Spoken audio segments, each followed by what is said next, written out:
อนอบน้อมแด่องค์พระรัตนตรัยแก้วเจ้าทั้งสามประการ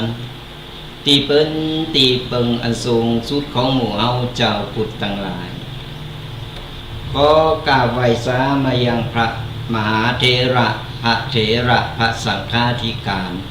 ครูบาอาจารย์จุรุจุตนด้วยความเคารพยิ่งก็เจริญสุขเจริญธรรมจงบังเกิดมีแด่ท่านสาธุชนพุทธบริษัทจูผู้จูคนที่กำลังสดับหับฟังกับรายการธรรมกำยองกับตุเจ้ายองป่าสร้างเจ้าวันนี้เอาก็ได้มาตักตายมาพบปะเจอกันกับรายการธรรมะฟังสบายสไตล์ตุกปีแดงวัดบกกอกเสาร์ที่แล้วนี่ติดการติดงานก็เลยบ่ได้มาเจ้าวันนี้เขาก็เลยได้มาพบปะเจอกันแห่งครั้งหนึ่ง ก็เป็นประจำทุกๆวันเสาร์กับรายการธรรมะกำยองกระตุเจ้ายองป่าสร้างติดตามลามต้อยกันไปเป็นกำลังอกกำลังใจกันไปเนอะสดาญาติโยมตั้งหลายบดีละบดีลืมบดีความกันไว้ก่อน โกเป็นลืมเอา ตักตายกันวันนี้ก็ตรงกับวันเสาร์ที่6 ธันวาคมนับวันเลยถอยหลังให้เมื่อกี่วันละนับถอยหลังให้เมื่อกี่วันก็จะสิ้นปีอย่างนี้จะได้เข้าดาวกันส่งท้ายปีเก่าตอนรับปีใหม่กันเนี่ยมั้งวันเวลาหมุนเว้นเปลี่ยนไปอยู่กติกาตังหมุนไปตลอดเพราะฉะนั้นแล้วเนี่ยใกล้สิ้นปีมาแล้วไอ้ยังที่มันเอาทำแล้วมันบาดีเอาทำแล้วมันทำมือเอายังบ่มีชีวิตดีขึ้นหรือเจอแต่เรื่องง่ายๆอย่างต่างๆนานาตั้งจิตอธิษฐานเอาไว้สดาญาติโยมทั้งหลายตั้งจิตอธิษฐานกันเอาไว้ปีหน้าฟ้าใหม่ตั้งต้นใหม่เริ่มต้นใหม่พบปะเจอแต่สิ่งดีๆงามๆไปสิ่งบดีอะไรอย่างต่างๆก็พยายามเอาหลักเอาวางไว้ให้เริ่มต้นกันใหม่มันยังบ่สายเกินไปตราบใดตีเฮายังมีชีวิตอยู่ยังมีลมหายใจอยู่เฮาก็สามารถที่จะเริ่มต้นใหม่ได้เสมอที่มันแล้วไปก็แล้วมันแล้วไปผ่านไปแล้วก็ผ่านไปมันต้องเก็บมากึดมันต้องเก็บมาใส่ในอกในใจกึดไปตั้งหน้ากึดไปตั้งหน้าแล้วเขาก็ก้าวเดินต่อไปบ่ใจยุดอยู่กติมาท่ออกท่อใจหมดกำลังอกกำลังใจต่างๆนานาจิตใจเฮามันก็ห่อเหี่ยวลงไปจิตใจเฮามันห่อเหี่ยวไปมันจึงมีดีมีให้แม่นปะปนกันไปนั่นแหละสดาญาติโยมต่างหลายอันเปิดเจ้าว่ามนุษย์หรือว่าคนมันถึงโกนก็อยู่หั่นบึดหายบึดดีบึดดงขึ้นดงลงต่างๆนานาแต่ที่สำคัญอยู่ที่กำลังใจของเฮากำลังใจของเฮาสำคัญที่สุดศรัทธาญาติโยมทั้งหลายก่อนเฮามีกำลังใจดีมีสติตั้งมั่นอยู่แล้วเนี่ยไม่ต้องไปโกอย่างสักอย่างเฮาผ่านมาแล้วผ่านมาตอนนี้เฮาอายุเท่าใดผ่านมากี่ปีผ่านมากี่แรงกี่หนาวกี่ฝนมาแล้วยื้อเราจะผ่านต่อไปบ่ได้ประคับประคองเอาชีวิตของเราให้อยู่ยาวยืนนานเอาจนมันหมดอายุไขเมื่อใดก็อันหมดอายุไขของเราก็ถือว่าหมดกรรมหมดเวรไปละไปใจกรรมต่อไปในภพหน้าระหว่างที่เราอยู่นี่เราก็พยายามแก้ไขปรับปรุงอันใดบัดนี้เราก็ปรับปรุงเอาอันใดดีเราก็พยายามทำให้มันดีกว่าเก่าไอ้เรื่องผ่านมาแล้วเรื่องง่ายๆอ่อนๆต่อไปมาใส่สมองปล่อยมันไปยิ่งแบกมันก็ยิ่งนะยิ่งกำอู่ของคนต่างๆนานานี่นะ กำอู่มันไม่ได้ซื้อได้หามันซักแต่ว่าเจ้าอู่ก็อู่เขาต้องไปเก็บมาใส่อกใส่ใจเปิ้นดูถูกดูแคนเปิ้นด่าเปิ้นนินทาวาให้ก็เรื่องของเปิ้นใจเป็นเรื่องของเฮามันไขว่าก็ว่าไปปล่อยมันว่าไปมันไปเยการเยงานมาไปเสาะหาว่าหากินก็จังมันหยังมันนั่งเฝ้าบ้านอยู่กันนั่งว่านั่งเล่าไปต่อปล่อยมันว่าไปมันจึงหนีบ่พ้นไอ้คนนินทากาเลไอ้คนนินทาคนชอบว่าชอบยุชอบแยงตะแคงโลมนี่นะมันจึงหนีบ่พ้นบ่ว่าไผแม้แต่ตุเจ้าแม้แต่พระประธานอยู่ในวัดก็ยังโดนนินทานับภาษาอย่างคนตายไปแล้วมันก็ยังเอามานินทาเพราะฉะนั้นเราต้องทำใจมันต้องไปใส่ใจมันเป็นลมเป็นแรงไปกำอู่ของคนนี่ก็เอาแบบเก็บใส่ใจมันก็แปลกลายเป็นลมเป็นแรงปิวหายไปก็เอาเก็บใส่ใจมันก็เป็นเริงเป็นลาวเป็นตุกก็โตเฮาเพราะฉะนั้นเราไปเก็บเอากำอู่เก็บเอาต่างๆนานาเริงแบบเป็นเริงอย่ามาใส่หัวสมองมันก็นักบ่ได้ไก่ปีใหม่แล้วปล่อยวางปลดปล่อย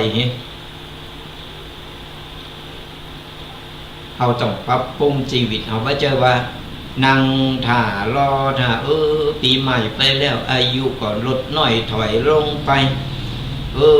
ไก่จะถึงวันตายแล้วกันกูจิตใจมันก็ห่อเหี่ยว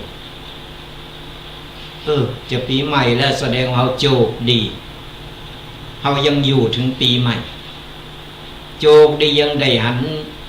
โลกใบนี้อยู่เราก็ชื่นใจนะแสดงว่าเราเก่งนี่เราประคับประคองชีวิตเรามาจนถึงป่านนี้ไม่ต้องไปน้อยเนื้อตามใจไม่ต้องไปโกตายอย่างมันคนเราเกิดมามีไผหนีพ้นมันตายหมดบางคนยิงเท่ากว่ายิงโกตายนะ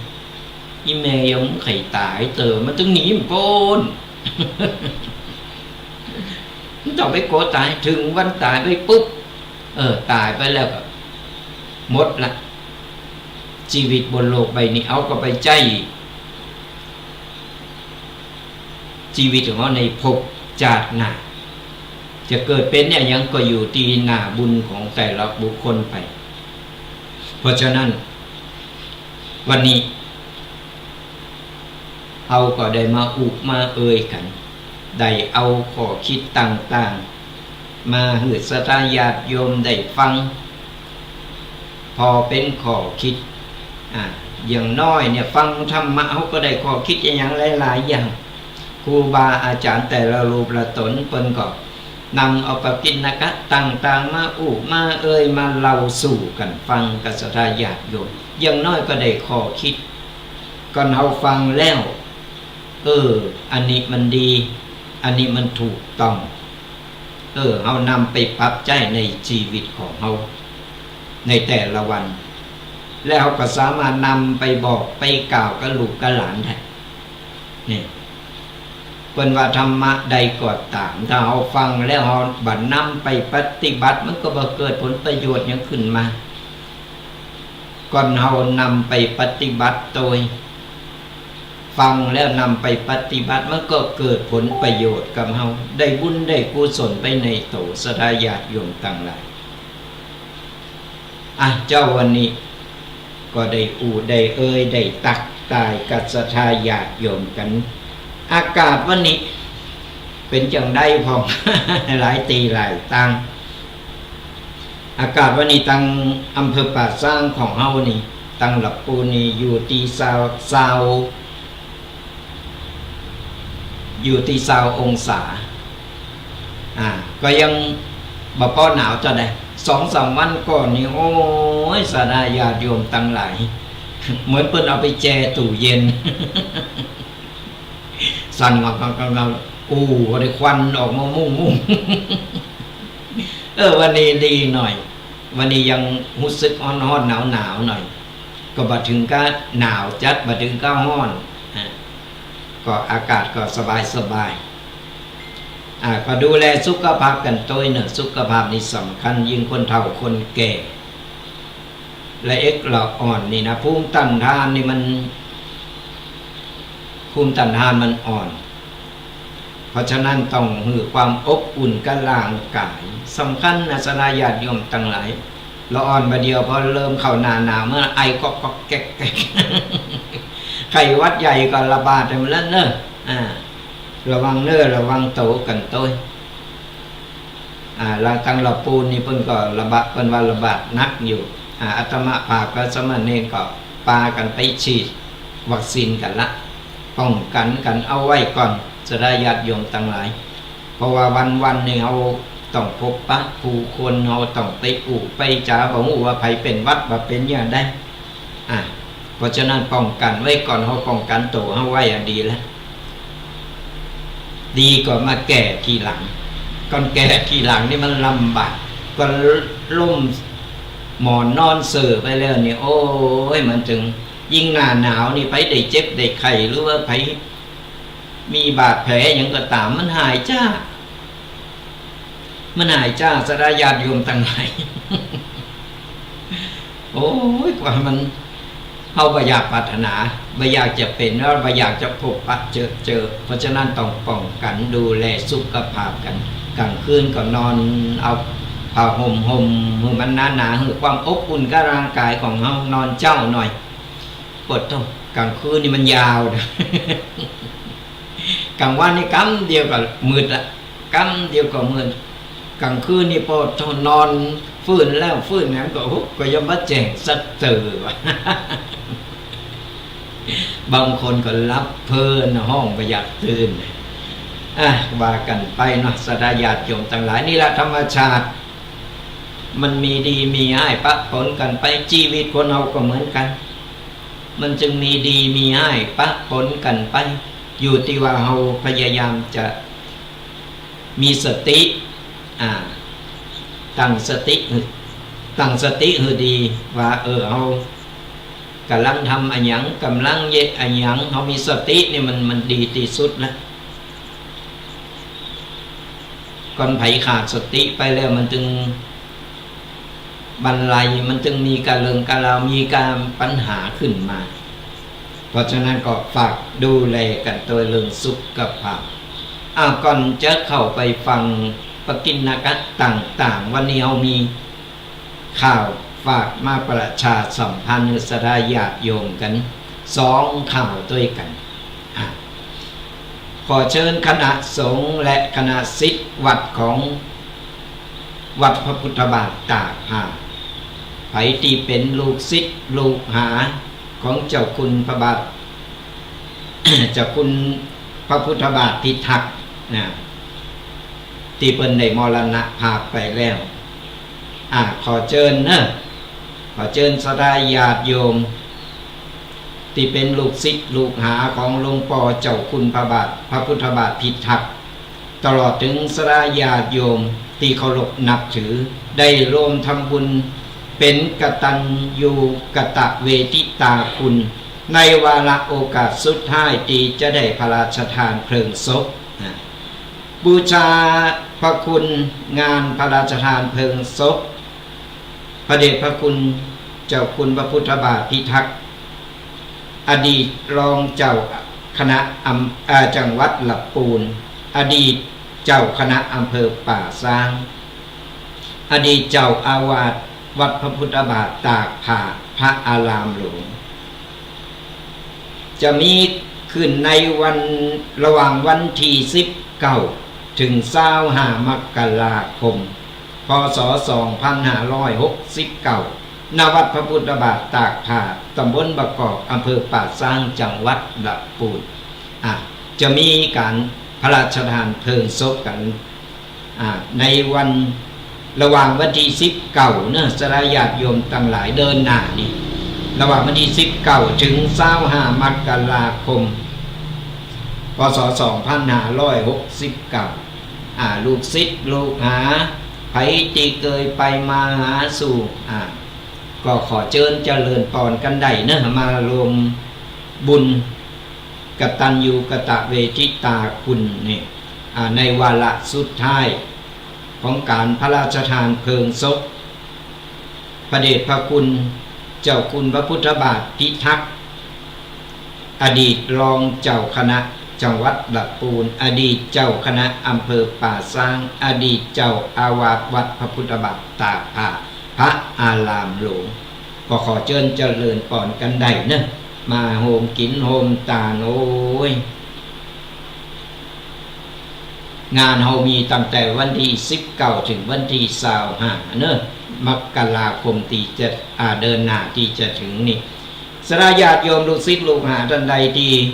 ต้องการจะรวมเป็นเจ้าภาพรวมเป็นเจ้าภาพเพราะว่าจะเป็นกันเตดกันทำหรือว่าตู่ไม่ซักยามผ่าไหมผ่าไตบังสกุลหนังสืออนุสรณ์พัดรองหรือว่าพัดทหารเพลหรือว่าจะเป็นวงปีภาคบรรเลงดนตรีก็ตามแจ้งความจำนงกันไปได้ขอรายละเอียดกันได้เนื้อตีวัดพระพุทธบาทตากผ้าหรือว่าไปที่เจ้าคุณวชิระภาวนาวิเจ้าอาวาสเนะหรือว่าตีท่านพระมหาสุนิพนธ์ก็ได้ผู้ช่วยเจ้าอาวาสติดต่อไปได้หรือว่าไปตีบัสโดกเจอตั้งรายการธรรมกำยองของเราเป็นสื่อกลางก็โทรกันเข้ามาได้โทรกันมาขอ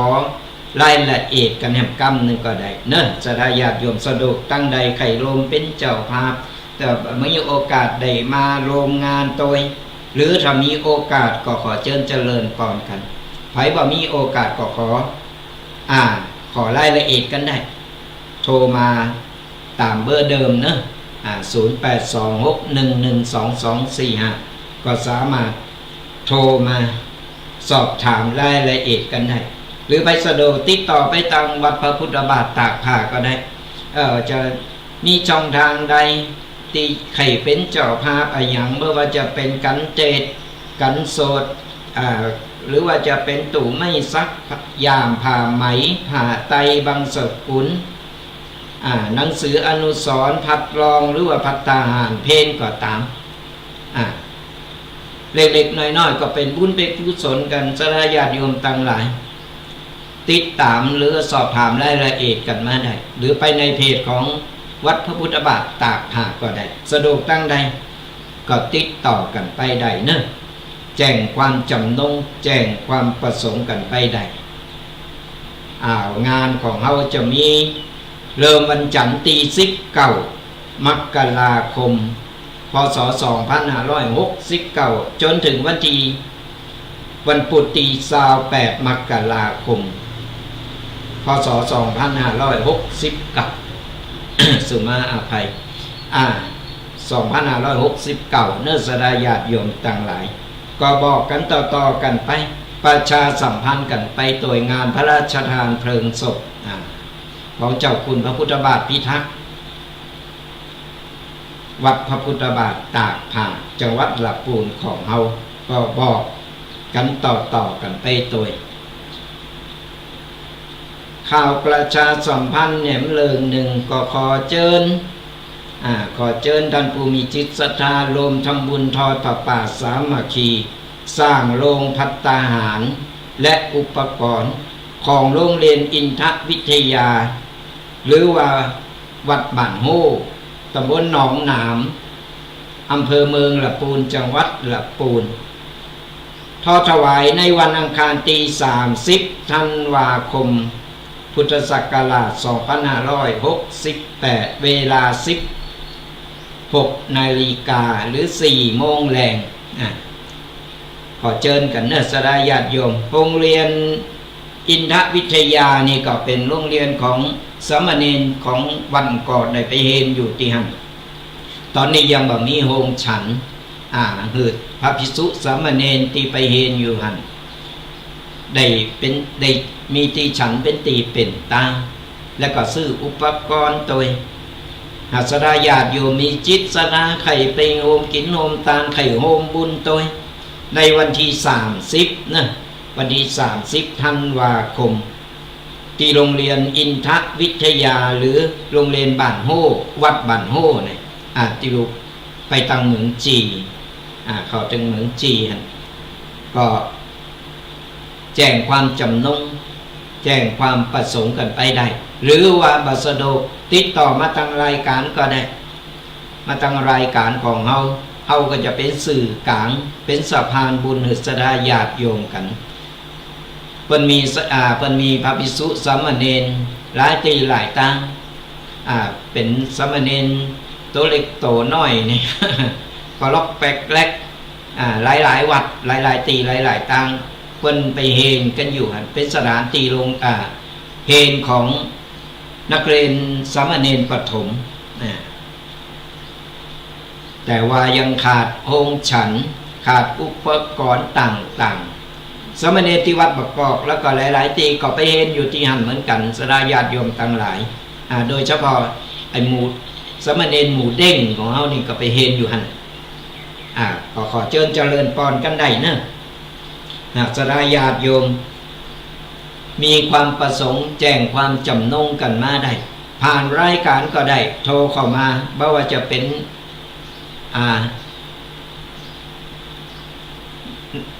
จะเป็นนอกรายการหรือว่านอกเวลาก็โทรกันเข้ามาได้นะมีความแจ้งความจำน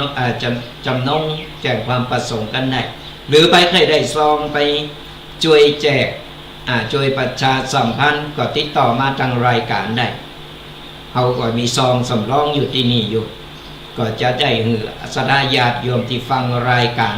ได้รวมบุญรวมกุศลกันจะได้สั่งสมบุญกันไว้งานของเขาจะมีวันจันทร์ที่29เดือนธันวานี่ก็จะแต่งดา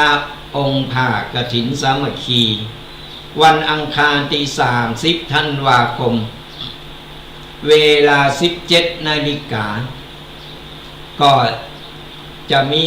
พระธรรมเทศนาพร้อมกับมีการสืบชะตาสืบชะตาหงเฮนโดยแล้วก็สุดท้ายก็ทำบุญถวายองค์พระป่าเป็นเซตพิธีงานนี้ก็จะมีพระเทพรัตนนายกเจ้าคณะจังหวัดลำพูนของเราเป็นประธานฝ่ายสงฆ์ก็ขอเจริญพรกันได้นะสดาญาติโยมทั้งหลายได้ฟังแล้วใครโฮมกินโฮมตา5 บาท10 บาทก็เป็นบุญเป็นกุศลเอาตามจิตศรัทธาของเราตามจิตศรัทธาของเราการทำบุญไปหืดเดือดร้อนโตกับบุญกุศลมันอยู่ที่ใจสดาญาติโยม5 บาท10 บาทก็เป็นบุญเป็นกุศลเฮาได้รวมได้บุญกันสั่งสมบุญกันเอาไว้เป็นสเบงเป็นแสงสว่างนำต่างเวลาเฮาละโลกไปแล้วเวลาเฮาตายไปแล้วเฮาก็มีแสงสว่างนำต่างบุญกุศลนี่แหละที่จะส่งยู่เฮาไปในภพภูมิที่ดีก็เฮาบ่สั่งสมบุญไว้ตายไปแล้วนึกหยังบ่ออกละก่อนเพิ่นโยมฝาบ้านเพิ่นถามมานะเคยทำบุญอะไรอย่างไว้พองนึกบ่ออกนึกบ่ออกว่าเคยทำบุญอะไรอย่างเคยนึกภาพที่เคยทำไม่ว่าจะขาดสัตว์ไม่ว่าจะไปทำอะไรอย่างต่างๆนานาที่บดีบดักมันจะเกิดขึ้นสมองของเราเพิ่นก็จะส่งเขาไปในทางอบายภูมิหมดภพภูมิตีบดีบดักต่างๆนานาที่เราได้สั่งได้ทำเอาไว้ไปจดใจกรรมเพราะฉะนั้นแล้วอย่างน้อยเราทำบุญกุศลไว้สั่งสมเอาไว้บุญเล็กบุญน้อยสั่งสมกันเอาไว้หนักๆบุญกุศลเจ้าอันในบรรปลายชีวิตในบรรปลายชีวิตของเราก็จะได้มีสะพานบุญคอยส่งโยงเราได้ไปสู่ภพภูมิที่ดีก็ฝากประชาสัมพันธ์2 งานตัวกันเนอสดาญาติโยมตั้งหลายสะดวกอย่างใดก็ติดต่อกันมาได้หรือว่าฟังแล้วยังฟังบ่ตันว่าเข้าใจโทรกันเข้ามาได้มาสอบถามรายละเอียดกันได้อาตมาภาพก็จะเป็นสื่อกลาง สื่อกลางโลมอนุโมทนาบุญหือกษดาญาติโยมกันโดยก็ติดต่อกันมาได้เนอะ เอาละสดาญาติโยมทั้งหลายวันนี้อาตมาภาพก็ได้นำเอาปกิณณกะเกี่ยวกับรอบๆโตของเฮาเนี่ยบางครั้งบางสิ่งบางอย่างเฮาก็เพิ่นว่ากำโบราณเพิ่นว่าตามีหน้าพอหน้าบาหันขนาดขนตาอยู่ติดตาเฮายังพอขนตาเฮายังบาหันต้องส่องกระจกต้องมือคนอื่นเพิ่นมาบอกบางครั้งเฮาก็มองข้ามสิ่งตีเล็กๆน้อยๆที่อยู่ไกลโตของเฮาเพื่อมันสูญหายไปแล้วเพื่อมันหายไปแล้วนี่เฮาจะมานึกเสียได้ทีหลังมันเป็นอย่างนั้นอายังก็ตามสระญาติโยมทั้งหลายเฮาจะไปมองข้ามจะไปดูถูกโต๊ะเขาจะไปดูถูกคนอื่นก่อนเฮาจะว่าไผก่อนเฮาจะดูถูกไผก่อนเฮาจะติเตียนไผเนี่ยเฮาต้องพอโตเฮาก่อนกำโบราณเพิ่นว่าเวลาจะออกจากบ้านเฮาส่องกระจกทุกครั้งนั่นก็หมายความว่าเฮาเนี่ยพอโตเฮาก่อนที่เราจะออกไปโลกภายนอกสำรวจพอโตเฮาก่อนพร้อมเรียบร้อยหรือยังก่อนจะติจะว่าจะด่าจะดูถูกเพิ่นเฮาต้องดูถูกโตเฮาก่อนเฮาดีพอหรือยังต้องดูโตเฮาต้องย้อนพอโตเฮาก่อนจะไปดูถูกเพิ่นเฮาดูถูกโตเฮาว่าเฮาอยู่เหนือหรือเพิ่นก่อนว่าจะไปดูถูกเพิ่นแล้วเพิ่นมาย้อนใส่โตเก่ามันบ่ดีอายังก็ตามบุญบารมีมันบ่เท่ากันเป็นคนเหมือนกันแต่บุญบารมีมันต่างกันต่างคนต่างสร้างกันมาเนี่ยมันบ่เหมือนกันสระญาติโยมบางคนก็สร้างกรรมดีมาบางคนก็สร้างกรรมร้ายผลดีส่งผลขึ้นมาโอ้ยก็อย่างที่เป็นข่าวเนี่ยตอนนี้ที่เพิ่นถูกหวยรางวัลที่ 1กันหลายๆตีนะก็น่าบุญเก่าเพิ่นมีแต่บุญเก่าที่เพิ่นมีนั่นน่ะกรรมเพิ่นก็มีก่อนจะบุญเก่าที่เพิ่นสั่งสมไว้ออกดอกออกผลหรือมาช่วยเฮาได้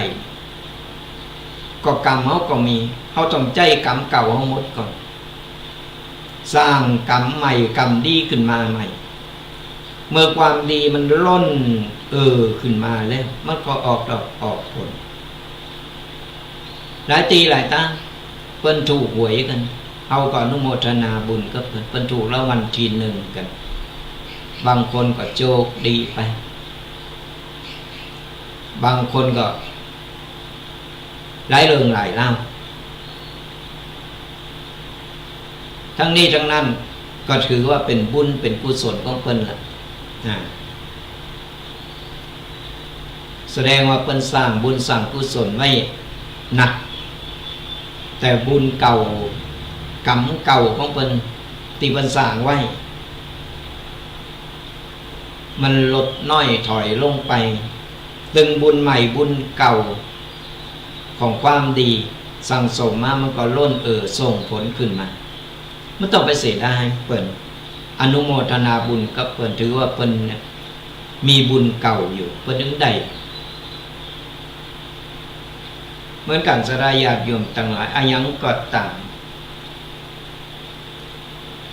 อย่างตอนเฮาน้อยๆเฮาไปเห็นหนังสือเฮา เขาจะได้ฟังนิทานกันเป็นประจ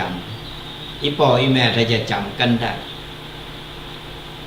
สมัยบัดเดียวนี่ก็บ่ฮู้ว่าเพิ่นยังสอนกันก่อนกระต่ายกับเต่าพอบอกกระต่ายกับเต่าคนรุ่นเก่านี่ก็จะได้ฟังกันมาหมดกระต่ายกับเต่ามันแข่งกันเนี่ยวันนี้ก็เลยเก็บเอาข้อคิดของนิทานเรื่องกระต่ายกับเต่า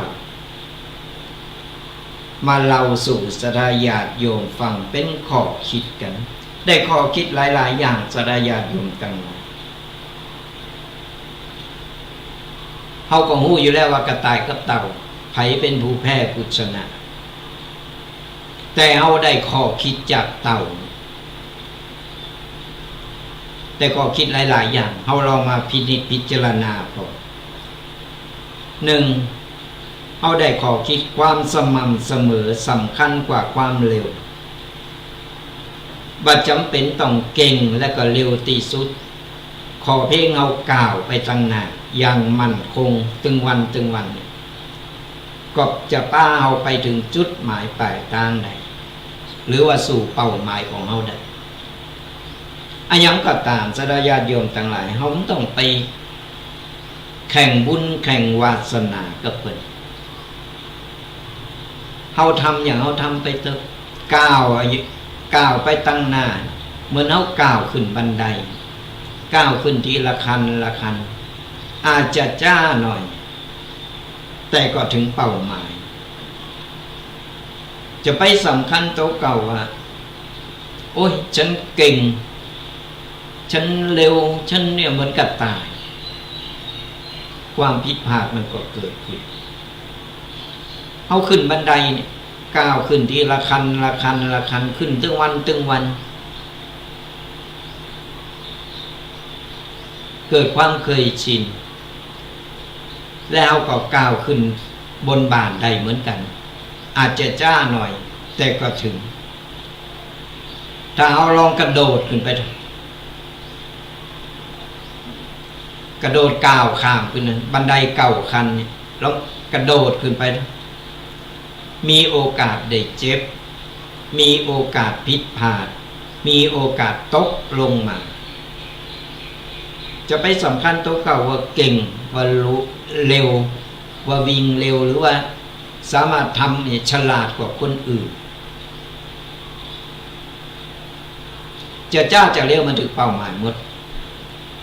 ของเรามีสติมีความเพียรพยายามก้าวเดินต่อไปจะไปหยุดอย่างที่บอกว่าเขาก้าวไปตั้งหน้าเสียงนกเสียงกาเสียงหมาเสียงแมวอะไรยังเห่าหอนอะไรยังกัดตามไม่ต้องไปสนใจมาแมวข้างตางมันเห่ามันหอนจังมันปล่อยมันเห่าไปเห่าเตียวไปต่างหน้าติ๊กเขาไม่ต้องไปแวะไม่ต้องไปโตเถียงกับมันก็เอาไปด่าหมาเห่าข้างตางเขาไปด่าหมาเขาก็กลายเป็นหมาโตหนึ่งเถียงก็อย่างนี้เพราะฉะนั้นก้าวไปตั้งหน้าด้วยความตั้งมั่นแล้วก็มีสติก้าวทีละขั้นไปอาจจะจ้าแต่ก็ถึงเป้าหมายที่เราหวังไว้ข้อที่สองอย่าเปรียบเทียบความเร็วของตนกับคนอื่นอย่างที่บอกไปแล้วจะไปกึดว่าโตเก่านี่เก่งฉลาดหูหมดแหละผู้อย่างอย่างมาอย่างหูหมดอ่ะไปกูอย่างหูหมดแต้มหูขอเงินได้กูขอได้หูจ้ะขอเงินได้มีส่วนโลมในการอูจ้ะโอ้มันปากน้ำลายแตกฟุ้งเฮาจะไปเปรียบเทียบคนนั้นเก่งคนนี้ฉลาดคนนี้ลักกว่าเฮาคนเฮาผู้คนสดาญาติโยมทั้งหลายมีความสามารถในตัวมีค ของดีอยู่ในโตกันกูคน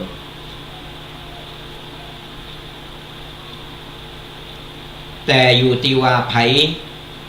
จะเอาของดีนำมาโอดไผจะเอาของดีนั้นเก็บไว้ในอกในใจ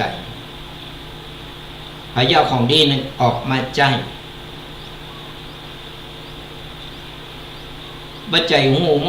ดอย่างก็หูมดฉลาดหรือเปิ้นมดในหมู่บ้านเก่งหรือเปิ้น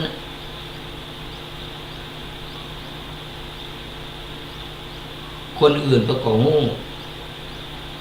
แต่เปิ้นขี้ข้านปากมันต้องไปเปรียบเทียบกับไผเฮามีของดีเฮาเก็บไว้ในใจดาบคมอยู่ในฝักถึงเวลาก็เอาออกมาใจ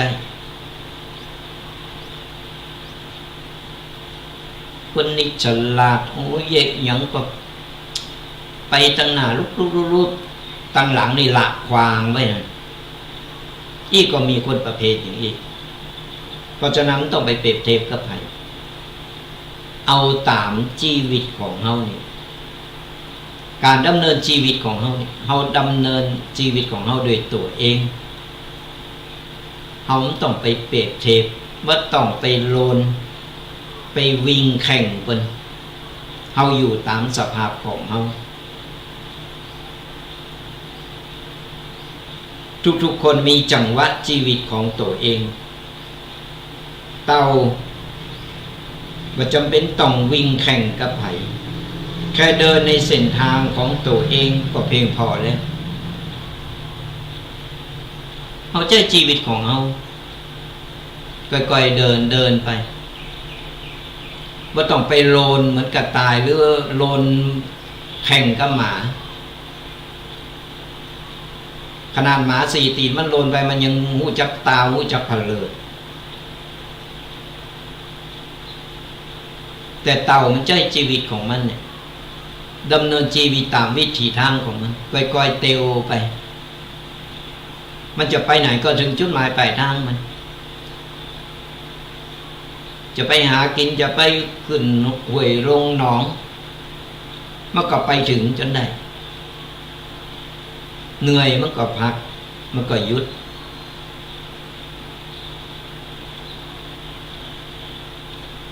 เนี่ยเพราะฉะนั้นแล้วเราต้องเอาตัวเราไปเปรียบเทียบกับคนอื่นข้อที่ 3ความพยายามเล็กๆน้อยๆเนี่ยสะสมพลังอันยิ่งใหญ่แม้แต่จะกล่าวเด็กๆน้อยๆเนี่ยก็ดูเหมือนบ่มีกาแต่เมื่อทำต่อเนื่องแล้ว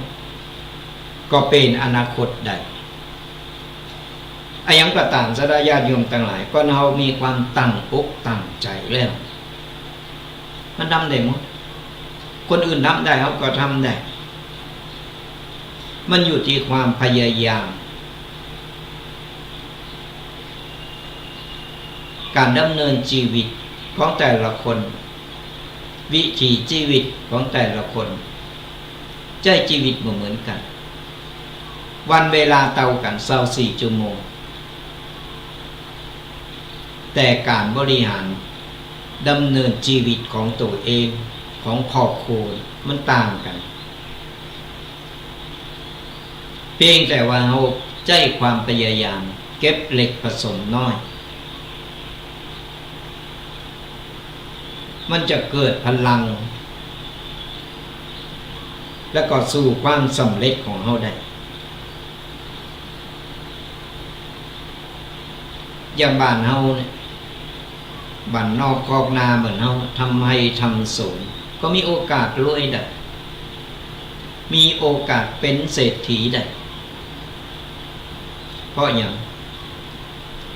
เฮาก็ใช้ชีวิตตามภาษาบ้านของเฮาดำเนินชีวิตไปขยันทำมาหากินไป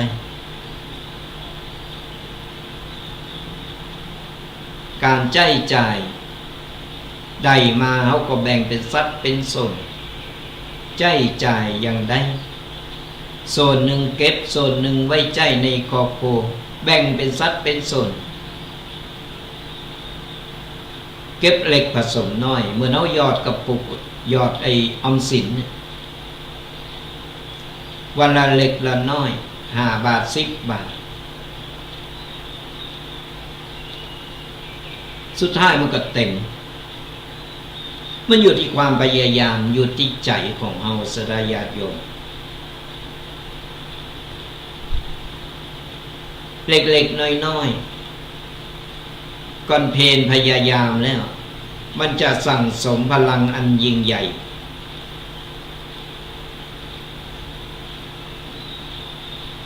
เมื่อถึงจังหวะของชีวิต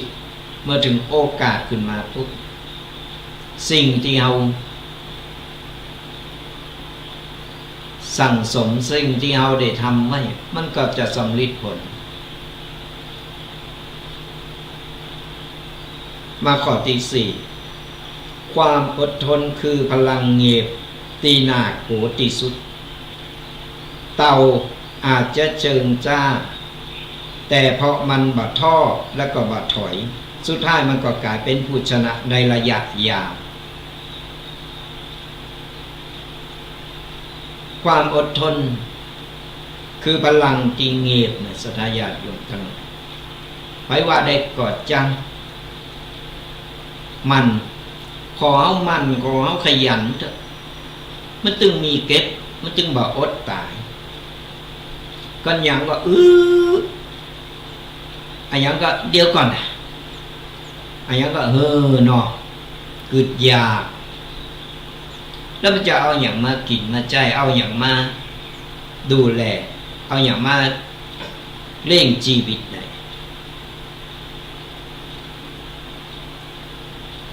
ในมือกรรมมันส่งผลหนึ่งเอามาอย่างอี้แล้วไม่ได้เกิดบนกล่องเงินกล่องทองเขาก็ต้องใจความอดทนความขยันหมั่นเพียรชีวิตเรามันก็จะดีเขาก็ว่าต้องไปอดอยากเขาก็สามารถอยู่ในสังคมบ้านนอกของเขาได้โดยบ่อับอายไปเขามีกินมีใจมีเก็บของเงินมันก็พอคูณขึ้นมาก็เอาไปเยะบาทำอย่างก็ตื่นขึ้นมาก็ยืดแข้งยืดขาเนาะบิดขี้ข้านบิดซ้ายบิดขวานอนล่มปอกนอนห่มผ้าต่อเข้าประกอบหมอกเป็นว่าบาหันห้องศพบาลังน้ำตาเนี่ยคนเอามันนิสัยมันจะเป็นอย่างนั้นขอเขาขยันเถอะเพิ่นทำได้เขาทำได้เพิ่นอิดเขาก็อิดในแต่ละวันเขาก็มีกินมีใจไปเนี่ยใจความอดทนกันเมื่อว่าอย่างก็ตามไม่ต้องไปท่อพอเหมือนเต่านะโดนดูถูกโดนกระต่ายดูถูกมาแต่ไหนมันก็พยายามเตียวไปเตียวจ้าไปนั่นกระต่ายไข่โหก็ใส่มันก็ยังไม่สนใจ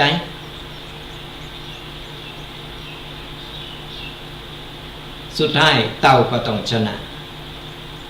ก็เพราะความชราใจของมัน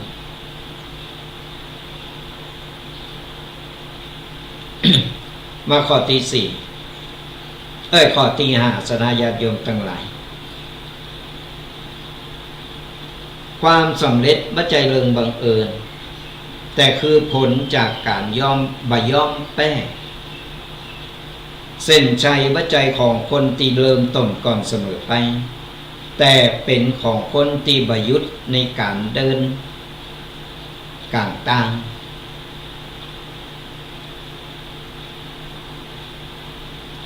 ถึงบอกว่าก็นอมีความอดทนอดกลั้นมีความเพียรพยายามมันก็สำเร็จก่อนบ่ลงมือได้ก็ มันก็บ่เกิดผลมันก็บ่สำเร็จขึ้นมาบ่เกิดประโยชน์อะไรอย่างเลย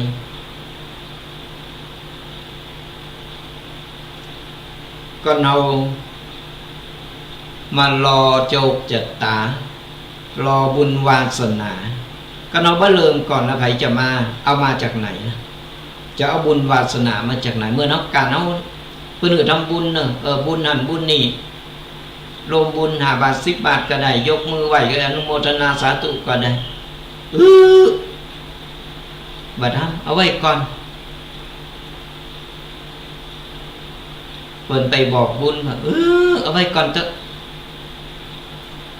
เอาไว้แก่ไว้เฒ่าก่อนแล้วก็เข้าวัดก็ทำบุญ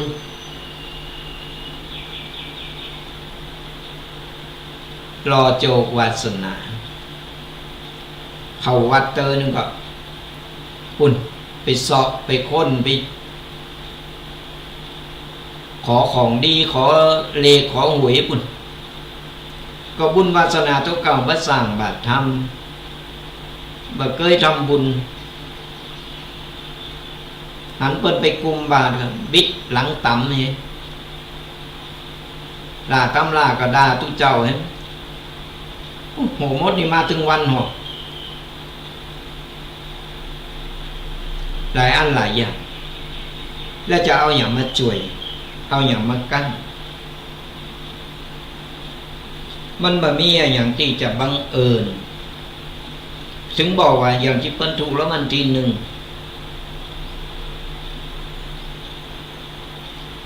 ก็เพราะอย่างเพราะบุญเก่าเปิ้นได้สั่งสมเอาไว้นั่นแหละแล้วบุญมันส่งผลตอนย่อมาส่งผลเปิ้นก็ทุกข์ก็ยากเปิ้นก็ทำมาหากินเหมือนเฮาแต่บุญเก่าเปิ้นรออยู่รอใจกรรมเก่าที่เปิ้นสร้างไว้ใจมันหมดมันเส็งก่อนแล้วเปิ้นสั่งสมบุญใหม่ขึ้นมาเห็นบุญมาเลยส่งผล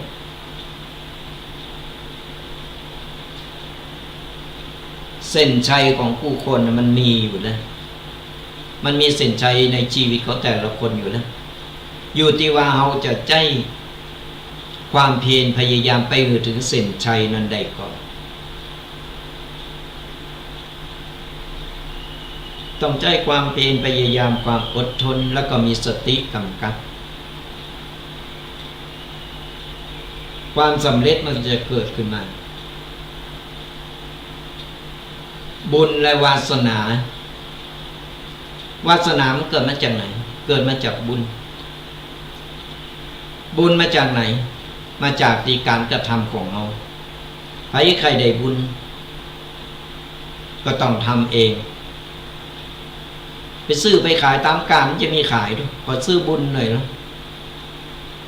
มันจะมีขายใครจะเอามาวางแผงขายรถกระนำขายบุญนี่มันมีนะมันเคยได้ยินเมื่อได้มีให้ก็ได้ก็ทำเองทำบุญสั่งสมบุญไปหนักๆเกิดเป็นวาสนาขึ้นมาวาสนาบารมีมันเกิดขึ้นมามันก็จะส่งผลเอามาเนี่ยสระญาติโยมตั้งหลายมาข้อสุดท้ายข้อที่ 6จงเจอมันในจังหวะของตัวเองจะไปหืออะไรอย่างมาทำหือเอาไหวเขวหรือว่าเล็งรับตัวเองเพราะความมั่นคงจะเป้าได้ไปได้ไกลกว่าเราต้องมีกำลังใจเจอมันในตัวเองจะทำมาอย่างก็ตามไม่ต้องไปท้อก่อนกำลังจะเข้าป่ามันจะมีเสือกว่ามันจะมีจ้างป่ากว่ามันจะมีงูกว่ากึดสะปะสะเปดมันก็เลยบั่นทอนความตั้งใจความมั่นใจของเขา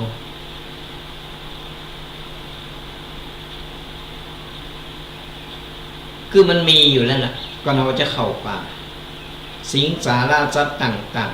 ๆแต่เราจะใช้วิธีอย่างใดหลีกเลี่ยงอย่างใดได้เหมือนกันสระญาติโยมตั้งหลาย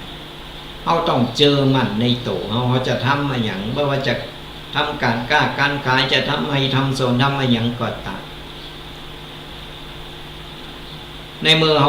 มีความหู้อย่างอี้อาชีพเราอย่างอี้เอาหู้แล้วอ่ะมันจะต้องเกิดอะไรอย่างขึ้นมาจะต้องมีปัญหาอะไรอย่างแต่เรามีวิธีแก้อย่างไรจังหวะของชีวิตของแต่ละคนมันไม่เหมือนกันบางคนก็ชีวิตก็ดีบางคนก็ชีวิตตกต่ำทั้งนี้ทั้งนั้นเราก็ต้องมั่นใจและเจอมันในตัวเราคือกำลังใจโตเก่าเราจะทำอะไรอย่างก็ตามเราไม่ต้องไปไขว้เขวไประแวงหรือว่าไปหลอกๆแหลกๆอะไรอย่างก็ตามแล้วก็ต้องไปเล็งทำอย่างก็ตามมันจะมีจังหวะเวลาและโอกาสของมันเองเมื่อถึงโอกาสเมื่อถึงจังหวะนั้นเนี่ยมันจึงมาตูมกูสิ่งกูอย่างแต่ตีแน่ๆเราต้องหือกำลังใจโตของเราเอง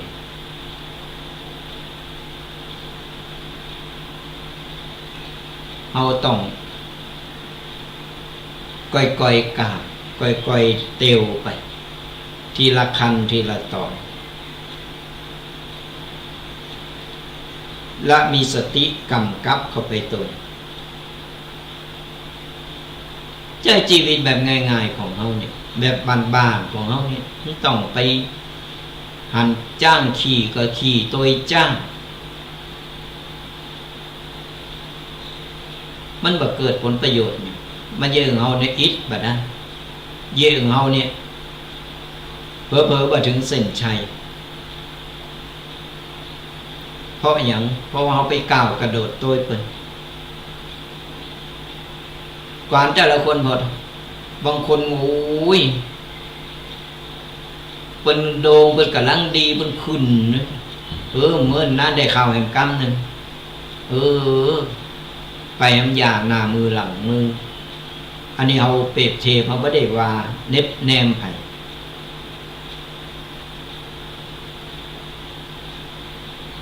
ยังเปิ้นถูกหวยเปิ้นถูกหวยประเดี๋ยวนี้ญาติพี่น้องเต็มไปหมดคนนั้นก็ปีคนนั้นก็น้องคนนั้นก็ญาติตั้งนั้นตั้งนี้มาหมดตอนเปิ้นอยู่คนเดียวเปิ้นลำบากไผพ่อเปิ้นพ่อเปิ้นไปหาก็บินหลังตามปิดประตูก็ใส่ปล่อยเปิ้นใจความอดทนในการทำมาหากินรับจ้างเปิ้นไปตามภาษาคือมันพ้นไปวันๆแต่พอเปิ้นตูมขึ้นมาปุ๊บโอ้โทลังไหลกันมากก็อย่างที่เป็นข่าวนั่นเนี่ยคนเฮาสระญาติโยมตั้งมาอันยังก็ตามเฮาเมื่อต้องไปฟังดูถูกไปเหยียดหยามไป ด่าไปว่าไปติฉินนินทาเปิ้นคนเฮาเนี่ยบุญวาสนามันแข่งกันบ่ได้ไผที่เปิ้นกำลังเดือดร้อนเฮาก็ช่วยเหลือได้ช่วยเหลือไปบ่ต้องไปว่าใจอยากใจคนนั้นใจคนนี้ใจพี่น้องช่วยได้ช่วยกันไปเปิ้นมนุษย์เหมือนกันอย่างน้อยเฮาก็ได้บุญได้กุศลได้ความปลื้มอกปลื้มใจเนี่ยสระญาติโยมวันนี้ได้นำเอาปกิณกะ เกี่ยวกับกระต่ายกับเต่ามาเปรียบเทียบมาหือขอคิดกับสดาญาติโยมกันก็ลองนำไปพินิจพิจารณาเอาไปคิดเอาไปกึดก้อนใกล้เอาอันใดดีอันใดงามเขาก็นำไปบอกลูกบอกหลานเป็นธรรมะเหมือนว่าเขาสอนลูกสอนหลานนั่นละอ่อนมันก็จะได้ขอคิดบัจใจว่าฟังธรรมะแล้วก็มั่มมึกเอาไว้เก็บไว้คนเดียวมันก็บ่เกิดผลประโยชน์ก็เอาไปบอกลูกบอกหลานสอนลูกสอนหลานหรือสอนโตกับมันก็จะเกิดผลบุญกุศลก็จะเกิดกับตัวเฮาเหมือนกันเอาละสดาญาติโยมทั้งหลายปกิณกะต่างๆที่วันนี้ได้นำมาอุมาเล่าสดาญาติโยมเรื่องกระต่ายกระเต่าสดาญาติโยมฟังแล้วก็ก้อนใกล้เอาก้อนใกล้เอาไปสิ่งดีๆงามๆก็เป็นประจำทุกๆวันเสาร์กับรายการธรรมะกำยองฟังธรรมะสบายสไตล์ตุกปีแดงวัดบะกอกฟังแล้วเข้าใจง่ายฟังแบบสบายมันต้องไปพิธีตีตองอันยังหนักหนาเป็นกูเป็นกีมเป็นเปินสทาญาติโยมกันเป็นกัลยาณมิตรดีต่อกัน ติดตามหลามตัวกันไปบ่ว่าไผจะพอหรือฟังรายการตั้งช่องทางใดบ่ว่าจะเป็นตั้งสถานีวิทยุ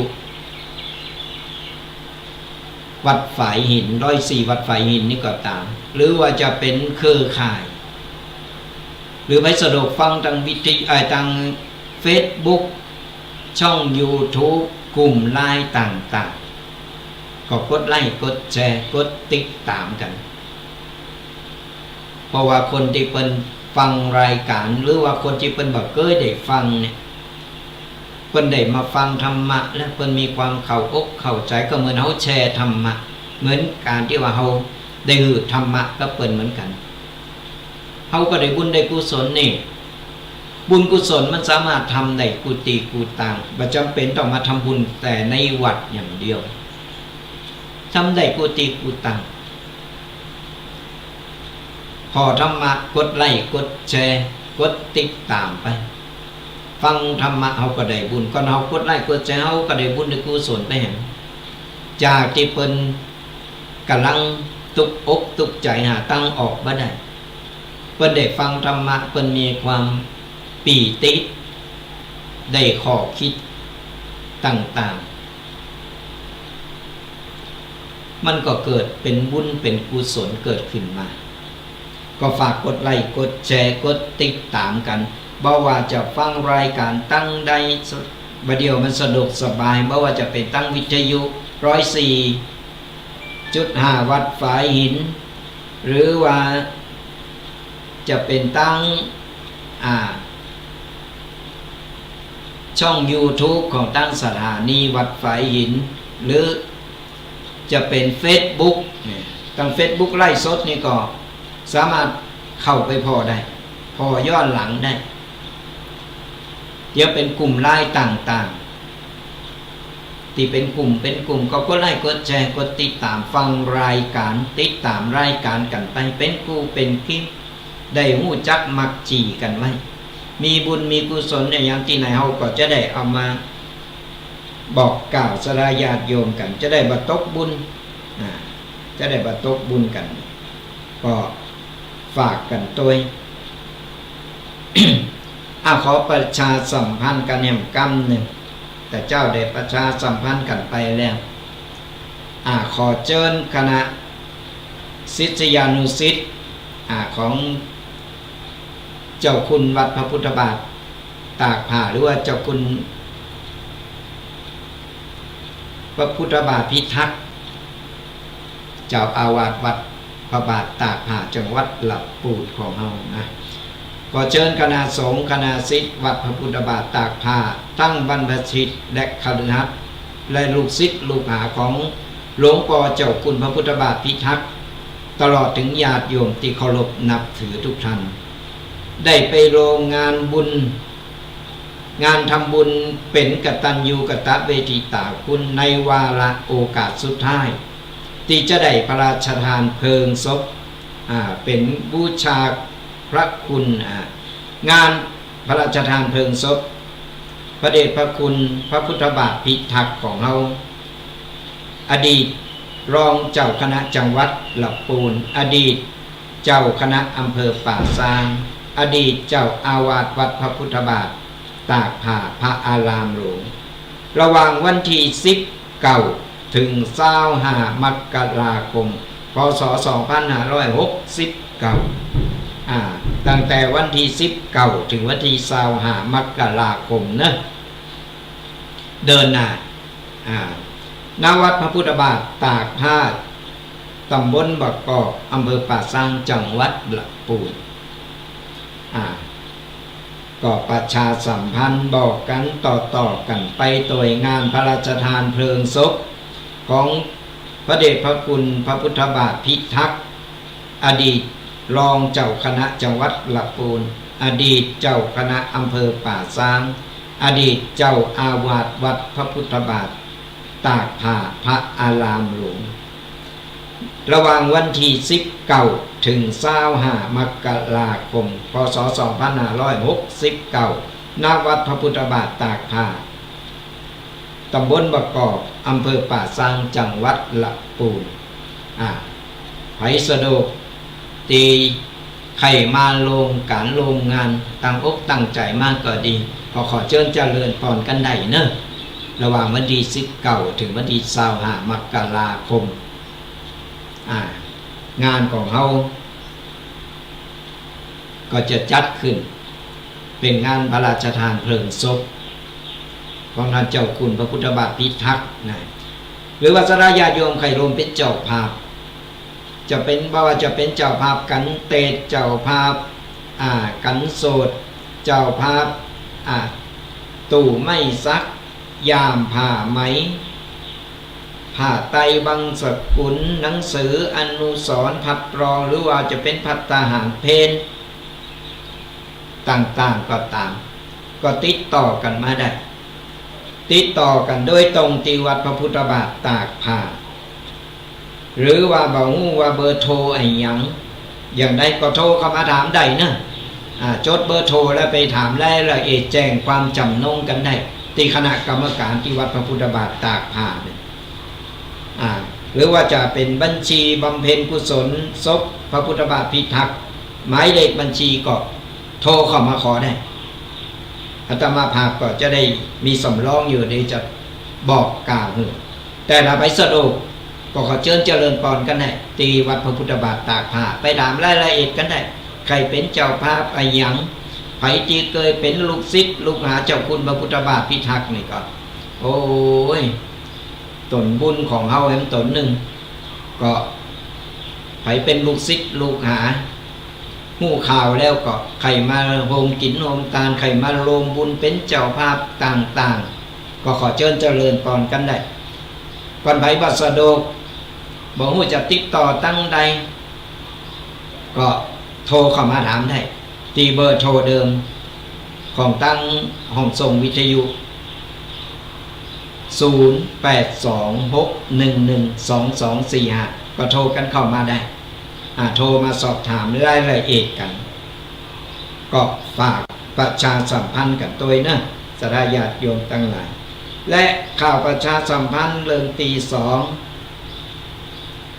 อันนี้ก็เป็นงานบุญขอเรียนเชิญท่านผู้มีจิตศรัทธาโลมทำบุญทอดผ้าป่าสามัคคีสร้างโรงภัตตาหารและอุปกรณ์ของโรงเรียนอินทวิทยาหรือว่าวัดบ้านโฮตำบลหนองหนามอำเภอเมืองลำพูนจังหวัดลำพูนจะทอดถวายในวันอังคารที่30ธันวาคมพุทธศักราช2568เวลา16 นาฬิกาใกล้สิ้นปีแล้ว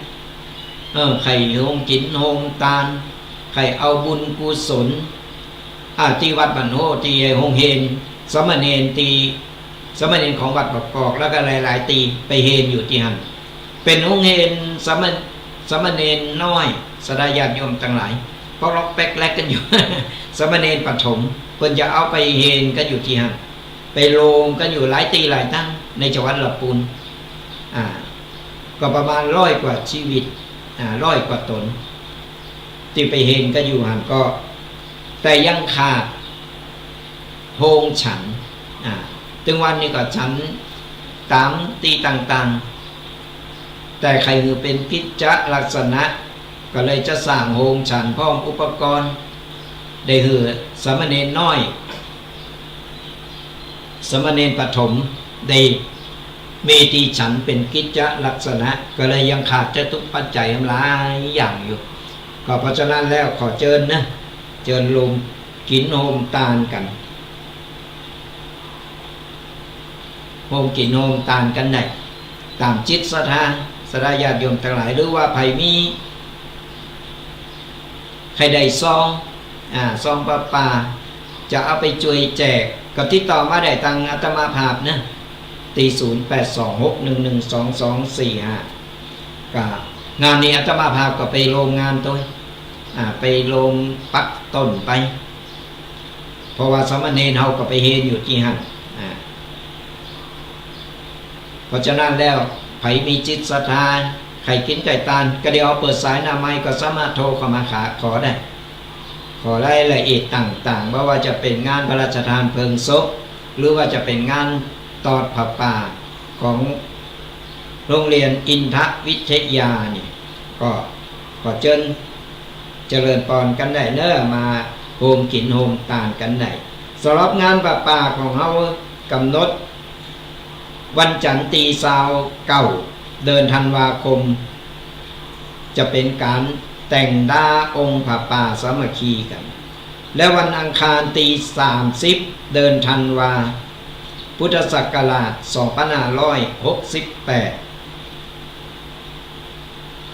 จะ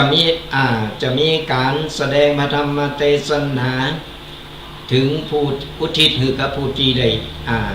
ลงรับกันไปที่เป็นผู้ก่อตั้งโรงเรียนการต่างๆแล้วมีการสืบชะตาโรงเรียนโดยและสุดท้ายก็ทำบุญอังคารเลนถวายทายธรรมแด่พระภิกษุสงฆ์ในพิธีงานนี้ก็จะมีพระเดชพระคุณพระเทพรัตนนายกเจ้าคณะจังหวัดลำพูนเป็นประธานฝ่ายสงฆ์ก็ขอเชิญเจริญพรมาโฮมกินโฮมตานกันได้ก็ฝากประชาสัมพันธ์กันไปตนไปสะดวกอย่างใดก็สามารถประชาสัมพันธ์บอกกันต่อไปหรือว่าใครมีความจำนงใครโฮมกินโฮมตานแต่บัดสะดวกอีแม่ติดเต็มอยู่เนออีแม่ใครทำบุญก็เดี๋ยวเขาเปิดสายหน้าใหม่คือสดาญาติโยมได้โทรมามามาตักมาตายหรือว่ามาแจ้งความจำนงกันได้ก็ขอเชิญเจริญพรกันได้เนอะเอาละสดาญาติโยมทั้งหลายเหลือเวลาเกินชั่วโมงปลายหน่อยนึงเขาก็จะเปิดสายหน้าไมค์คือสดาญาติโยมได้มามามาตักมาตายกันฟังกันอยู่ตั้งใดชัดเจนมาชัดเจนที่อื่นยังหนาวอยู่ก่อนตั้งลำพูนตั้งอำเภอป่าซางของเฮานี่20 องศาที่อื่นกี่องศาก็เดี๋ยวเอามาตักตายมากันโทรกันเข้ามาได้เปิดสายหน้าไมค์กันแล้วเนอะ0826112245โทรมามามาตักมาตายกัน FC ไปตั้งใดกันมดฟังรายการอยู่บัจใจตุ้มผ่าอยู่แล้วก็สั่นหนาวกันอยู่ กดโทรศัพท์บัทันนัดโทรกันเข้ามามาบางคนก็ทำการทำงานไปโดยนอนฟังวิทยุไปโดยสะดวกอย่างใดหรือว่าอากาศเป็นอย่างไรรายงานกัน0826112245โทรมามาตักมาตายกัน เฮาเปิดสายหน้าไม้กันแล้วเนอศรัทธาญาติโยมตั้งหลาย ก็ไปลืมเนอะเป็นกูเป็นกีมกันฟังรายการกันไปกับรายการธรรมะกำยองตุกเจ้ายองป่าซาโทรมาอุมามาตักมาตายกันเนอะขออนุญาตเจริญปอนจากตั้งใดหาแม่ริมหนาวก่อนวันนี้ก็หนาวค่ะแต่มาถึงก็ว่าหนาวขนาดบ่เหมือน2-3 วันก่อนเนาะเหมือนเพิ่นเอาไปแช่ตู้เย็นดาวโอ้ชัดเจนดีเนี่ยทางเนอฟังชัดเจนดีเนาะดาวชัดเจนดีค่ะวันนี้ฟังแล้วเป็นได้บ้างวันนี้โอ้ท่านเป็นแม่ฟังค่ะดาวโอ้ยแม่ดีใจเข้าใจได้ทั้งตั้งสัญญาเข้าใจง่ายดีเนาะ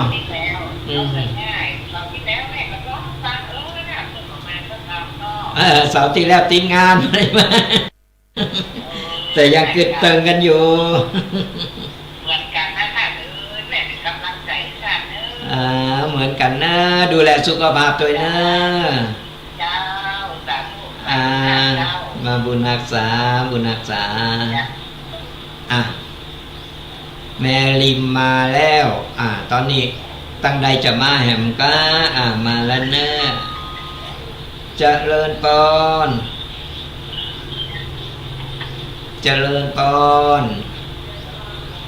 ฮัลโหลสายโทรมาใหม่เนอะฟังอยู่ตั้งใดโทรกันเข้ามาแม่ริมไปรายงานโตแล้วเนอะ FC ของเขาไปตั้งใดแม่ครูนี่สงสัยเมากระขายของ เหตุการณ์อยู่กันโทรกันเข้ามา0826112245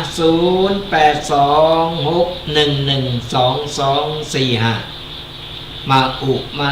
มาตักมาตายกันเป็นกัลยาณมิตรดีๆต่อกันจะได้หูจักมักจีกันเอาไว้ผ่านไปผ่านมาเราก็จะได้พูดได้กันเจริญปอนโยมแมรีเป็นได้พ้องวันนี้วันนี้ว่างเนาะหนาวก่อนทั้งปุ้นไม่หนาวเจ้าฮ้อนฮ้อนเนาะมันฮ้อนหนาวอย่าได้เนี่ยคนว่าพายุจะมาอย่าได้เอาของเข้าใจฟังชัดเจนเนาะวันเนี้ยเจ้าชัดเจนเจ้าวันนี้ตั้งใจฟังขนาดเพราะช่วงเสาร์ก่อนนี่มันไม่ได้อยู่เจ้าเหมือนกันเด้อปฏิงานข่าวดาวแล้วก็ไปส่งหลานการดาวเทพมันไปเป็นครูอยู่บนตัวดีละเข้าใจดีชัดเจนเป็นกำลังใจกันเนาะเหมือนกันสาธุบุญรักษาเนอะบุญรักษาเนอะเจริญปอน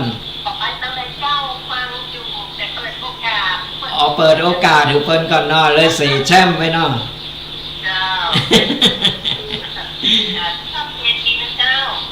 ชัดเจนดีเนาะ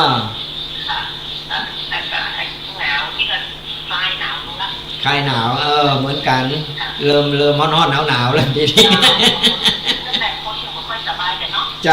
อากาศมันแปรปรวนอากาศมันเปลี่ยนแปลงไปมันดูแลสุขภาพตัวนะครับนี่ก็ว่าเดินหน้าจะขึ้นไปแถวแม่วางไปขึ้นดอยพอจะเป็นจะได้มั่วกะดีละเป็นกำลังใจกันนะบ่ลืมกันบุญรักษาเนอะสาธุเจริญปอนจากตั้งใดจากบ้านตาตอนเจ้าตาตอนโอ้ยถ้าจะหนาวเนาะตาตอนเจ้าแต่ตอนนี้หนาวยังมีหมอกตะวันกว่าเชื่อ โอ้ยมาหันตะวันเด้อโอ้เสียได้กันไปนะชอบอากาศอย่างนั้นเคยไปอบรมเตียนบนวัดอ่ะโมนไปไปหาเจ้าคุณมา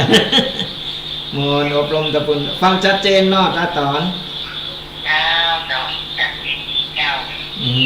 ดีละดูแลสุขภาพตัวเนอร์มันหนาวอากาศเปลี่ยนแปลงเป็นกูเป็นกีมเป็นกำลังอกกำลังใจกันเนอะเป็นกำลังใจให้กันท่านออกไปขายกันวันนี้ดีรักษาตัวฟังแล้วเข้าใจง่ายดีเนาะเป็นกำลังใจกันไปบุญรักษาเนอะบุญรักษาวันนี้หลายเส้นหลายสายไปที่สายรุดไปก็โทรมาใหม่ใดเนอะวันนี้หลายสายมาเป็นกำลังอกกำลังใจกันนี่แหละคือกำลังใจชีวิตสลายญาติโยมต่างหลายเป็นกำลังใจกันไปบ่ว่าเปิ้นจะเป็นไผอย่างใดเฮากำลังใจคนเนี่ยมันดีที่สุดเปิ้นบางคนนี่เปิ้นกำลังท้อกำลังเหนื่อยกำลังมีปัญหาตั้งออกอย่างบ่ได้เฮาเป็นกำลังใจเปิ้นเฮาไปแนะแนวเปิ้นได้บ่จะไปนำเปิ้นเฮาไปแนะแนวคือกำลังอกกำลังใจเพิ่นเป็นบุญเป็นกุศลสลายญาติโยมต่างหลายคนเฮาอยู่ได้ถึงวันเพราะกำลังใจ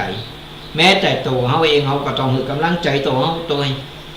บ่จะไปรอกำลังใจจากคนอื่นอันดับแรกนี่เฮาต้องมีกำลังใจตัวเฮาสำคัญที่สุดก่อนเฮาบ่คือกำลังใจตัวเก่าเมากะท่อเมากะเอาเริงมาเป็นเริงกูสิ่งกูอย่างมาใส่ในหัวมันทำเหนื่อยหน่ายทำกลายเป็นคนขี้ข้านไปก่อนเอาตื่นขึ้นมาแล้วยิ้มแย้มแจ่มใสโอ้เอาโจกดีวันนี้เอาตื่นมาเอามีลมหายใจดีหันโลกเห็นวันหนึ่งแสดงเขายังมีโอกาสทำไปเลยเขาก็จะปะแต่ความสุขความสบายใจของเขาไว้ใจไว้อมตุกอมโลกต่างๆไว้ก็โตอยู่หันโชคดีนะที่เขาตื่นมาถึงวันบางคนรับเราไปตื่นนะบางคนรับเราไปเลยแสดงว่าเป็นมดบุญแบบไฟได้ดับไปนะแต่เขาโชคดีได้ลืมตาปากมาพอโลกเหมือนกันยังมีโอกาสได้หายใจเขาจงภูมิใจเขาประคับประคองชีวิตเขาขึ้นมาได้ถึงตึงวันผ่านมาหมดกูสิ่งกูอย่างเขาจงภูมิใจเป็นกำไรชีวิตเขาเลยตอนนี้บรรปลายชีวิตก็สร้างบุญสร้างกุศลไว้อย่างเดียวนี่แหละคือสเสบียงที่จะติ๊กโตไปก็เอาวัดสร้างบุญสร้างกุศลตอนเนี่ยไปรอวันรอคืนไม่ต้องไปรอเขาก็บอกฮู้ว่าเขาจะได้ตื่นไหมก่อนไอ้คนที่ประเภทว่าเดี๋ยวก่อนนะพัดวันประกันพรุ่งนี่มันบ่มีความเจริญพัดหันพัดนี่ข้ออ้างหันอ้างนี่ไปเรื่อยคนโจรไปวัดไว้ก่อนยังบัดตั้นแก่จ้ะเอาไว้ก่อนยังบัดตั้นเฒ่าเติบรรจยไปทำความดีอะไรยังกระทั่งไว้ก่อนยังถึงเวลาเป็นข้ออ้างข้อพัดวันประกันพรุ่งเขาก็บอกมู่ว่าพรุ่งเขาจะได้ตื่นมาก่อนการเป็นการตายอย่างที่เคยอู่ไปแล้วว่ามันแค่เส้นยาแดงผ่าแปดชีวิตคนเขาฟังแล้วมันเป็นว่าข้ามภพข้ามจะฟังแล้วเหมือนมันไก่การเป็นการตายเหมือนมันไก่โตแต่คิดไผกึดอย่างอันนี้กึดพิษการเป็นการตายแค่เส้นยาแดงผ่าแปดกำเดียวในข้ามภพข้ามชาติเพราะฉะนั้นจะไปประมาทในการใช้ชีวิตจะแก่จะเฒ่าจะละเอกละอ่อนเนี่ย จะไปกึดว่าบ่มีวันตายเมื่อนอยู่ก็จะตายจะไปกึดมันจะตายมันกัดกรรมเดียวเนี่ยเพราะฉะนั้นเรามีสติใจชีวิตคือรอบคอบอันยังก็ตามต้องมีความระมัดระวังกูสิ่งกูอย่างเพราะฉะนั้นเนี่ยเรามีโอกาสได้ทำเราทำไปเลยไม่ต้องไปรอโอกาสนี่มันบ่มีเราบ่อยอันพระเจ้าบอกว่าโอกาสมันจะมาถึงวันโอกาสในมือเรามีแหงมีกูยิดสิ่งกูอย่างพร้อมหรือว่าบ่มีอย่างพร้อมก็ตามแต่เรามีใจพร้อมกายพร้อมทำไปเลยเพราะว่าจะทำอย่างก็ตามโดยเฉพาะสเบงบุญขาดไม่ได้เอาเกิดมาไต่ลมโพลมไทรของพระสัมมาสัมพุทธเจ้าเกิดมาในพระพุทธศาสนาบุญกุศลที่เป็นแสงสว่างนำทางเราเนี่ยในบรรปลายชีวิตก็โทรกันเข้ามา0826112245โทรมาอุบมาเอ่ยมาตักมาตายกันใครจะสอบถามหรือขอรายละเอียดเกี่ยวกับงานประชาสัมพันธ์ที่จะเกิดขึ้นในเดือนนี้แล้วก็เดือนหน้านี้ก็โทรเข้ามาสอบถามได้หรือใครสะดวกที่จะไปโรงงานในตีแจ้งไปแล้วก็สามารถไปโรงงานกันได้งานบุญใหญ่2งานที่ได้ประชาสัมพันธ์กันไปก็ไผที่เป็นลูกศิษย์ลูกหาช่วยประชาสัมพันธ์กันไปโดยไผใครได้บุญได้กุศล2งานนี่สะดวกอย่างไรก็ติดต่อกันเข้ามาได้สอบถามรายละเอียดกันได้ตีเบอร์โทร0826112245อาตมาภาพก็จะเป็นสายบุญเป็นสะพานบุญเชื่อมต่อจะได้มาตกบุญกันเล็กๆน้อยๆก็เป็นบุญสดาญาติโยมกันหลาย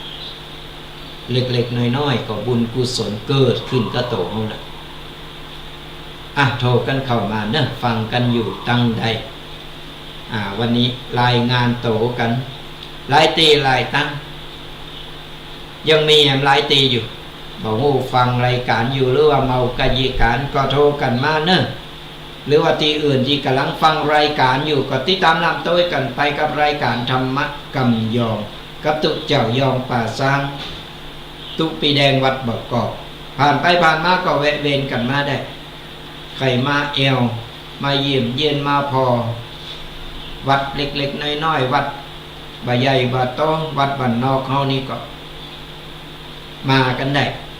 แจ้งกันมาก่อนเนอะโทรกันเข้ามาก่อนบางวันก็ติดงานอาตมาภาพก็การงานหลายอย่างไปช่วยงานหัดงานนี่ต่างๆบางทีก็ไปกิจนิมนต์ตัวก็นี่แหละเพิ่นถึงบอกว่าวิถีชีวิตของไผของมันบ่ว่าตุเจ้าก็อย่างตุอย่างตุเจ้านั่นสนาญาติโยมก็ตุอย่างสนาญาติโยมเพราะว่าเรายังได้เป็น เรายังเป็นสมุติสงฆ์อยู่ไม่ได้เป็นอริยสงฆ์เราก็ยังต้องเดินทางเราต้องทำการทำงาน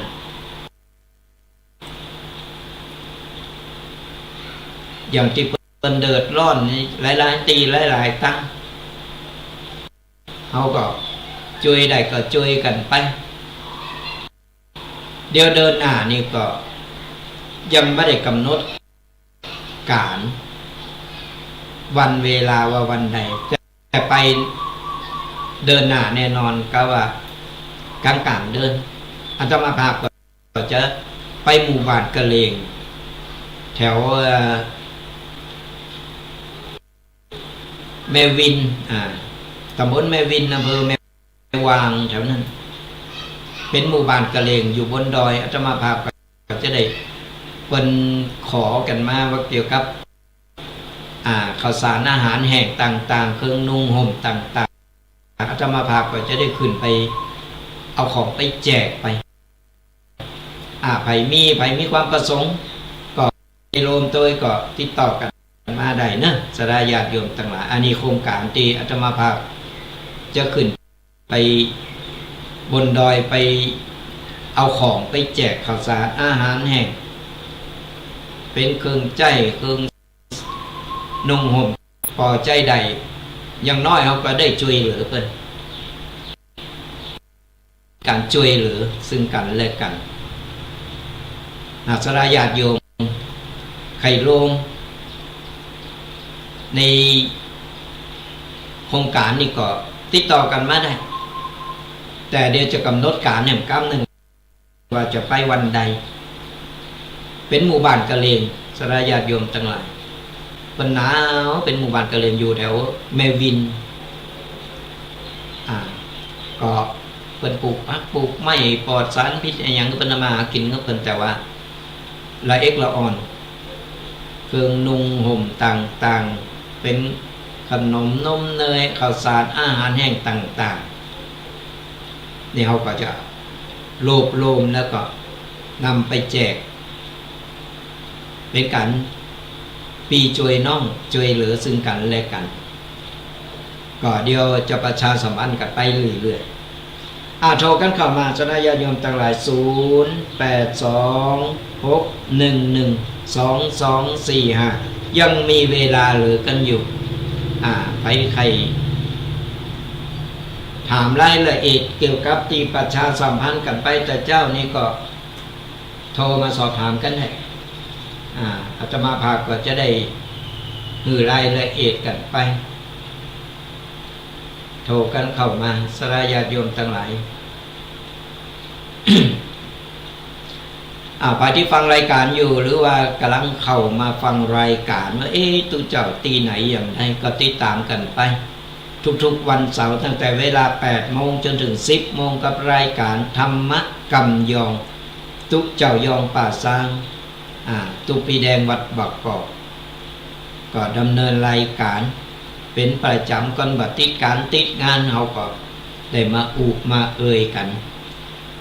มีหยังก็โทรมามาเอ่ยมาตักมาตายกันได้เป็นกำลังอกกำลังใจกันไปฟังรายการหลายๆช่องทางว่าจะเป็นตั้ง Facebook ช่อง YouTube ตั้งวิทยุวัดฝายหินหรือเครือข่ายต่างๆสะดวกทั้งไหนฟังได้ไปพอที่ Facebook ช่อง YouTube ไล่สดก็กดไลค์กดแชร์กดติดตามกันไปเอาก็ได้เป็นการเผยแผ่ธรรมะกับคนที่เพิ่นบ่เคยได้ฮู้ได้ฟังได้ยินเพิ่นก็จะได้ฮู้ได้ยินได้ฟังจะได้เข้าใจและนำไปใช้ไปปฏิบัติในการดำเนินชีวิตของแต่ละวันก็กดไลค์กดแชร์กดติดตามกันไปช่อง YouTube ก็ตั้งของวัดฝายหินไล่สดก็ตี Facebook ขออาตมาภาพเองกลุ่มไลน์ต่างๆหรือว่าฟังทางวิทยุ104หรือว่าจะเป็นเครือข่ายต่างๆฟังตั้งใดสะดวกตั้งใดก็ฟังกันได้สะดวกสบายมีธรรมะอยู่ในใจนี่เมื่อเรามีแสงสว่างของธรรมะส่องน้ำต่างไปในต่างตีดี ก็โทรกันเข้ามา0826112245ก่อนอื่นก็ขออนุโมทนาบุญกับคณะญาติโยมที่กดไลค์กดแชร์กดติดตามแล้วก็คอมเมนต์มาทาง Facebook หลายๆอันหลายๆอย่างเดี๋ยวอาตมาภาพก็จะได้ไล่ตอบจะตอบไปกดไลค์กดแชร์กดติดตามหลังจากจบรายการก็จะได้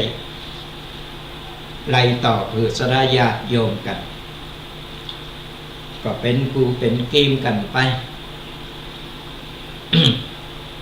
ก็ประชาสัมพันธ์กันแนมกรรมหนึ่งเนอะจะได้ญาติโยมทั้งหลายระหว่างที่รอโทรศัพท์กันอยู่ว่าไปอยู่ทั้งได้ฟังตาใดโทรกันเข้ามาก็ประชาสัมพันธ์กันไปแห่งกรรมหนึ่งในวันที่19ถึง25มกราคม2569นี้ขอเชิญเจริญพรสดาญาติโยมศิษยานุศิษย์หรือว่าผู้เคารพนับถือสดาญาติโยมผู้เคารพนับถือผู้คนผู้ทันโรงงานพระราชทานเพลิงศพของเจ้าคุณพระเดชพระคุณพระพุทธบาทพิทักษ์อดีตรองเจ้าคณะจังหวัดลำพูนอดีตเจ้าคณะอำเภอป่าซางอดีตเจ้าอาวาสวัดพระพุทธบาทตากผ้าพระอารามหลวงก็จะมีการถวายพระราชทานเพลิงศพในระหว่างวันที่19ถึง25มกราคมสดาญาติโยมบ้านไก่บ้านหิมหรือว่าสดาญาติโยมจากที่อื่นตีไก่ไผที่เป็นลูกศิษย์ลูกหาที่เคยเคารพนับถือหรือไผที่ใครมากินมาตามมีจิตสนาใครรวมบุญก็ขอเชิญเจริญพรกันได้เนอะระหว่างวันเดินหน้านี่นะวันเดินมกรานี่ระหว่างวันที่19ถึง25มกราคมนี่ที่วัดพระพุทธบาทตากผ้าพระอารามหลวงของเรามีการถวายพระราชทานเพลิงศพอันเจ้าคุณพระพุทธบาทพิทักษ์ก็ขอเชิญมารวมกินรวมทานกันหรือว่าสดาญาติโยมไผที่มีจิตสนาไข่โฮมบุญเพราะว่าจะเป็นชุดไทยธรรมบูชากันเตศหรือว่าจะเป็นไทยธรรมชุดใหญ่กันโสดหรือว่าจะเป็นตู่ไม่ซักยามผ่าไหมผ่าไตบางสกุลหนังสืออนุสรณ์พัดกลองหรือว่าเป็นภัตตาหารเพนพระภิกษุสามเณรในงานหรือจะเป็นวงปีพาบรรเลงดนตรีสะดวกอย่างไรหรือว่าอื่นๆก็ตามจิตศรัทธาสดาญาติโยมทั้งหลายก็แจ้งความจำนงกันไปได้ใครมีเบอร์โทรหรือว่าใครสะดวกก็ติดต่อกันได้ที่คณะกรรมการเจ้าหน้าที่วัดพระพุทธบาทตากผ้าก็ติดต่อกันได้หรือว่าบัสะดวกก็โทรเข้ามาที่เบอร์0826112245มาขอหมายเลขบัญชีหรือว่ามาขอเบอร์โทรที่จะถามรายละเอียดต่างๆก็โทรเข้ามาได้เนอะสดาญาติโยมทั้งหลายเป็นบุญใหญ่บุญหลงส่งท้ายกันนะก็ให้เป็นลูกศิษย์ลูกหาว่าจะเป็นพระภิกษุสามเณรฆราวาสต่างๆที่เคยรู้จักมักจีเคยเคารพนับถือกันก็ขอเชิญเจริญพรแล้วก็แจ้งข่าวประชาสัมพันธ์กันไปโดยว่างานพระราชทานเพลิงศพเจ้าคุณวัดพระพุทธบาทพิทักษ์วัดพระพุทธบาทตากผ้าพระอารามหลวงจังหวัดลำพูนของเราจะมีขึ้นในวันที่19ถึงวันที่25มกราคม2569ก็บอกต่อๆกันไปตัวและงานหนึ่งก็ประชาสัมพันธ์อันนี้เป็นงานพระป่าสามัคคีขอเรียนเชิญท่านผู้มีจิตศรัทธาลงทำบุญทอดพระป่าสามัคคีสร้างโรงภัตตาหารและอุปกรณ์ของโรงเรียนอินทวิทยาหรือว่าวัดบ้านโฮตำบลหนองหนามอำเภอเมืองจังหวัดลำพูนจะทอดถวายในวันที่30ธันวาคมสิ้นเดือนนี้ก่อนสิ้นปีเวลา 16:19 น.หากสดาญาติโยมมีจิตศรัทธามีความประสงค์ใครโฮมกินโฮมทานสร้างบุญสร้างกุศลก่อนสิ้นปีนี่ก็ขอเชิญเจริญพรแจ้งความจำนงกันมาได้ถ้าจะสะดวกก็โทรเข้ามาเบอร์0826112245ก็ได้เพราะว่าโรงเรียนนี้เป็นโรงเรียนประถมของสามเณร เยาว์วัยระดับประถมจะมีสมณเณรหลายๆตีหลายๆตั้งเพราะว่าจะเป็นสมณเณรจากกัลยาณิวัฒนาหรือว่าจากหลายๆตีโดยเฉพาะก็สมณเณรตีวัดบักกอกของเฮานี่ก็ลูกศิษย์อาตมาภาพนี่ก็ไปเฮ็ดอยู่ที่หั่นเหมือนกันแต่ว่ามีพระมีสมณเณรหลายรูปหลายตนประมาณประมาณเกือบ100สตางค์ญาติโยมแต่ว่ายังบ่มีห้องยังบ่มีห้องฉันที่ว่าเป็นตีเป็นตั้งเป็นกิจจลักษณะก็เลยมีโครงการที่สร้างโรงฉันพร้อมกับซื้ออุปกรณ์ต่างๆเพื่อจะให้สามเณรน้อยของเฮานี่ได้นั่งฉันภัตตาหารเวลาไปเรียนหนังสือจะได้เป็นกิจจลักษณะขอเชิญเจริญพรกันได้เนอะโฮมกินโฮมทาน5 บาท10 บาทก็เป็นบุญไปกุศลสนาญาติโยมทั้งหลายหรือว่าไผใครเอาซองไปช่วยแจกก็โทรเข้ามาได้ตีเบอร์โทรศัพท์เบอร์เดิมเขาบอกหลายเบอร์เพราะว่าเดี๋ยวสนาญาติโยมจะงง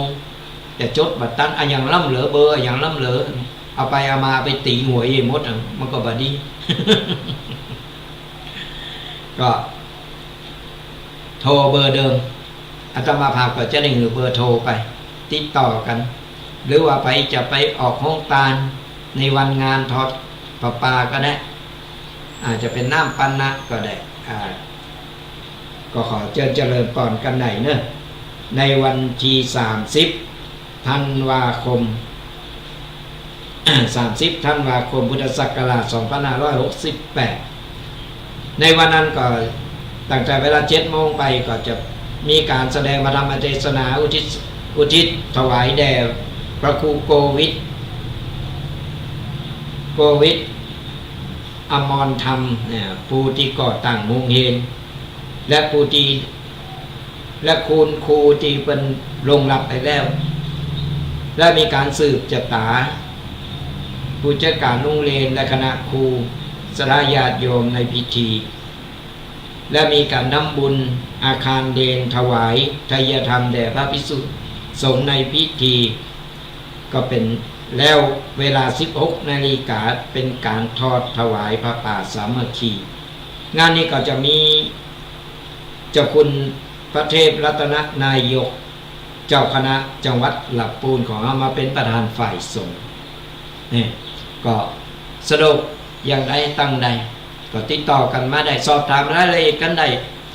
หลังจากจบรายการแล้วก็โทรเข้ามาคุยได้โทรมาขอรายละเอียดกันได้มีความแจ้งความจำนงกันได้สดาญาติโยมทั้งหลายเพราะว่าจะเป็นบุญกุศลยังก็ตามเล็กๆน้อยๆเราสั่งสมไปเหมือนฝนมันตกใส่ในโอ่งในตุ่มบ้านเฮาเนี่ยตกใส่ทีละยศ2 ยศมันเขามันก็เต็มเหมือนการสร้างบุญสร้างกุศลนั้นกันก็เราได้ทำบุญสั่งสมบุญไปทีละเล็กละน้อยเมินเข้ามันก็เต็มโอ่งเต็มตุ่มนี่บุญก็จะเกิดผลบารมีมันก็จะเกิดเฮาก็จะได้สะเบงบุญตีจะติดสอยห้อยตามเป็นแสงสว่างนำต่างเฮาไปสู่ภพภูมิที่ดีในบรรปลายชีวิตของเฮาสั่งสมบุญจะอยู่ใดก็เพราะบุญนี่แหละสนาญาติโยมมีโอกาสทำไปเถอะว่าต้องไปรอวันรอคืนพัดวันประกันทุงก็อย่างที่บอกว่าเฮาบ่ฮู้ว่าเฮาจะมีโอกาสกันก็ในเมื่อเฮามีโอกาสนะทำไปจะไปเสียโอกาสบางคนหันตุเจ้าพระเนนกำซองไปซองขาวไปเลยปิดตู้ป้มดักแซ่บโ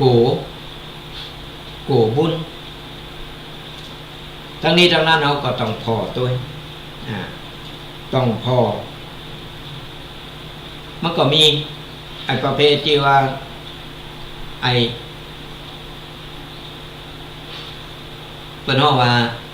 ปลอมพระปลอมมันตุเจ้าพระเนนปลอมมันก็มี ปะปนกันไปเราก็ต้องดูก่อนหันว่าชอบมาพากลเราก็ต้องเป็นหูเป็นตาด้วยแจ้งปอหลวงแจ้งกำนันก็มาทำในทางที่บดีบัดคนมาเลลายมาอย่างก็ตามประเดี๋ยวมันต้องดูแลช่วยกันสอดส่องดูแลตัว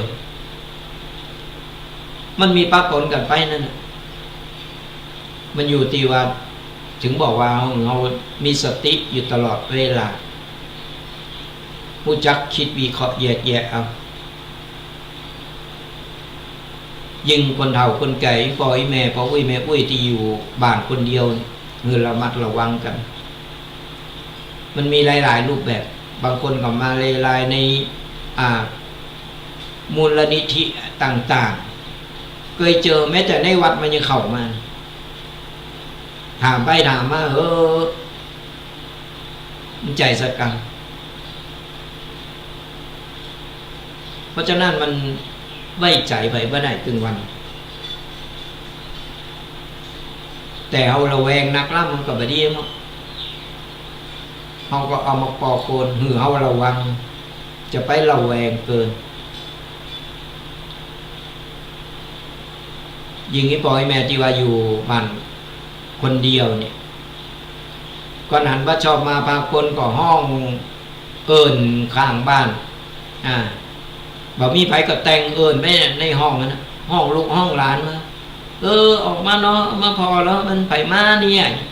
มันดึงใจมันดึงตกไปละกำลังมาบัดดีเพื่ออย่างเพื่อป้องกันตัวเฮาบัจจัยสุ่มสี่สุ่มห้าไปมานี่ก็คนเฒ่าคนแก่นี่นิสัยคนบ้านเฮามันเป็นอันใครมาถึงเรือนชานก็ต้อนรับอีกก็เฮาบอกฮู้ประเดี๋ยวมันเจออันต้อนรับนะต้อนรับแต่ก่อนมาบัดดีนี่มันก็บ่ไหวเฮาก็ต้องไปฟังไปเปิดประตูจ้ะประตูโห่นี่ก่อนอยู่คนเดียวนี่ปิดไว้เลยนั่งอยู่ในบ้านหั่นมาขายอันนั้นอันนี้ก็มีไปอยู่เนอะกำนันก็แม่เหมาเตอเนอะก็ได้ยังก็เงินลูกมาลานไปซื้อ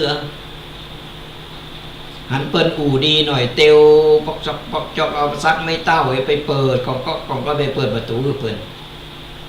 จับซึกเข้าบ้านทีมนี้มันเต็กคอเอากันไว้ก่อนเนี่ยสลายญาติโยมเอากันไว้ก่อนดีกว่าแก่หมู่ลูกหลานที่มีไปอยู่มีคนเฒ่าคนแก่เพิ่นอยู่คนเดียวก็ติดกล้องวงจรปิดไว้เลยอย่างน้อยก็มีหลักฐานเกิดอย่างขึ้นมาก็มีหลักฐานแต่โดยเฉพาะนี้เราก็พยายามเป็นขออนุญาตนะเจริญพรจากทางใดเสียงแจ๋ว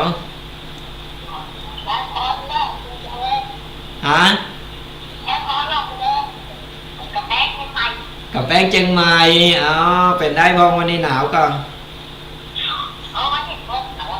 วันนี้พอหนาวเท่าใดเนาะกำลังโทรมาวันแรกฟังชัดเจนเนาะนะคุณ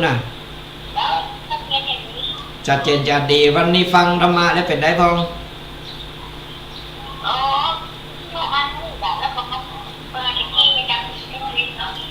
กำลังเปิดฟังเนาะ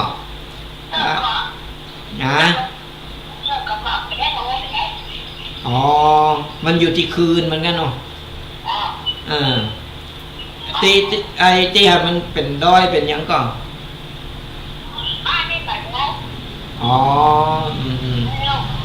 มันอยู่ที่คืนมัน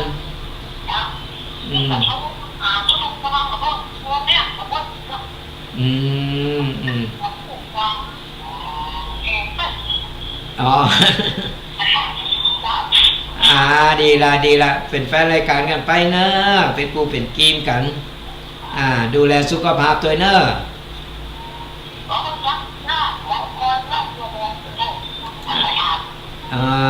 นั่นแหละ รู้จักกันไว้เป็นกูเป็นกีมกันไว้เนาะปาตะข้าวมันก็มาเอาหัวมาไว้อ๋อจอมเขาตัดไปละ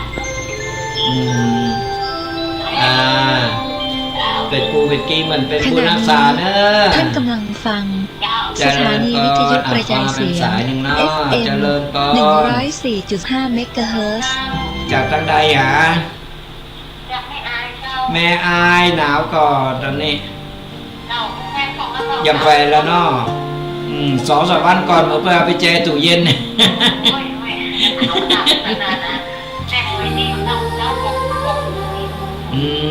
มีหมอกอยู่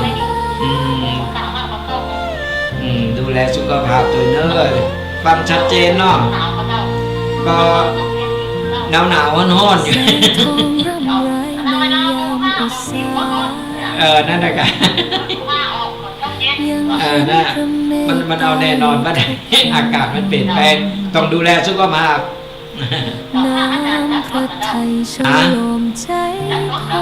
จัดรายการสดจัดสดทุกวันเสาร์8 โมงถึง 10 โมง8 โมงถึง 10 โมงก็เป็นวัดพระบาทอุดม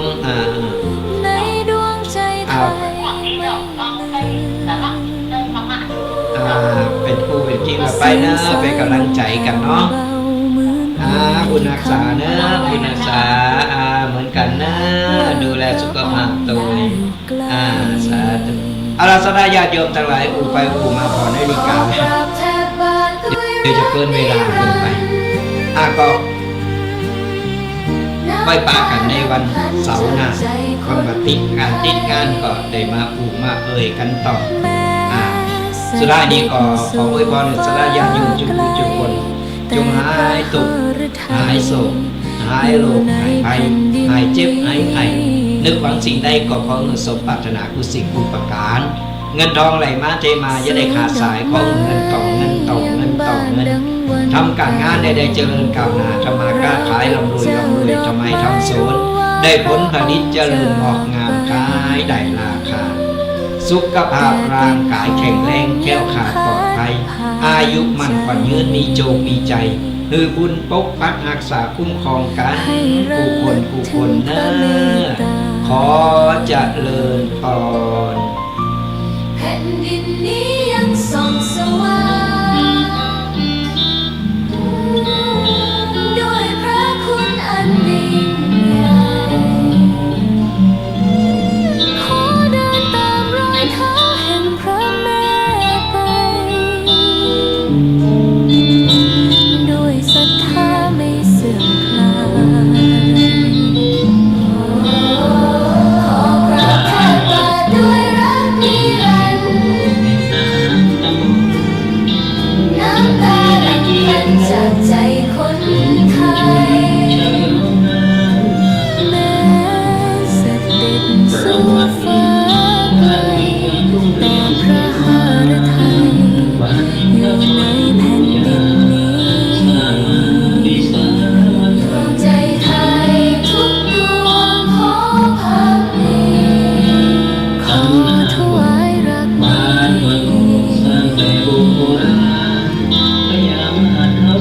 คำประสานสร้างหมู่บ้านด้วยความยินดี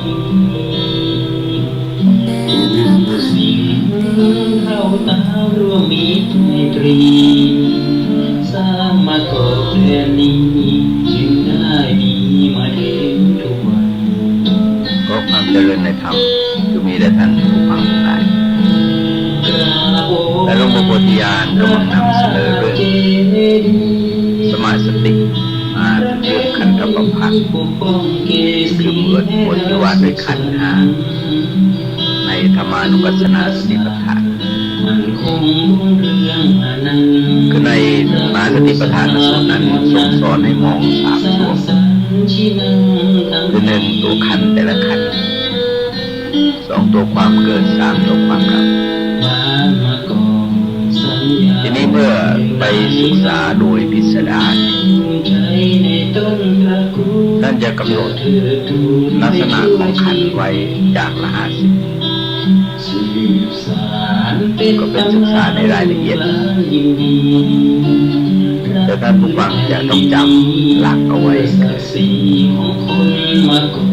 อวิชชาตัณหาเนี่ยก็จะเป็นหลักตรงนั้นก็จะมีองค์ประกอบอื่นซึ่งแตกต่างกันนิดๆหน่อยๆนะเราก็อยู่ในตัวคนคนเดียวกันนั่นเองแต่ว่าเวลามองในแนววิปัสสนานั้นท่านจะสอนให้มองโดยละเอียดก็เรียกว่าทียิบทีเดียว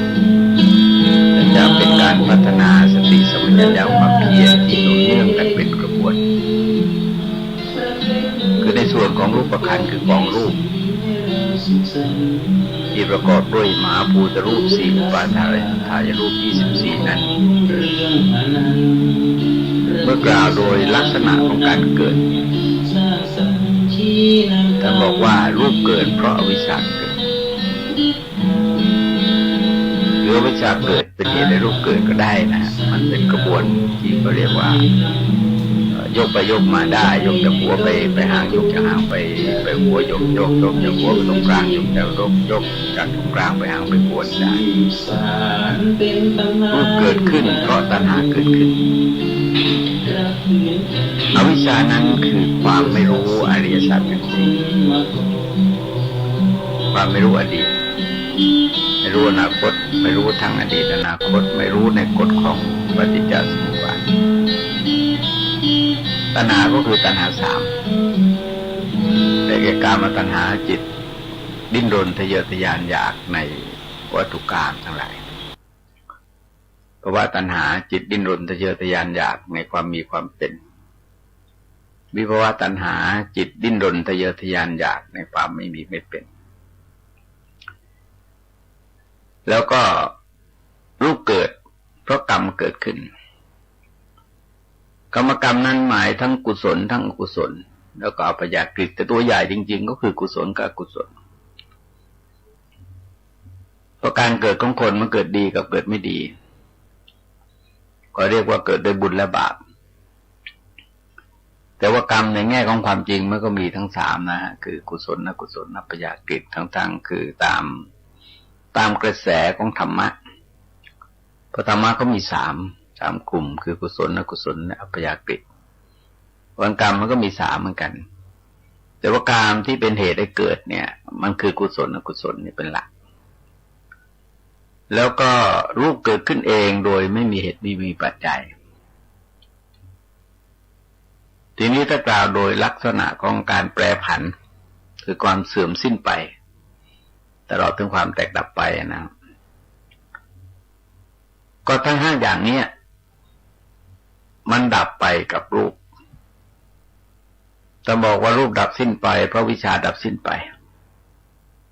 รูปดับสิ้นไปเพราะตัณหาดับสิ้นไปรูปดับสิ้นไปเพราะกรรมดับสิ้นไปรูปดับสิ้นไปเพราะอาหารดับสิ้นไป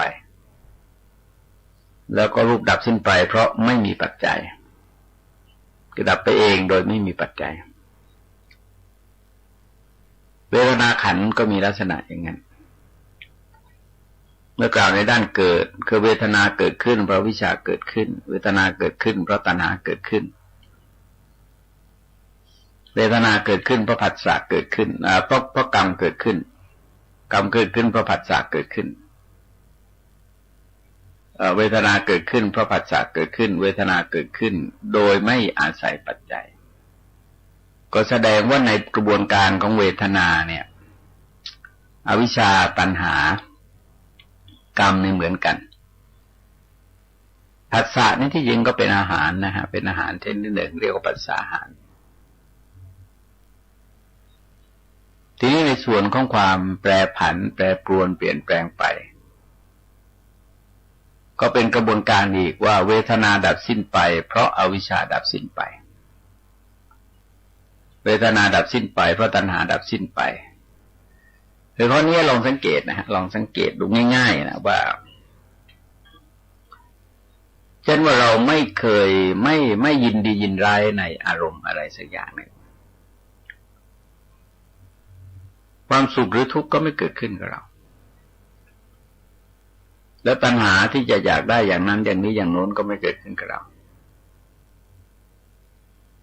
แล้วก็แสดงว่าเป็นสิ่งที่เราสัมผัสอยู่ในแต่ละวันเองเพียงแต่ว่ามาศึกษาเรียนรู้มาทำความเข้าใจในรายละเอียดที่ลึกซึ้งลงไปเพราะเมื่อเวทนาดับสิ้นไปก็เพราะกรรมก็ดับสิ้นไปเวทนาดับสิ้นไปเพราะผัสสะคือการกระทบทางตาหูจมูกลิ้นกายใจนะครับดับสิ้นไปและเวทนาดับสิ้นไปดับสิ้นไปเองโดยไม่มีเหตุปัจจัย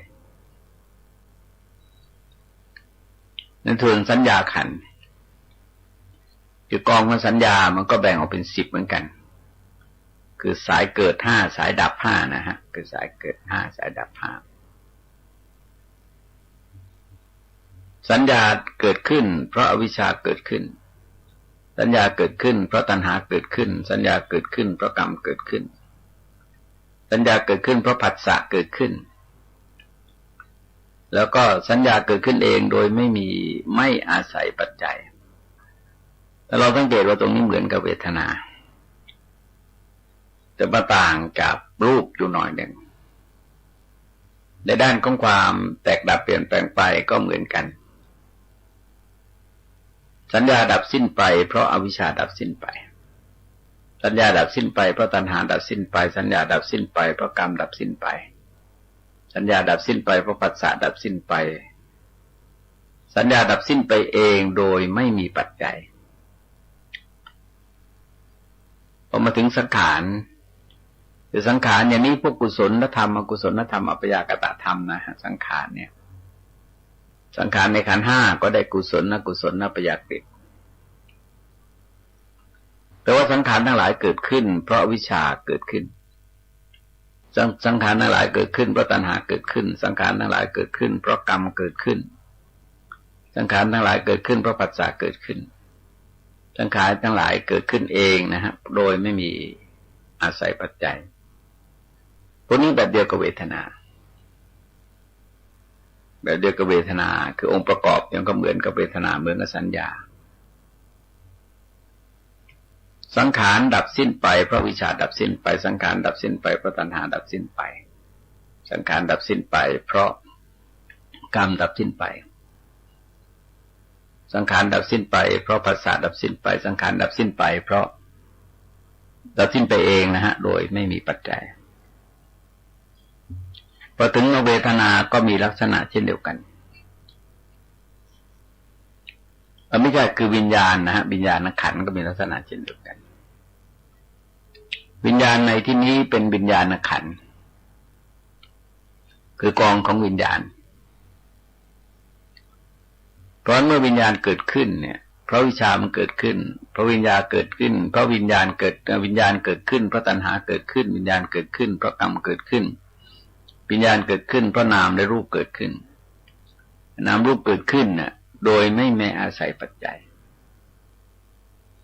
ตัวนี้ลองนึกถึงปฏิจจสมุปบาทโดยเช่นว่า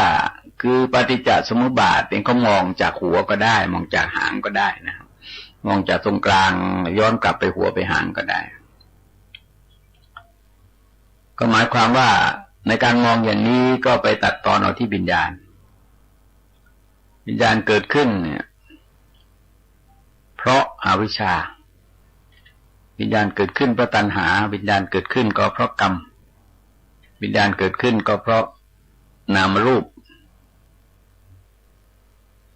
เพราะอาศัยนามรูปเนี่ยวิญญาณไม่ใช่คือ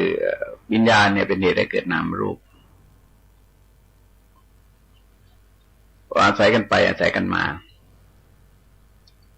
เป็นกระบวนการปฏิกิริยาลูกโซ่นะฮะเราจะถือว่าไอ้โซ่ไหนเป็นเหตุให้เกิดโซ่ไหนก็ได้มันโยกกันทั้งสายเกิดแล้วก็สายดับเพราะวิญญาณดับสิ้นไปเนี่ยเพราะอวิชชาดับสิ้นไปวิญญาณดับสิ้นไปเพราะตัณหาดับสิ้นไปวิญญาณดับสิ้นไปเพราะกรรมดับสิ้นไปวิญญาณดับสิ้นไปเพราะนามรูปดับสิ้นไปวิญญาณดับสิ้นไปเองโดยไม่มีปัจจัยในข้อนี้เป็นวิธีการในการแนะให้ผู้บำเพ็ญพิจารณาลักษณะการเกิดและลักษณะของการแปรผันของขันธ์ 5 อย่างอย่างละ 5ในขันธ์หนึ่งเนี่ยได้ลักษณะ10จึงรวมแล้วก็เป็นลักษณะ50ด้วยกันเป็นแนวของการเจริญวิปัสสนาข้อนี้ก็ตรงกับแนวยะในยะที่ทรงแสดงไว้ในอนัตตลักษณสูตรยกตัวอย่างอนัตตลักษณสูตรเนี่ยเพราะว่าท่านสาธุชนคุ้นๆนะฮะได้ยินบ่อยๆเพราะว่าโครงสร้างของธรรมะเขาก็เป็นอย่างเดียวกันเพียงแต่ว่าในอนัตตลักษณสูตรนั้นได้ยกเอาขันธ์ห้าเป็นอนัตตานี่แหละไม่ใช่ขันธ์ห้าตกอยู่ในกฎของไตรลักษณ์แต่มันเริ่มต้นที่อนัตตาคือตามปกติแล้วจะมักจะเริ่มต้นที่อนิจจังทุกขังอนัตตาก็จะเริ่มอย่างนั้นแต่พอดีในอนัตตลักษณสูตรท่านปัญจวัคคีย์นี่ท่านเป็นพราหมณ์ที่คุ้นเคยอยู่กับชีวิตอมตะคุ้นเคยอยู่กับปรมาตมันมหาตมันพรหมมันต่างๆซึ่งเป็นของเที่ยงแท้ยั่งยืนถาวรไม่แปรผันเนี่ยดังนั้นพระเจ้าก็ทรงแสดงในรูปของอนัตตาขึ้นมาแสดงก่อนแต่ก็บีบประเด็นนะฮะบีบประเด็นอยู่เฉพาะที่ขันธ์ห้าเพราะอะไรเพราะว่านิพพานเนี่ยมันไม่ใช่ขันธ์นิพพานเป็นอนัตตาแต่นิพพานเป็นนิจจังเป็นสุขขังคือไม่ได้เป็นอนิจจังไม่ได้เป็นทุกขังกับเขาด้วยแต่เป็นอนัตตาในประเด็นที่ว่าว่างจากกิเลสเป็นความว่างที่ไม่มีอะไรเจือปนอยู่ที่จริงก็เป็นธรรมะ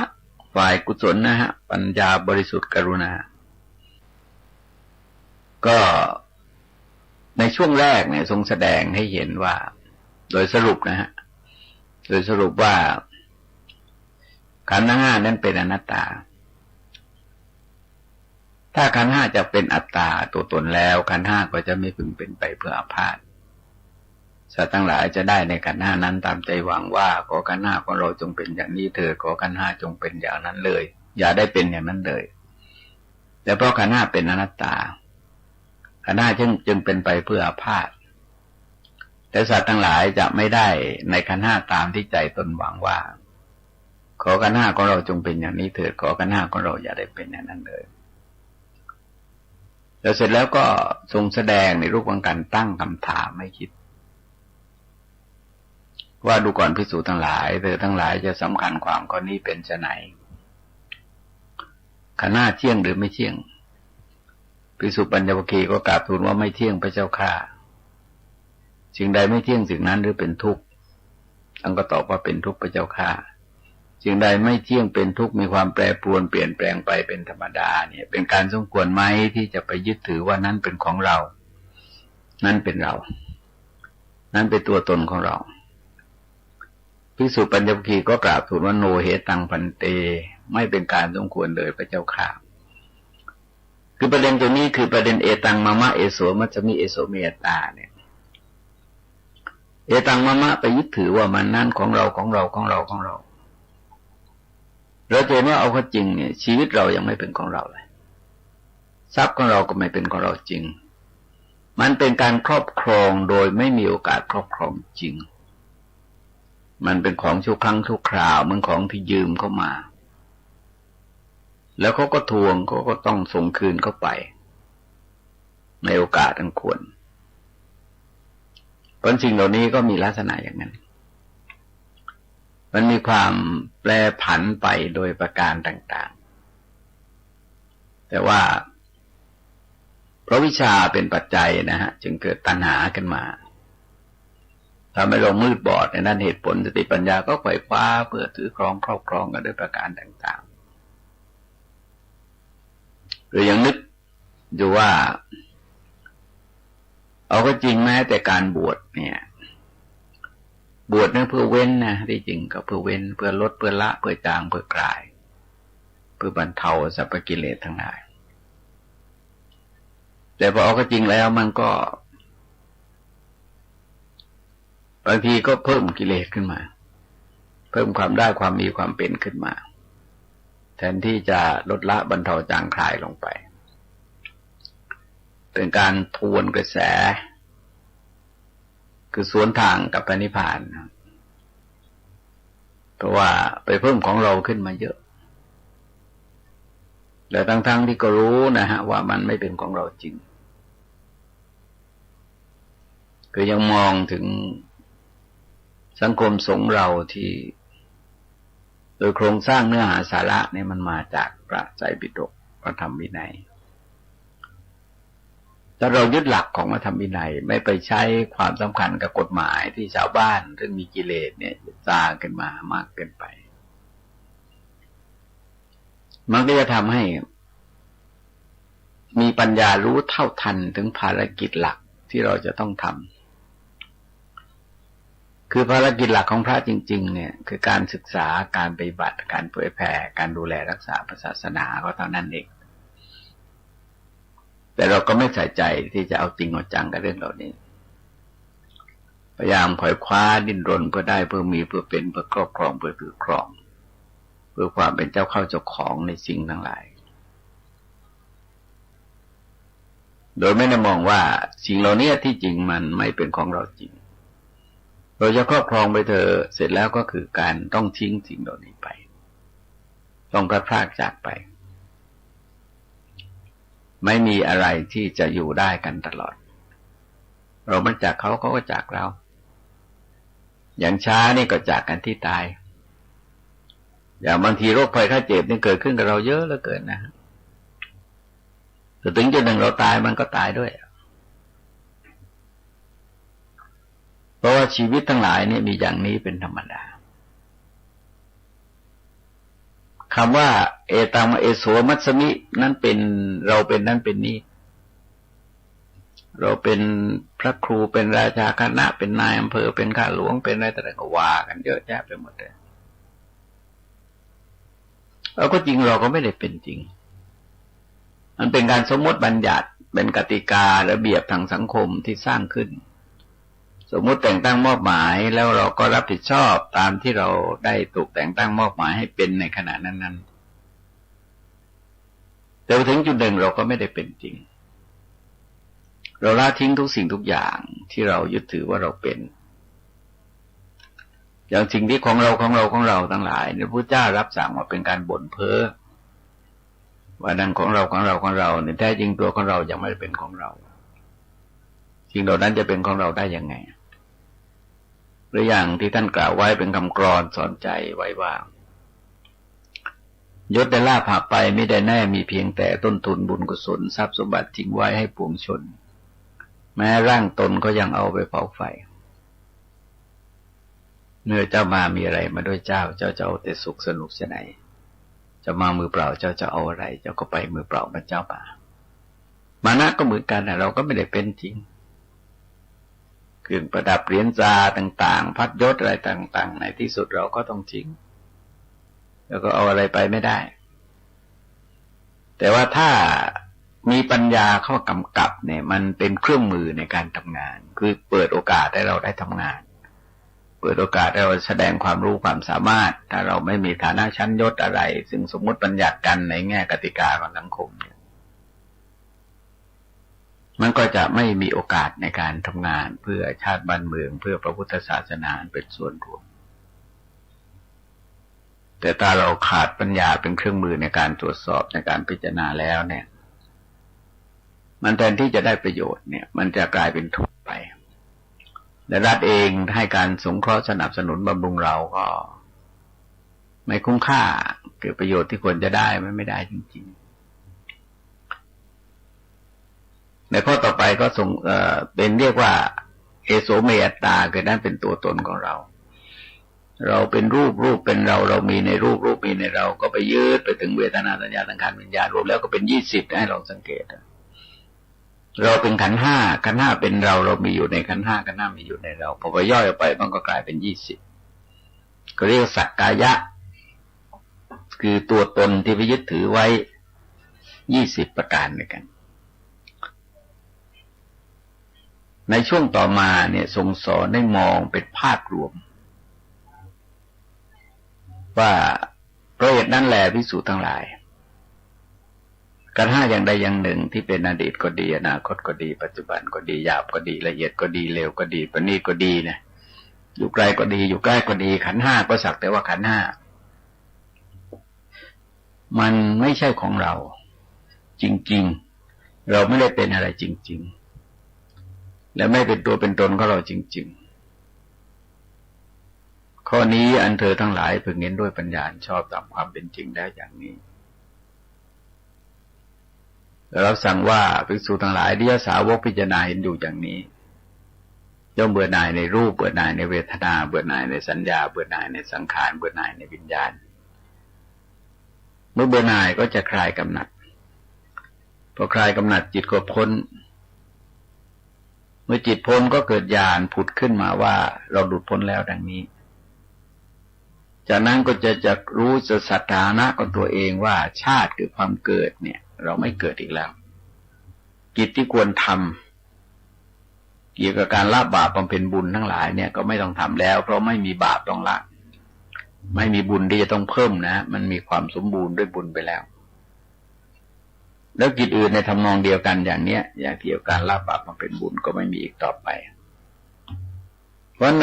ในที่สุดเนี่ยท่านที่รู้เห็นอย่างนี้ท่านก็มองว่าขันธ์ห้ามันก็มีอยู่สักแต่ว่าเป็นขันธ์ห้านั่นเองพิจารณาเห็นทั้งขันธ์ห้าทั้งที่เป็นภายในทั้งที่เป็นภายนอกทั้งความเกิดขึ้นทั้งความเสื่อมสลายไปของขันธ์ห้าและพิจารณาเห็นทั้งความเกิดทั้งความเสื่อมไปใจที่รู้สึกว่ามีขันธ์ห้าเนี่ยมันก็สักแต่ว่าเป็นขันธ์เป็นที่ระลึกและจะไม่คล้องไม่ติดไม่ยึดอยู่ในขันธ์ทั้งห้าเหล่านั้นแต่ว่าทรงสรุปไว้ในตอนสุดท้ายเนี่ยว่าบุคคลภิกษุทั้งหลายภิกษุย่อมพิจารณาเห็นธรรมในธรรมคืออุปาทานขันธ์อุปาทานขันธ์อย่างนี้แหละซึ่งจากหลักนี้เราจะเห็นว่าเป็นการสอนในแนวที่ลึกซึ้งลงไปคือแนวของอารมณ์กรรมฐานเป็นระดับจิตสิกขากับปัญญาสิกขาแต่ในขณะเดียวกันถ้าเราเอามาใช้ประโยชน์ในชีวิตประจำวันเนี่ยอย่างน้อยที่สุดก็บรรเทาความกำหนัดขัดเคืองรุ่มหลงมัวเมาลงไปเราก็จริงก็ไม่รู้จะไปทะเลาะกับใครนะฮะเพราะชีวิตแต่ละชีวิตมันเป็นสักแต่ว่าธาตุเท่านั้นเองเราก็เป็นธาตุเขาก็เป็นธาตุไม่รู้จะทะเลาะกันไปเพื่อเรื่องอะไรกันท่านฟังทั้งหลายใต้ร่มพระโพธิญาณในวันนี้เขายุติไว้ด้วยเวลาเพียงเท่านี้ที่สุดนี้ขอความเจริญงอกงามไปบูรณนธรรมจะมีแต่ท่านผู้ฟังทั้งหลายโดยทั่วกันสวัสดีขอความเจริญในธรรมจงมีแต่ท่านผู้ฟังทั้งหลายแต่ร่มพระโพธิญาณในวันนี้คงพูดเรื่องสมาสติในข้อของเรียกว่าอายตนะปัปพะคือหมวดที่ว่าด้วยอายตนะอายตนะนั้นก็มีอยู่สองฝ่ายนะคือตาหูจมูกลิ้นกายใจก็เรียกว่าอายตนะภายในรูปเสียงกลิ่นรสโผฏฐัพพะธรรมารมณ์ก็เรียกว่าอายตนะภายนอกทีนี้เราจะสังเกตได้ว่าความดีหรือความชั่วมันเกิดขึ้นทางเนี้ยเพราะพวกนี้บางทีเนี่ยท่านเรียกว่าทวารทวารก็แปลว่าประตูนะฮะประตูก็เป็นทางเข้าเหมือนประตูบ้านเราในคนดีก็เข้าคนร้ายก็เข้านะสัตว์ก็เข้ามาก็แล้วแต่เราป้องกันดีขนาดไหนล่ะแต่เราป้องกันไม่ดีเนี่ยภัยอันตรายก็ไม่มีโอกาสเข้ามาแต่ถ้าเราป้องกันไม่ได้ดีเนี่ยภัยอันตรายก็จะเข้ามาแต่ในที่นี้ทรงสอนในรูปคล้ายๆกับนิวรณปัปพะที่ว่าไว้แล้วนะฮะคือเรื่องกิเลสเหมือนกันคือไม่ใช่ตัวอายตนะเป็นกิเลสแต่ว่าเป็นทางเกิดของกิเลสเพราะว่าเวลาสัมผัสอารมณ์ตัวให้ลองสังเกตนะครับแต่เราจะไปกำหนดเอากำหนดว่าหน้าสวยกำหนดด้วยความกำหนัดความกำหนัดมันก็เกิดกำหนดด้วยความขัดเคืองความขัดเคืองมันก็เกิดกำหนดด้วยความรุ่มหลงความรุ่มหลงมันก็เกิดกำหนดด้วยความประมาทความประมาทมันก็เกิดรูปมันก็เป็นอย่างนั้นแหละรูปมันก็เป็นแต่ว่ารูป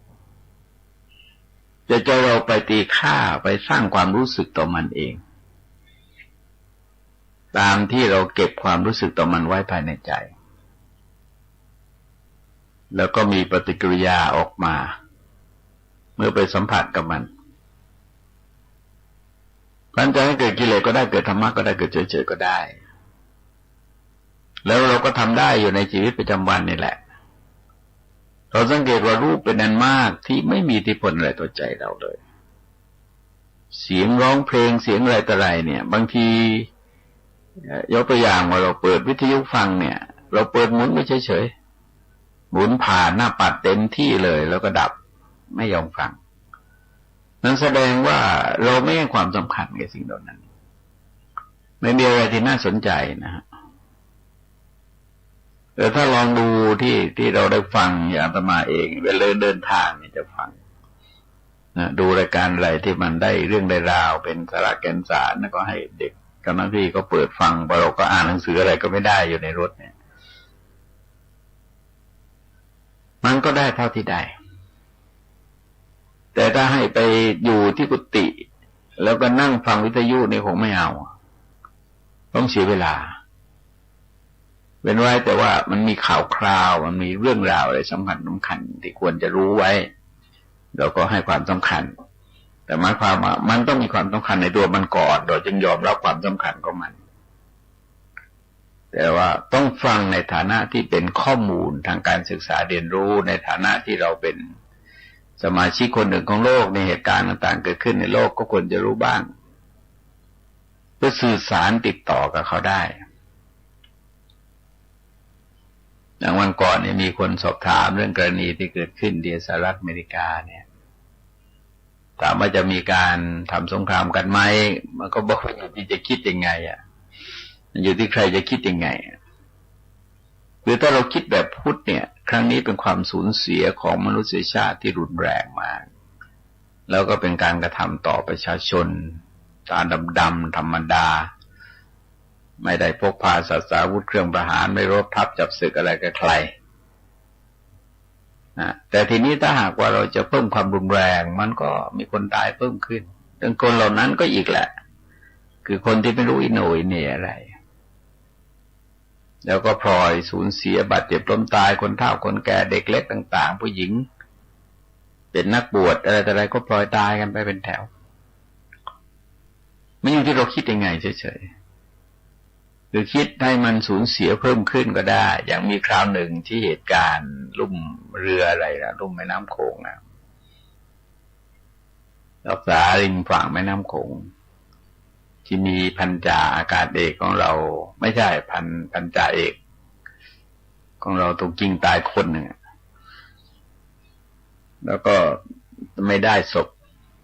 แต่เราพูดไปในทำนองที่ว่าถ้าไม่ได้ศพก็ต้องเพิ่มศพคือมันพูดได้แหละแต่มันได้อะไรขึ้นมาคือมันต้องให้มีศพน้อยที่สุดเพราะถ้าศพมากมันก็ลุกลามบานปลายลงไปมันทั้งหมดมันขึ้นอยู่กับความคิดเพราะถ้าเราคิดในทางศาสนาแล้วเนี่ยพระพุทธศาสนาเราเนี่ยเวรย่อมไม่ระงับโดยการจองเวรแต่จะระงับไปโดยการไม่จองเวรคือไม่ใช่ว่าเขาทำเราไปยกย่องว่าเขาทำดีนะฮะคือไม่ดีก็คือไม่ดีเขาก็ว่าทำไม่ดี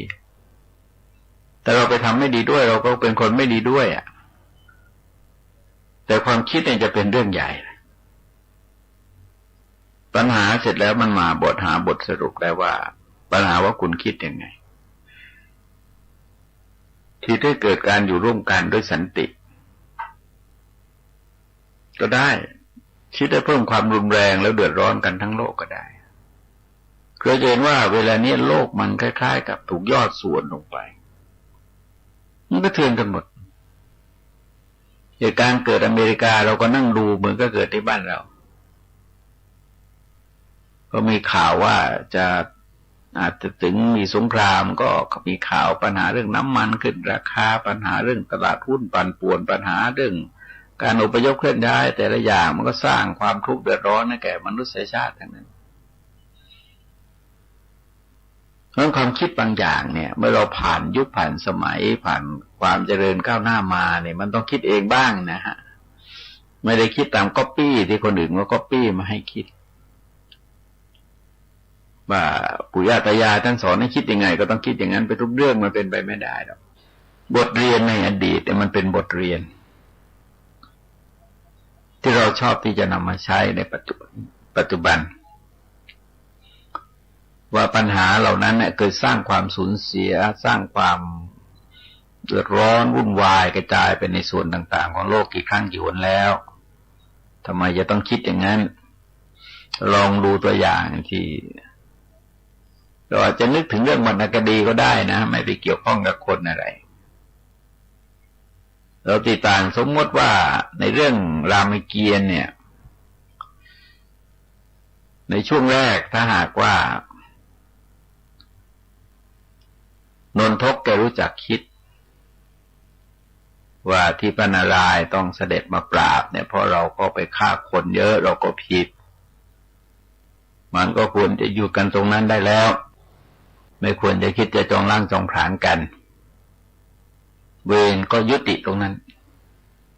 นนทกก็ตายแล้วก็เกิดใหม่โดยจิตใจที่สงบอาจจะเกิดดีกว่าเกิดเป็นยากกันนะพระนารายณ์เองก็ปล่อยไปเรื่องเด็กก็ไม่พอใจก็มีสิทธิ์แต่ไม่จำเป็นจะต้องท้าตีท้าต่อยไปสู้กันในโลกมนุษย์มันก็ไม่จำเป็นอะไรซึ่งสรุปว่ามันก็คุมใจไม่ได้ทั้งคู่ไปรู้อำนาจแก่อารมณ์โทสะรู้อำนาจแก่อารมณ์ที่เรียกว่าเป็นกลายเป็นคนที่ใครแตะต้องไม่ได้มันก็กลายเป็นปัญหาถือว่าลงมาในโลกมนุษย์แล้วเนี่ยเราจะเห็นว่ามีหลายตอนที่สามารถจะหยุดเรื่องราวลุกลามในเรื่องรามเกียรติ์ได้เนี่ยเช่นว่าหญิงค่อมที่พระรามท่านทดลองสอนก็ยิงสอนแล้วก็ทำให้หลังตรงแล้วก็ยิงกลับไปหลังค่อมอีกเนี่ยก็ถือว่าก็ท่านก็ทดลองอาวุธของท่านแต่เราก็ไม่บาดเจ็บอะไรก็ดีนะท่านไม่ฆ่าเราเนี่ยถ้าท่านฆ่าเราก็ตายก็หยุดตรงนั้นไม่ต้องอาฆาตพยาบาทอะไรมันก็ไม่ได้ไม่เสียอะไรนักหนาปัญหาการยุยงให้นางกายเกษีเกิดอาฆาตพยาบาทในพระรามก็จะไม่ปรากฏแต่ในสุดก็ลากเป็นความอาฆาตพยาบาทแล้วประยุยงนางกายเกษีนางกายเกษีเองก็เหมือนกันคือพระรามก็เป็นลูกกันนะคือไม่น่าจะไปริษยาแต่พอถูกแรงยั่วยุเข้ามันก็เกิดริษยาจนไม่รู้อะไรควรอะไรไม่ควรแล้วมาขอราชสมบัติจากท้าวทศรถให้แก่พระพจน์เองก็ปฏิเสธเย่งๆอย่างเนี้ยแต่ก็ยังไปขอพระทศรถเองก็แสดงความไม่พอพระทัยคือตาน่าจะรู้สึกแต่ก็ไม่รู้สึกก็ลากเรื่องกันไปจนถึงว่าพระพจน์เองก็ต้องที่วงคตท้าวทศรถเองก็ที่วงคตไป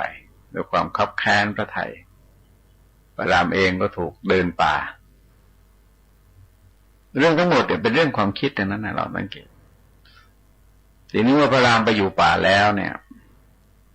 ก็อยู่กันโดยปกติสุขตั้งอาสมเป็นฤาษีชีไพรอยู่ในป่า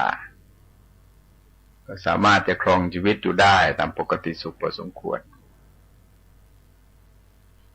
แต่ก็มีนางสมณขามาเกิดริษยาในนางสีดาก็คนที่ผัวหล่อเมียงามมันเดี๋ยวไปยุ่งกับทำไมก็เป็นเรื่องของบุญธรรมกรรมแต่งของเขาแต่เราไม่คิดริษยามันก็ไม่มีอะไรขึ้นมาเอานางสมณขาเกิดเป็นริษยาขึ้นมาอีกแล้วก็ไปหาแนวร่วมเอาทศกัณฐ์มาเป็นแนวร่วมยุยงจนทศกัณฐ์หลงไหลคลั่งคล้ายในนางสีดาตั้งแต่ไม่เห็นนี่ก็เป็นพระราชามหากษัตริย์เป็นผู้ใหญ่ไม่รู้จักคิด ในสุดก็ส่งมารีดแปลงมาเป็นกวางทองเอามาล่อพระรามไปล่อนางสีดาแล้วสีดาเองก็เกินไปแต่อยากเล่นกวางทองมันก็เรื่องมันก็ลากแล้วพระรามก็เกินไปไม่มีเหตุผลในการอธิบายคือเราจะเห็นว่ามันอยู่ระบบความคิดทั้งหมดเลยเป็นกระบวนการความคิดที่คิดผิดแล้วก็ลากปัญหาไปเรื่อยๆจนกลายเป็นล้างราชวงศ์พงศาของทศกัณฐ์ลงไปเป็นอันมากก็มีการบาดเจ็บล้นตายกันแต่ละคนนั้นก็มีอิทธิฤทธิ์มีอานุภาพมีศักยภาพความสามารถสูงที่อาจจะสร้างสรรค์พัฒนาอะไรให้เกิดขึ้นได้แต่เพราะว่าคิดผิดไปหมดลากกันเข้ารกกระพงกันไปเป็นแถวแล้วในที่สุดก็กลายเป็นปัญหาอย่างที่เราทราบกันปัญหาอายตนะเนี่ยปัญหาในโลกปัจจุบันเนี่ยแหละเราลองสังเกตเถอะคือที่เรามีปัญหาทางเศรษฐกิจมีปัญหาทางสังคมมีปัญหาเรื่องโรคภัยไข้เจ็บมีปัญหาเรื่องอาชญากรรมต่างๆมีปัญหาเรื่องขาดการวางแผนครอบครัวมีปัญหาเรื่องโรคเอดส์มีปัญหาเรื่องการหย่าร้างมีปัญหาเรื่องต่อสู้กันเนี่ยมันทั้งหมดมันเกิดขึ้นมาจากความคิดคือเรามองดูระดับการเมืองนะฮะประธานาธิบดีสหรัฐอเมริกายอร์จบุชส่งคนไปรับอดีตประธานาธิบดีสหรัฐอเมริกาคือบิลคลินตันส่งเครื่องบินไปรับมานะฮะเป็นห่วงไปอยู่ต่างประเทศกลัวจะเกิดอันตรายคนละพรรคกันบิลคลินตันก็เรียกร้องประชาชนอเมริกาว่าต่อไปประธานาธิบดีเราคิดยังไงเราต้องคิดเหมือนกันนั่นคือแสดงให้เห็นว่ามันอยู่ที่การคิดอ่ะแต่ถ้าเราดูในเมืองไทยเนี่ยเราจะเห็นว่าไม่เป็นเรื่องเลยนะฮะมาเกิดวิกฤตขึ้นมาแทนที่จะเป็นอันหนึ่งอันเดียวกันฝ่ายค้านก็มีหน้าที่ค้านลูกเดียวเลยทำไมจะต้องค้านไปทุกเรื่องนั่นก็เป็นอยู่ที่ความคิดว่าไม่ชอบ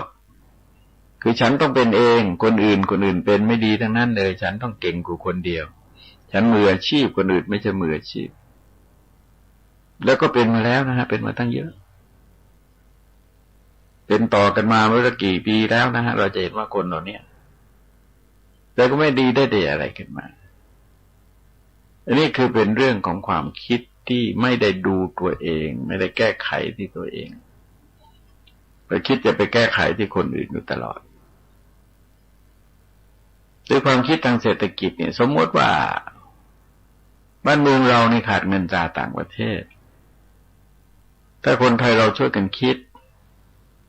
เราทำยังไงจะไปเที่ยวขนเงินไปต่างประเทศทำไมนักหนาทำไมจะต้องเรียนต่างประเทศทำไมจะต้องขนเงินต่างประเทศทำไมจะต้องทัวร์ต่างประเทศ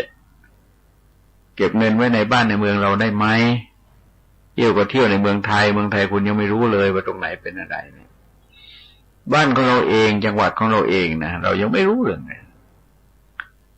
จะไปรู้เรื่องต่างประเทศได้มากมายไกลกองเพราะเงินตราต่างประเทศที่โอนเงินไปตั้ง 7,000 ล้านอะไรเนี่ยแต่เราจะเห็นว่ามันอยู่ที่ความคิดอ่ะคือถ้าเราคิดถึงชาติบ้านเมืองเราทำยังไงว่าช่วยกันคนละไม้คนละมือเกิดมาอาศัยชาติบ้านเมืองให้ชาติบ้านเมืองได้อาศัยบ้างแล้วจะเที่ยวก็เที่ยวกันในเมืองไทยพวกค้ายาบ้าพวกอะไรตระผิดจำหน่ายยาบ้าเนี่ยมันก็อยู่ที่ความคิดทั้งหมดแหละแต่เรานึกดูเขาคิดขึ้นมาได้ยังไงเขาไม่ได้คำนึงว่าผิดขึ้นมาแล้วเนี่ยคนจะตายเป็นนั้นมากเลยเสียผู้เสียคนเป็นนั้นมากเลยต้องคิดแต่จะตัวเองจะรวยแต่นั่นเองรวยไปไหนจะกินอะไรจะอยู่ยังไงเสร็จแล้วเราก็ตายคนเราทำบุญและบาปทั้งสองอย่างอย่างใดอย่างหนึ่งไว้ในโลกนี้บุญและบาปนั้นเป็นสมบัติที่แท้จริงของเราบุญและบาปนั้นจะติดตามบุคคลนั้นไปเหมือนเงาที่ติดตามบุคคลนั้นไปก็วันก่อนเนี่ยมีนายตำรวจผู้ใหญ่ท่านปลดเกษียณแล้วนะฮะท่านมานิมนต์ให้เป็นกรรมการที่ปรึกษาด้านจริยธรรมแก่คนที่มีปัญหาเรื่องโรคเอดส์ จะมาเองมองมานานว่าเรื่องอย่างนี้รู้แสนรู้แสนรู้แต่ทำไมไม่ควบคุมตัวเองรักษาศีลหน่อยได้ไหมรักษาศีล5หน่อยได้ไหมศีลข้อที่3เนี่ยรักษาเสียหน่อยได้ไหมก็มีครอบครัวมีคู่ครองเรียบร้อยไม่ได้ว่าอะไรแต่ว่าอย่าซ้ำซ้อนในทางเพศคนเราจะแต่งงานกันก็สวดแล้วเสร็จเรียบร้อยแล้วก็แต่งงานกันแล้วก็ซื่อตรงต่อกันไม่ซ้ำซ้อนทางเพศทำไมจะสร้างปัญหามันรุงรังพันเตไปหมดเลยคือในความรู้สึกจริงๆแล้วก็เฉยๆนะฮะคือรู้สึกว่าเป็นคนสร้างปัญหาแก่ตัวเองแล้วก็พระเราไม่จะบวชมารักษาโรคเอดส์เราไม่ได้หมอที่จะไปรักษาคนได้เนี่ยแล้วก็ทำงานกันมาคนละทางแล้วก็มาชวนไปนะฮะตอนก็แจกยานี่ชวนไปบอกว่าไปไม่ได้เราไม่รู้หัวรู้ก้อยรู้อะไรไปทำอะไรมันไม่ได้ประโยชน์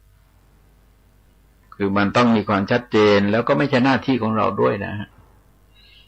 หน้าที่ของเราที่จะไปแจกยาอย่างนั้นคือพระนี่เราอย่าลืมนะเราต้องชัดเจนนะเราไม่ใช่หมอเนี่ยยาไปแจกเขาอะถ้าเขากินแล้วตายอะทำไงเราก็ต้องอาบัติเพราะงั้นปัญหาความคิดเนี่ยมันเป็นปัญหาสำคัญในเรื่องนี้พระเจ้าก็สอนให้เราควบคุมที่ความคิดนะให้ศึกษากระบวนการทางจิตเวลาสัมผัสกับอารมณ์มันจะเกิดยินดียินร้ายหรือเฉยๆก็เท่านั้นเนี่ยนะก็มีอยู่3อย่างยินดียินร้ายก็เฉยๆแต่ว่าทำยังไงจะควบคุมจิตใจของเราให้เกิดกุศลจิตหรือเฉยๆ2อย่างคืออย่างนี้อย่างคนที่เขาเป็นไปตามกรรมของเขาเนี่ยคือพระเราเนี่ยอย่างนี้อย่างรณรงค์เรื่องโรคเอดส์เรื่องยาบ้าเนี่ยเรารณรงค์เรื่องศีลนั่นเองเราพูดระดับศีลข้อกามเมสุมิจฉาจารเพื่อให้คนมองเห็นโทษของกามเมสุมิจฉาจารมองเห็นโทษของการซ้ำซ้อนในทางเพศแล้วลดละในเรื่องเหล่านี้ลงไปแต่ถ้าเขาไม่ทำก็เรื่องของเขาอะเราก็มองในแง่ของกรรมสัตว์ทั้งหลายก็เป็นผู้มีกรรมเป็นของตนจะต้องเป็นผู้รับผลของกรรมมีกรรมเป็นกำเนิดมีกรรมเป็นเผ่าพันธุ์มีกรรมเป็นที่พึ่งอาศัยใครทำกรรมอะไรไว้จะดีหรือชั่วก็ตามก็จะต้องเป็นผู้รับผลกรรมนั้นหรือคนที่เสพยาบ้านะฮะไอ้ผิดจำหน่ายยาบ้าเนี่ยคงจะติดต่อเขาไม่ได้นะเสพยาบ้าเราก็เตือนมองเห็นโทษของยาบ้าคือเขาผิดเนี่ยเราห้ามเขาไม่ได้แต่ว่ามันก็ไม่มีสิทธิ์ที่จะวิ่งมาชนปากเราเนี่ยนะมันก็อยู่ของมันไม่มีชีวิตจิตใจอะไรทำไมเราไปยอมสยบมันทำไมมันก็ติดไปแล้วปกติไปแล้วก็แสดงจิตใจอ่อนแอคือว่าคนเนี่ยมันไม่ได้ควบคุมใจตัวเองไม่ได้ฝึกปรือตัวเองทำไมจะต้องอ่อนแอคือสิ่งทั้งหลายเนี่ยเราจะต้องผ่านการพิสูจน์ทดสอบมาไม่ใช่ว่าพูดเอาเฉยๆนะคือว่าเรื่องทั้งหลายเนี่ยเคยผ่านการพิสูจน์ทดสอบมาแล้วเราก็เคยผ่านวัยเด็กมาแล้วเหมือนกันเราไม่ใช่นิ่งๆเราโตเป็นพระเลยเมื่อไหร่แล้วก็ผ่านอะไรต่อมีอะไรมาเราก็รู้เราก็เห็นเราเคยพิสูจน์ทดสอบมาเราก็คนนะฮะทุกคนก็เป็นคนมันอยู่ที่การมองหรือท่าทีต่อโลกต่อชีวิตต่ออารมณ์ต่อสังคมที่ยังเคยยกตัวอย่างเอาไว้ว่าถ้าคนเราได้พัฒนาปัญญาขึ้นไปถึงระดับหนึ่งเนี่ยมองสรรพชีวิตด้วยความเป็นมิตรมองสิ่งไม่มีชีวิตด้วยการเคารพสิทธิของกันและกันแล้วก็ไม่ล่วงละเมิดกันทรัพย์สินทั้งหลายในโลกนี้ไม่ใช่ของเราก็คือของคนอื่นทั้งหมดเราไม่มีสิทธิ์แต่ต้องไม่มีสิทธิ์ไปล่วงละเมิด ไม่มีสิทธิ์ไปยื้อแย่งมาเป็นเจ้าข้าวเจ้าของครอบครองแล้วก็มีสิทธิ์ที่จะครอบครองได้เฉพาะของเราเท่านั้นถ้าหากว่า คนได้มองได้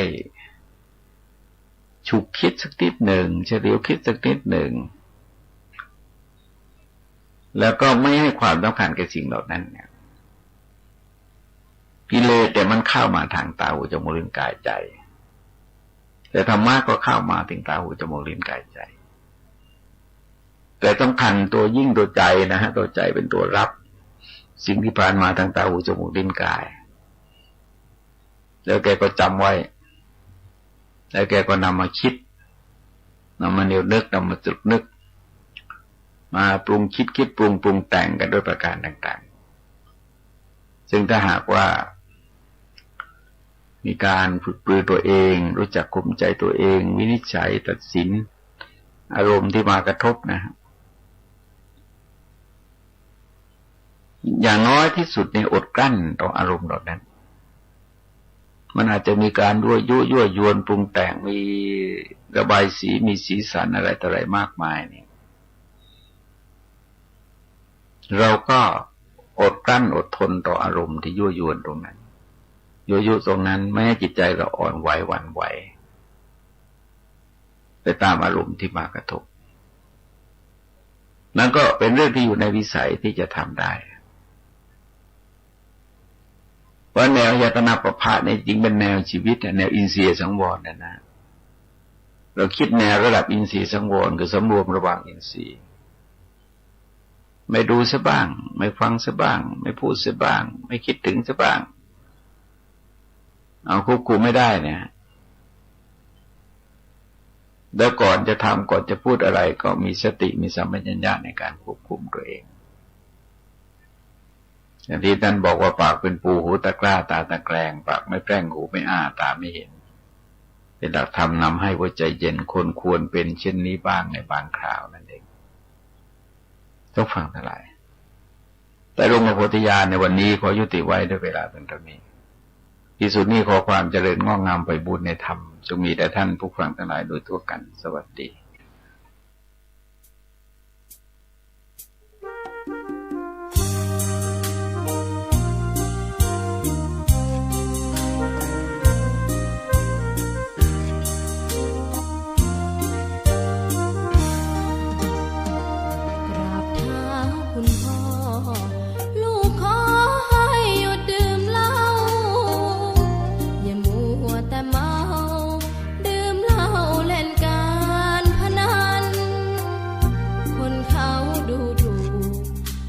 พ่อขี้เกียจทำงานชาวบ้านรังเกียจเดียดฉันต่างประจานคุณพ่อสิ้นดีสงสารคุณแม่ลำบากแท้หาเงินมาให้ได้มาเท่าใดพ่อใช้จนหมดไม่มีขัดสนจนยากลำบากคนแค้นเต็มทีอนาคตของลูกริบหรี่ความหวังที่มีมืดมนพ่อดื่มสุราเหมือนกินน้ำตาของแม่พ่อจ๋าฐานะเราแย่หากไม่แก้ความจนแม่เตือนพ่อด่าตบตีแม่จนชอกช้ำระกำมองมนซ้ำถูกคนเขานินทากราบเท้าคุณพ่อลูกขอให้หยุดดื่มเหล้าหากมัวแต่เมาคนเขาย้ำหมิ่นเรื่อยมากลับตัวเสียใหม่กลับใจมาพัฒนาจะมีคุณค่าเลิกดื่มสุราเลิกการพนัน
ที่สุดได้เกิดในพุทธศาสนา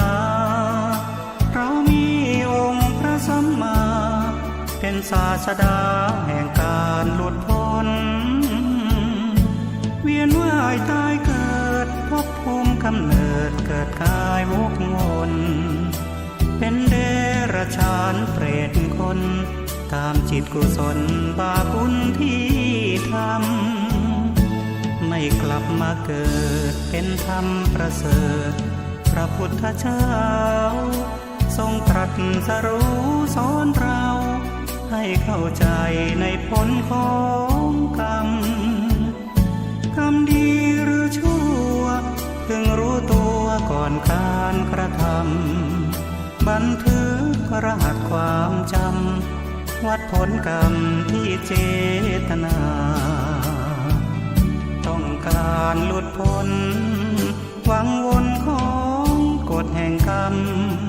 ตั้งใจศึกษาหลักธรรมคำสอนขององค์สัมมาสำคัญที่สุดหัวใจชาวพุทธคือความศรัทธาศีลสมาธิปัญญาเกิดเวทนาวัฏสงสารพ้นทุกข์ไม่ยากหากมันฝึกจิตกายใจเห็นโลกโกรธหลงคือภัยมาสนใจสร้างบุญให้ทำสวดมนต์ไหว้พระเพียรภาวนาเข้ากรรมฐานตามองค์สัมโพธิญาณเห็นทางนิพพานพ้นภัย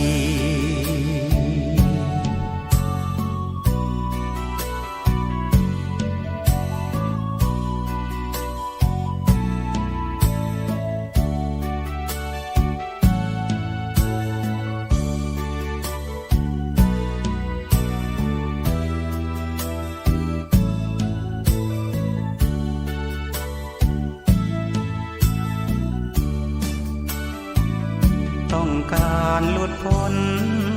หวังวนของกฎแห่งกรรมตั้งใจศึกษา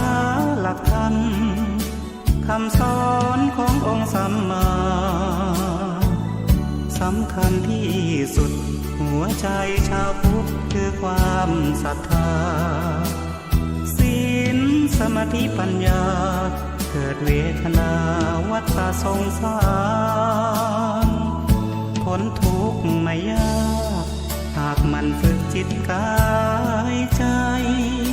เห็นโลกโกรธหลงคือภัยมาสนใจสร้างบุญให้ทำสวดมนต์ไหว้พระเพียรภาวนาเข้า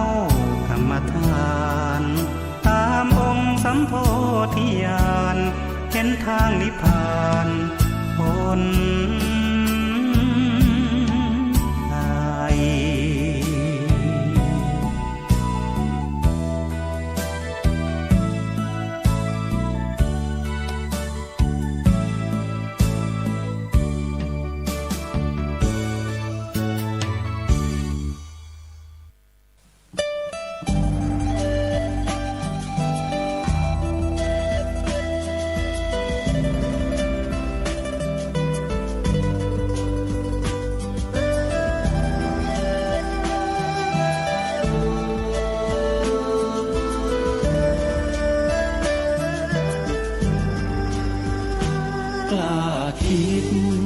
ต้องกล้า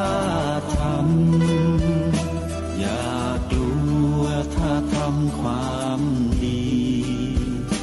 เร่งศึกษาปัญหาให้ทันท่วงทีเมืองไทยจะพัฒนากว่านี้รายการดีคดีโลกคดีธรรมขอรำพันบรรยายความคิดเครื่องหมายแห่งสีทั้งสามงามถนัดขาวคือบริสุทธิ์สีสวัสดิ์หมายพระไตรรัตน์และธรรมะคุ้มจิตไทย คือโลหิตเราใสซึ่งยอมสละได้เพื่อรักษาชาติศาสนาน้ำเงินคือสีโสภาอันจอมประชาถ้าโปรดเป็นของส่วนองค์จัดริ้วเข้าเป็นไตรรงค์จึงเป็นสีธงที่รักแห่งเราชาวไทยทหารอวตารนำไปยงยุทธวิชัยวิชิตก็ชูเกียรติสยามประเทศไทยที่เจริญมั่นคงมาได้จนถึงทุกวันนี้มิได้เกิดขึ้นจากความหวาดกลัวอย่างคลาดเขลาแต่บรรพบุรุษไทยของเราทุกยุคทุกสมัยล้วนแต่มีความกล้าหาญและชาญฉลาดปกป้องเอกราชสร้างชาติให้เกิดความมั่นคงโดยมีธงแห่งพระไตรรัตน์เป็นเครื่องนำชัยจึงเป็นที่มาที่ไปของรายการคดีโลกคดีธรรมกล้าคิดก็ต้องกล้าทำอย่ากลัวถ้าทำความดีเร่งศึกษาปัญหาให้ทันท่วงทีเมืองไทยจะพัฒนากว่านี้รายการดีๆคดีโลกคดีธรรมรายการดีๆคดีโลกคดีธรรม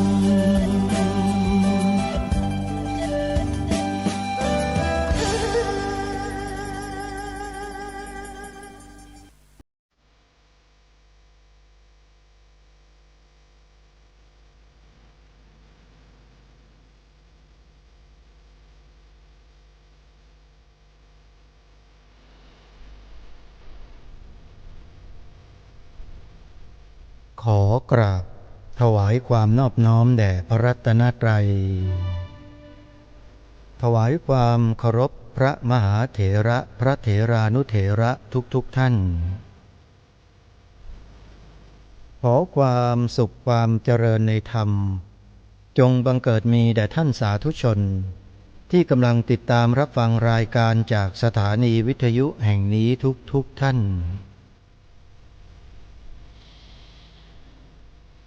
ขอนำท่านผู้ฟังเข้าสู่รายการคดีโลกคดีธรรม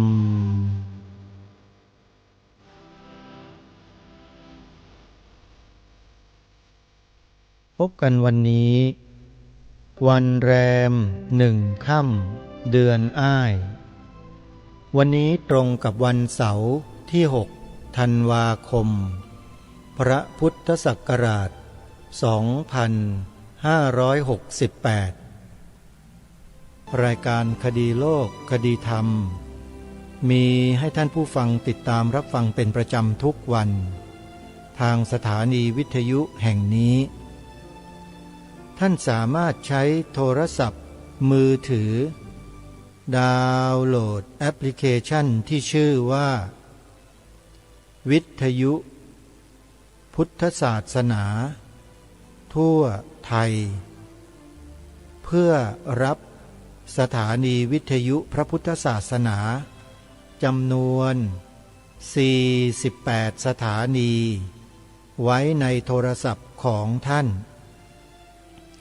โหลดแอปเดียวได้สถานีวิทยุถึง48สถานีและเป็นสถานีวิทยุธรรมะทั้งนั้นเลยญาติโยมนี่คือความโชคดีของพวกเราในยุคนี้ที่มีโอกาสใช้เครื่องมือที่ทันสมัย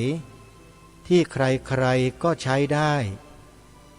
นำหลักธรรมคำสอนทางพระพุทธศาสนาเข้าสู่จิตใจของเราปัญญาสัมมาทิฏฐิ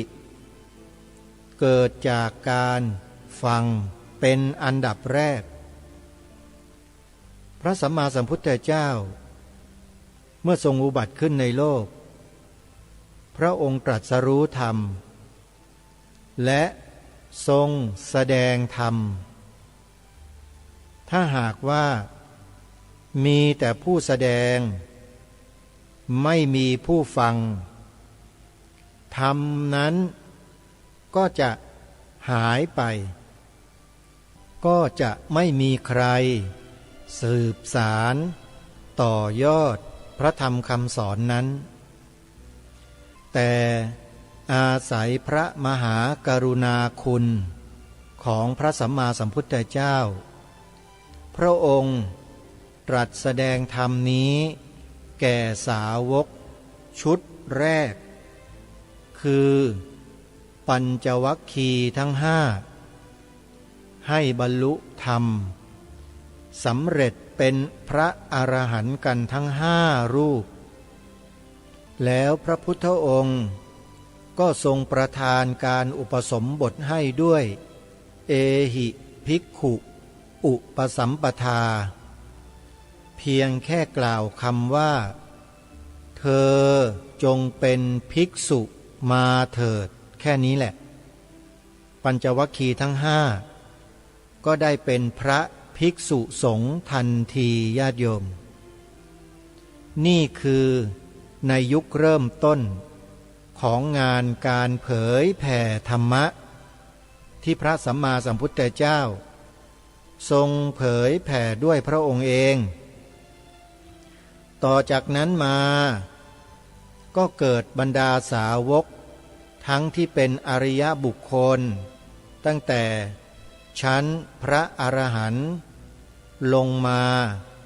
จนถึงพระอนาคามีสกทาคามีโสดาบันกัลยาณปุถุชนและปุถุชนทั่วไปผู้ถึงซึ่งพระรัตนตรัยเป็นที่พึ่งเกิดขึ้นในโลกอย่างมากมายแล้วก็สืบสารพระธรรมคำสอนนั้นมาสู่พวกเราในวันนี้2,600 กว่าปีแล้วท่านผู้ฟังพระธรรมคำสอนยังอยู่และยังมีผู้สืบทอดนั่นก็คือพระภิกษุสงฆ์ถ้าไม่มีพระภิกษุสงฆ์ศาสนาพุทธหมดไปตั้งนานแล้วโยมไม่ได้โกหกนะพูดความจริงเพราะมีพระภิกษุสงฆ์นี่แหละจึงทำให้พระธรรมคำสอนของพระสัมมาสัมพุทธเจ้ายังมีอยู่ในโลกใบนี้เพราะพระภิกษุสงฆ์คือผู้สืบทอดหลักธรรมคำสอนตามพระบรมพุทธานุญาตที่พระสัมมาสัมพุทธเจ้าทรงวางหลักการหลักเกณฑ์เอาไว้คือพระธรรมวินัยถ้าหากไม่มีพระภิกษุสงฆ์พระธรรมวินัยของพระสัมมาสัมพุทธเจ้าก็จะอันตรธานไปจนหมดสิ้นไม่มีเหลือมาตั้งนานแล้วโยมขอให้ตระหนักในข้อนี้ด้วยนะฟังหลวงพ่อสุรชัยตอบปัญหาธรรมะมาหลายวันแล้วโยมถ้าโยมยังไม่เข้าใจในข้อนี้แล้วยังดูหมิ่นถากถางด่าทอพระสงฆ์อยู่รังเกียจพระสงฆ์อยู่โยมก็จะบาปกรรมไปตลอดชาติเลยน่าเสียดายมากเกิดมาด้วยความสว่างแต่มาด่าพระด่าสงฆ์มารังเกียจพระรังเกียจสงฆ์สว่างมาแต่ตายแล้วก็ดันมืดไปโยมตกนรกหมกไหม้เป็นอะไรต่อไม่อะไรในอบายภูมิไม่ได้เกิดเป็นมนุษย์สักทีนะขนาดปลาทองนะเกิดมาจากอเวจีมหานรกมาเป็นปลาทองชาวประมงจับได้ไม่เคยมีมาก่อนใส่เรือยกเรือไปถวายพระเจ้าแผ่นดินเลยโยม ปรากฏว่าพระพุทธเจ้าตรัสถามปลาทองว่าเธอมาจากไหนปลาทองตอบเป็นเสียงมนุษย์ได้นะสมัยนั้นนะโยมบอกมาจากนรกพระเจ้าค่ะแล้วเมื่อเธอไปจากโลกนี้แล้วเธอจะไปไหนกลับไปสู่นรกเหมือนเดิมเจ้าค่ะพูดยังไม่ทันขาดคำดิ้นอย่างแรงหัวของปลาฟาดเข้าที่กราบเรืออย่างแรงน็อกเอาตายคาที่ลงไปนรกต่อนี่ที่เราฟังหลวงพ่อสุรชัยท่านปรารภในเรื่องนี้เห็นไหมโยมกรรมอะไรหนอที่ทำให้ปลาทองมีกลิ่นปากเหม็นไปทั้งบ้านทั้งเมืองเหม็นจริงๆโยมสวยฮะแต่ปากเหม็นเพราะในสมัยอดีตชาตินานไกลโพ้นมาแล้วด่าบริพาทพระภิกษุสงฆ์ใส่ร้ายป้ายสีด่าทอสารพัดพอตายไปแล้วก็ไปตกนรกหลายล้านกับเกิดมาแทนที่จะเป็นมนุษย์กลับเป็นปลาโยมเกิดเป็นปลาแล้วแทนที่จะเป็นปลาสวยๆมีคนชอบคนหลงไหลโด่งดังไปทั้งโลกเปล่าปากเหม็นไม่มีใครต้องการเสร็จแล้วก็ต้องตายอยู่ในเรือนั่นแหละในวันนั้นด้วยแล้วก็ลงนรกต่อมันเป็นความมหัศจรรย์นะโยมแต่เป็นเรื่องจริงนะในคัมภีร์พระไตรปิฎกพระอรหันต์ทั้งหลายที่ทำสังคายนาคำสอนของพระสัมมาสัมพุทธเจ้าเนี่ยท่านทรงจำไว้ด้วยดีทุกประการญาติโยมแล้วก็สืบต่อกันมาจนถึงพวกเราวันนี้นี่แหละพวกเราจึงเป็นมนุษย์ที่มันโชคดีสุดๆที่เกิดมานับถือพระพุทธศาสนาได้ศึกษาเล่าเรียนได้ฟังธรรมะครูบาอาจารย์เปิดธรรมะให้เราฟังกันทุกวันตลอด24ชั่วโมงพวกเรานี่โชคดีจริงๆสั่งสมบุญตลอด24ชั่วโมงเลยแต่หลายคนก็พลาดโอกาสไม่สามารถรับฟังได้ 1. ไม่รู้ 2. รู้แต่ไม่มีเครื่องรับฟังคือวิทยุ 3. มีเครื่องวิทยุแล้วแต่เปิดฟังได้แค่สถานีเดียวอย่างเงี้ยโยมสถานีอื่นฟังไม่ได้วันดีคืนดีสถานีก็ดับไปหลายวันโยมก็เศร้าส้อยหงอยเหงาไม่ได้ฟังธรรมะ 4. ความโชคดีของอีกหลายคนมีโทรศัพท์มือถือรู้ว่าครูบาอาจารย์ท่านได้พัฒนาและจัดทำแอปพลิเคชันฟังธรรมะตลอด24ชั่วโมงเอาไว้ให้แล้วแต่ญาติโยมโหลดกันไม่เป็นโอ้ยโยมนี่มันยุคไหนเนี่ยโยมขวนขวายหน่อยโยมแล้วโยมจะมีสถานีวิทยุธรรมะ48สถานีให้เลือกฟัง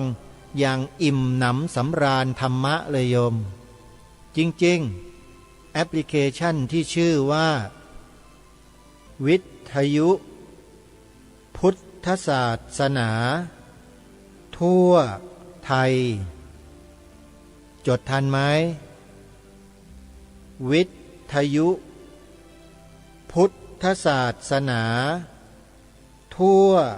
ไทยโยมจดแล้วก็นำไปให้ลูกหลานเรานั่นแหละใครก็ได้ที่เขาอยู่ในวัยทำงานทุกวันนี้เขาโหลดให้เราได้เลยโยมแล้วเมื่อโหลดแล้วโยมจะดีใจสุดๆโอ้โหไม่เคยรู้ไม่เคยเห็นไม่เคยเกิดขึ้นกับชีวิตของข้าพเจ้ามาก่อนข้าพเจ้ามีสถานีวิทยุพระพุทธศาสนาฟังตั้ง48สถานีดีอกดีใจโยมเหมือนกับแม่จันทิพย์แสงทอง อยู่ที่อำเภอสารพี จังหวัดเชียงใหม่ เมื่อก่อนมีวิทยุเครื่องหนึ่งเปิดฟังสถานีวิทยุวัดฝายหินเดี๋ยวก็ดังก๊อกก๊อกแก๊กแก๊กเดี๋ยวก็หายไปเดี๋ยวก็มาเดี๋ยวก็มีไอ้นู่นแทรกไอ้นี่แทรกเดี๋ยวถ่านก็ดับโยมบอกว่าโอ้ยลำบากจังเลยพระคุณเจ้าอาตมาก็แนะนำโยมแม่จันเทพนี่มันยุคไหนแล้วโยมแม่โทรศัพท์มือถือมีไหมมีโยมดาวน์โหลดสิโยมดาวน์โหลดแอปพลิเคชันเลยไอ้หยังก็ดาวน์โหลดก็เจ้าบ่ฮู้เฮื่องคือโยมแม่เขาไม่รู้ว่าคืออะไรแอปพลิเคชันโอ้โยมคนสมัยก่อนเขาไม่ค่อยรู้จริงๆนะก็เลยให้โยมเนี่ยไปถามลูกๆหลานๆดูโยมจดชื่อนี้ไว้นะวิทยุพุทธศาสนาทั่วไทยแล้วไปให้ลูกๆหลานๆ Gen Y Gen X Gen Z ทั้งหลายเนี่ยไปดาวน์โหลดให้บอกไอ้หนูดาวน์โหลดให้ยายให้ย่าหน่อยเอานี่ชื่อเด็กก็พิมพ์ชื่อยังไม่ทันจบเลยวิทยุพระพิมพ์แค่พระนะสัญลักษณ์แอปพลิเคชันขึ้นมาอันดับหนึ่งเลยโยมขึ้นมาเต็มแล้วว่าวิทยุพระพุทธศาสนาทั่วไทยเด็กก็หวานหมูดิดาวน์โหลดให้โยมเรียบร้อยเนี่ยโยมแม่จันทิพย์เดี๋ยวนี้นะไปไหนเนี่ยขาดโทรศัพท์มือถือไม่ได้แล้วเปิดธรรมะฟังตลอดเห็นไหมเล่าแล้วถ้าโยมแม่จันทิพย์นะแนะนำให้ญาติธรรมเพื่อนพี่น้องญาติมิตรสหายพ่อค้าแม่ค้าในตลาดดาวน์โหลดแอปนี้นะโยมแม่ได้บุญนั่นน่ะได้บุญเยอะกว่าใครเพื่อนเลยนะโยมอย่าลืมไปแนะนำเขานะโยมจะได้บุญเยอะเลยนะแล้วถ้ายิ่งแนะนำให้ฟังรายการคดีโลกคดีธรรมด้วยนี่ยิ่งดีเลยโยมจะได้หูตาสว่างกันมากขึ้นหูตาสว่างในที่นี้ก็คือไม่มืดบอดที่มืดบอดก็เพราะถูกสื่อแมลงวันครอบงำตลอดเลยมืดบอดไม่รู้จักจบจักสิ้นการแนะนำให้ใครดาวน์โหลดแอปพลิเคชันดังกล่าวนี้เท่ากับว่าได้ทำลายความมืดบอดให้กับเขาเหมือนกับส่งแสงสว่างให้เขายังไงอย่างนั้นเลยโยมแม่จันทิพย์ว่าจริงไหมจริงไหมญาติโยมผู้ฟังทุกท่านจริงไหมโยมเมื่อก่อนนี้เราก็ไม่รู้ใช่ไหมเราไม่เคยรู้เราว่ามีสถานีวิทยุธรรมะพระสงฆ์ท่านจัดท่านทำขึ้นมาเรามารู้กันภายหลังทั้งนั้นแหละเปิดไฟเปิดมาย้ายไปย้ายมาเจอพระครูสมุวิสุวัตจัดรายการฟังซะหน่อยสิฟังไปฟังมาโยมติดเลยทีนี้พระครูสมุนิติศาสตร์ญาณิสโรโอ้ยแม่สุบินแสงสะคูอย่างเงี้ยม่วนอีหลีฟังกันไม่หยุดไม่หย่อนเห็นไหมหรือพระครูปริยัติโพธิธรรมพระครูดมวรานุวัตรพระครูจริยสารธรรมท่านอาจารย์นิรุตอย่างเงี้ยเห็นไหมโชคดีแค่ไหนญาติโยมลองดูโยมครูบาอาจารย์เหล่านี้พระสงฆ์เหล่านี้เป็นต้นนะเป็นต้นที่มีอยู่ในประเทศไทย300,000 กว่ารูปเนี่ยโยมถือว่าเป็นบุคคลสำคัญทุกรูปทุกนามเลยนะดูแลปกป้องคุ้มครองรักษาท่านให้ดีถ้าท่านทำผิดพลาดพลั้งเผลออะไรไปอย่าไปด่าอย่าไปว่าอย่าไปเกลียดนะโยมบาปชิบเลยโยมการที่ท่านบวชสู้กับกิเลสทุกวันนี่มันก็แย่แล้วโยมถ้าหากใครอยู่ไม่ได้พ่ายแพ้เราก็ต้องสงสารและเสียดายไม่ใช่ไปเกลียดไปด่าไปว่าเหมือนสื่อแมลงวันที่มันทำกันอยู่ทุกวันเนี่ยโยมอย่าไปทำอย่างนั้นโคตรบาปเลยรู้ไหมขออภัยนะครูบาอาจารย์ครับมันชัดดีโคตรบาปจริงๆนะด่าพระเกลียดพระเสียดสีพระเขียนข้อความด่าว่าอะไรตำหนิบาปทั้งนั้นเลยโยมฟังหลวงพ่อสุรชัยมา 4-5 วันเนี่ยก็น่าจะรู้น่าจะสำนึกกันได้แล้วนะพวกเราอ่ะที่เกลียดพระไม่ชอบพระโกรธพระเนี่ยโยมอันตรายนะน่ะใครที่โกรธพระอยู่แล้วไม่ยอมไปช่วยงานวัดงานวาน่ะยังงอนอยู่นะโยมบาปนะเดี๋ยววันที่4 ธันวานี้ไปช่วยงานพระครูดมวรานุวัฒน์นะโยมเลิกเถอะเชื่ออาตมาสิบุญอยู่ข้างหน้าแท้ๆกลับไปโยนทิ้งเฉยๆเลยโอ้ยน่าเสียดายมากวัดศรีอุดมวงศ์เขาจะจัดงานปริวาสกรรม1-10 ธันวาคมเนี้ยโยมไปช่วยกันนะเลิกเกลียดพระได้แล้วโยมบาปช่วยกันส่งเสริมกันโยมตักตวงบุญกุศลกันให้เยอะๆชีวิตเหลือนิดเดียวแล้วอีกไม่กี่10 ปีเราก็จะตายกันแล้วโยมมัวโกรธพระกันอยู่ทำไมไปช่วยงานพระกันดีกว่านะโยมนะได้บุญกิริยาวัตถุเยอะแยะเลยตั้ง10 ข้อนู่นแน่โยมไปดูนะบุญกิริยาวัตถุมีอะไรบ้างไม่ต้องใช้ตังค์โยมไปช่วยงานวัดได้บุญโยมเอ้ยเนี่ยดูที่บุญอยู่ข้างหน้าแท้ๆแต่กลับไปทิ้งกันนี่ไม่เป็นไรโยมทิ้งไปไม่กี่วันเองยังกลับมาได้นะกลับมากันนะโยมนะเดี๋ยวอาตมาไปที่วัดศรีอุดมวงศ์วันที่4 ธันวาไม่เจอนะโยมน่าดูอาตมาจะพูดออกไมค์เลยจริงๆถ้าไม่กลับมากันเนี่ยนะมานะโยมนะมาช่วยกันมันเป็นบุญของเราโยมไม่ใช่บุญของใครนั่นน่ะเพียงแค่นิดๆหน่อยๆโยนมันทิ้งเถอะโยมเอ้ยอย่าไปเก็บไว้เลยพวกหนอนพวกอะไรที่มันไม่ดีอ่ะให้มันชัยอยู่ในหัวใจอยู่ตลอดเลยโยนมันทิ้งได้แล้วโยนมันทิ้งไปเถอะเดี๋ยวมันก็ไปตามธรรมชาติของมันนั่นแหละเราก็มาสร้างบุญสร้างกุศลกันเหมือนเดิมน่ะดีไหมก็ถือโอกาสประกาศงานบุญพระครูดมวรานุวัฒน์วัดศรีอุดมวงศ์แล้วนะ1-10 ธันวาคมงานปริวาสกรรมบวชเนกขัมมะปฏิบัติธรรมที่วัดศรีอุดมวงศ์อำเภอวังสะพุงจังหวัดเลยวันที่ 4-5 ธันวาคมในงานนั้นมีกิจกรรมพิเศษปฏิบัติธรรมอุทิศถวายเป็นพระราชกุศลแด่องค์บูรพมหากษัตริย์11 พระองค์ใครพลาดโอกาสนี้น่าเสียดายไปนะโยมนะมีแสดงธรรมมีเทศน์สอดแจ้งด้วยคืนวันที่ 4 ธันวาคมเช้าวันที่ 5 คมก็ตักบาตรทำบุญกันจากนั้น13-14 ธันวาคมงานปฏิบัติธรรมบูชาองค์พระธาตุพนมที่วัดพระธาตุพนมจังหวัดนครพนมใครสนใจก็เดินทางไปร่วมงานกันได้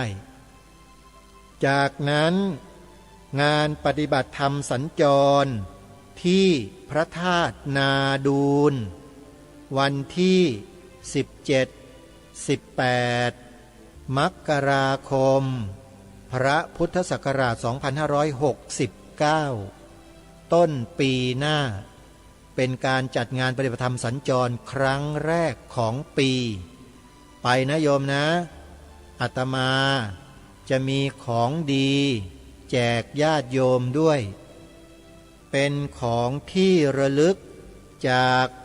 รายการคดีโลกคดีธรรมใครไปได้รับแน่นอนญาติโยมแต่จะได้ทุกคนหรือไม่นั้น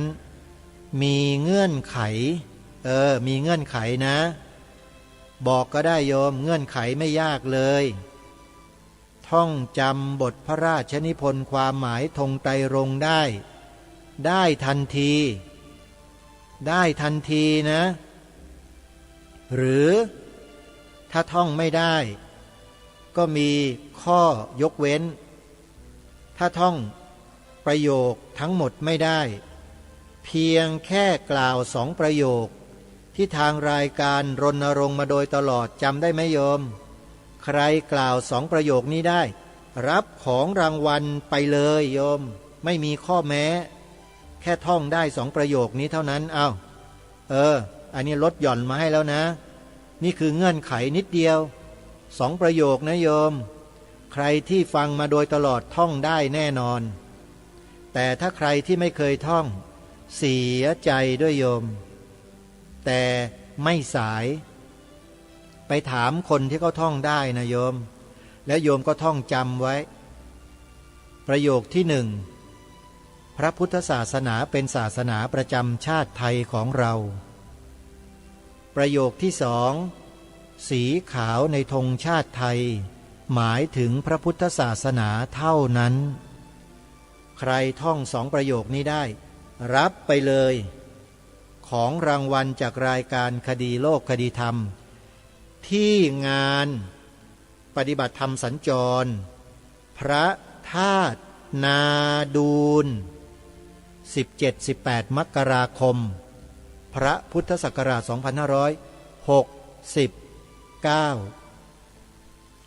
เอาละญาติโยมสาธุชนนอกจากกิจกรรมที่ได้แจ้งบอกไปแล้วมีอีก1 กิจกรรมที่ไม่ควรพลาดใช้งบประมาณใช้ปัจจัยเพียงแค่500 บาทก็สามารถเป็นเจ้าของที่ดิน1 ตารางวาได้แล้วโยมเป็นเจ้าของที่ดินในที่นี้ก็คือเกิดชาติหน้าโยมจะได้เป็นเจ้าของที่ดิน1,000 ไร่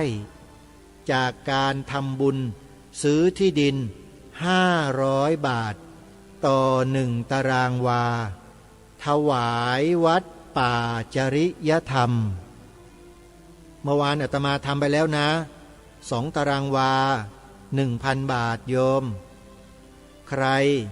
จะร่วมสมทบร่วมบุญกับรายการคดีโลกคดีธรรมเพื่อซื้อที่ดินถวายวัดป่าจริยธรรมก็ยินดีนะโยมทำกับอาตมานี่แหละเกิดชาติหน้าก็จะได้ไปเจอกันอีกดีไหมเล่าหรือถ้าใครบอกว่าไม่เอาจะทำกับวัดป่าจริยธรรมโดยตรงเลยได้ยินดีอย่างยิ่งบอกเบอร์โทรศัพท์ให้ด้วยโยมใครจะทำบุญซื้อที่ดินถวายวัดป่าจริยธรรมตารางวาละ500 บาทโทรศัพท์082-327-5700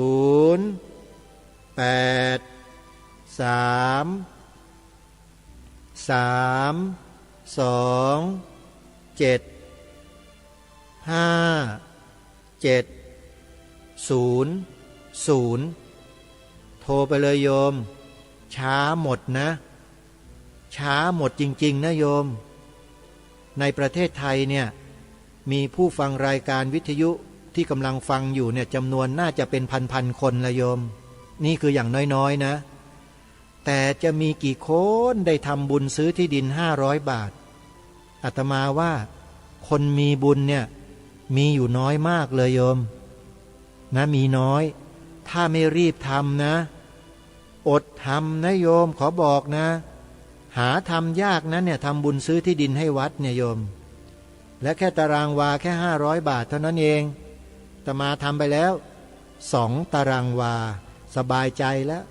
ใครก็มาแย่งอาตมาไม่ได้แล้วล่ะทีนี้โยมก็ต้องแย่งกันเองนะโทรไปวัดป่าจริยธรรมเลยโยม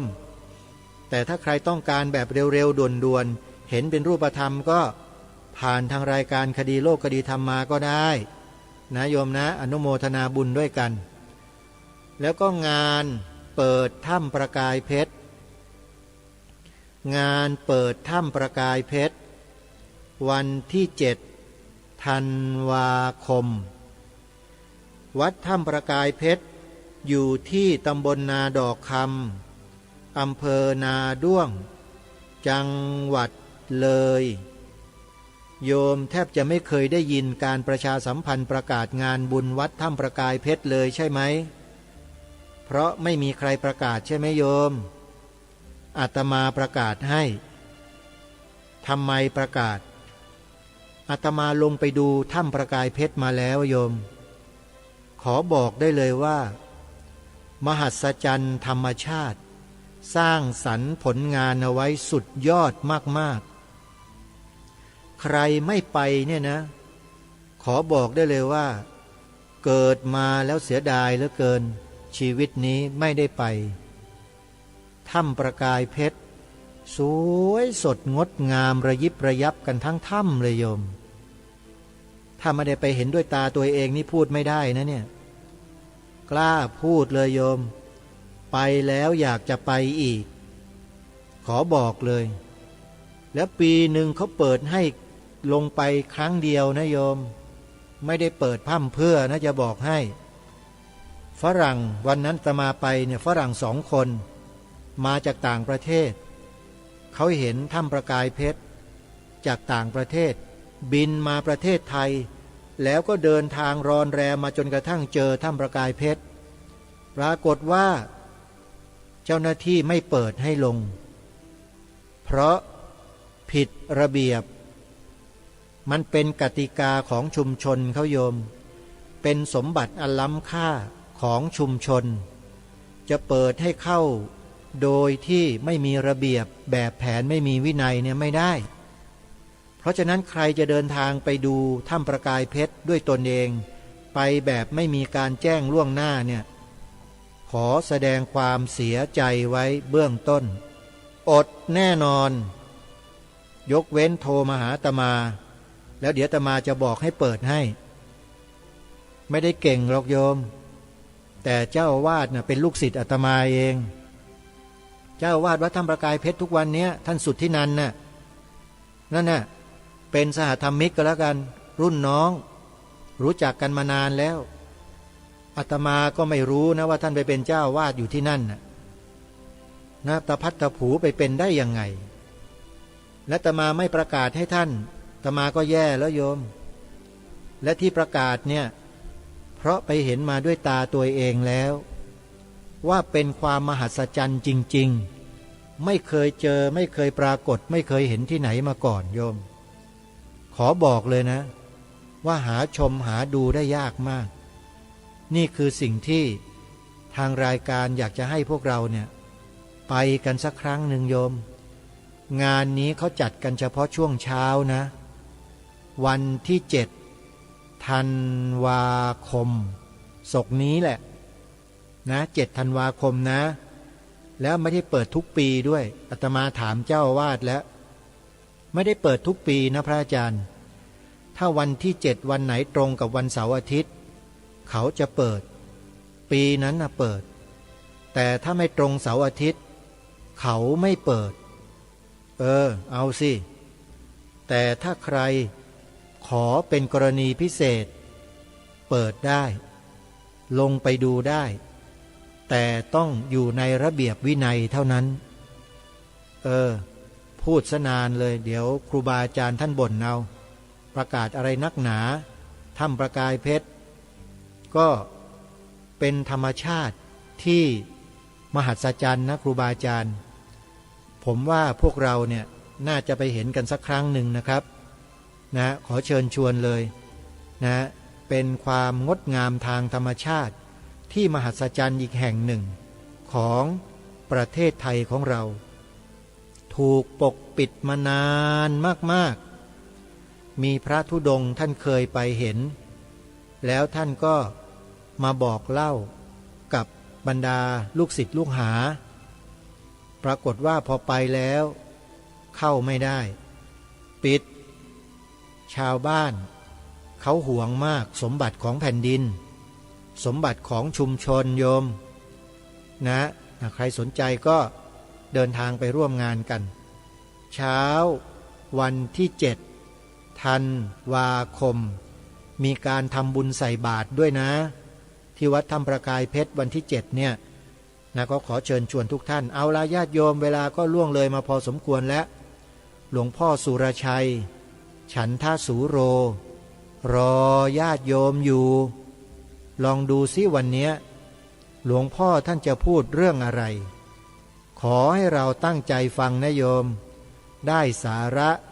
ได้ประโยชน์ในปัจจุบันนี้เต็มเลย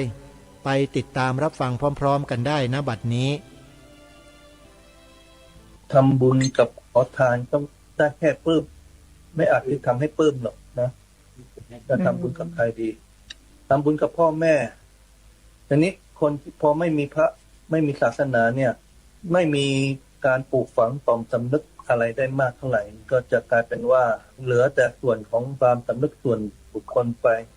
การที่จะรู้คุณพ่อแม่ก็แทบจะไม่รู้คุณการที่มีพระศาสนาเนี่ยก็ยังมีการเน้นย้ำกระตุ้นปลูกฝังให้รู้คุณรู้สำนึกคุณ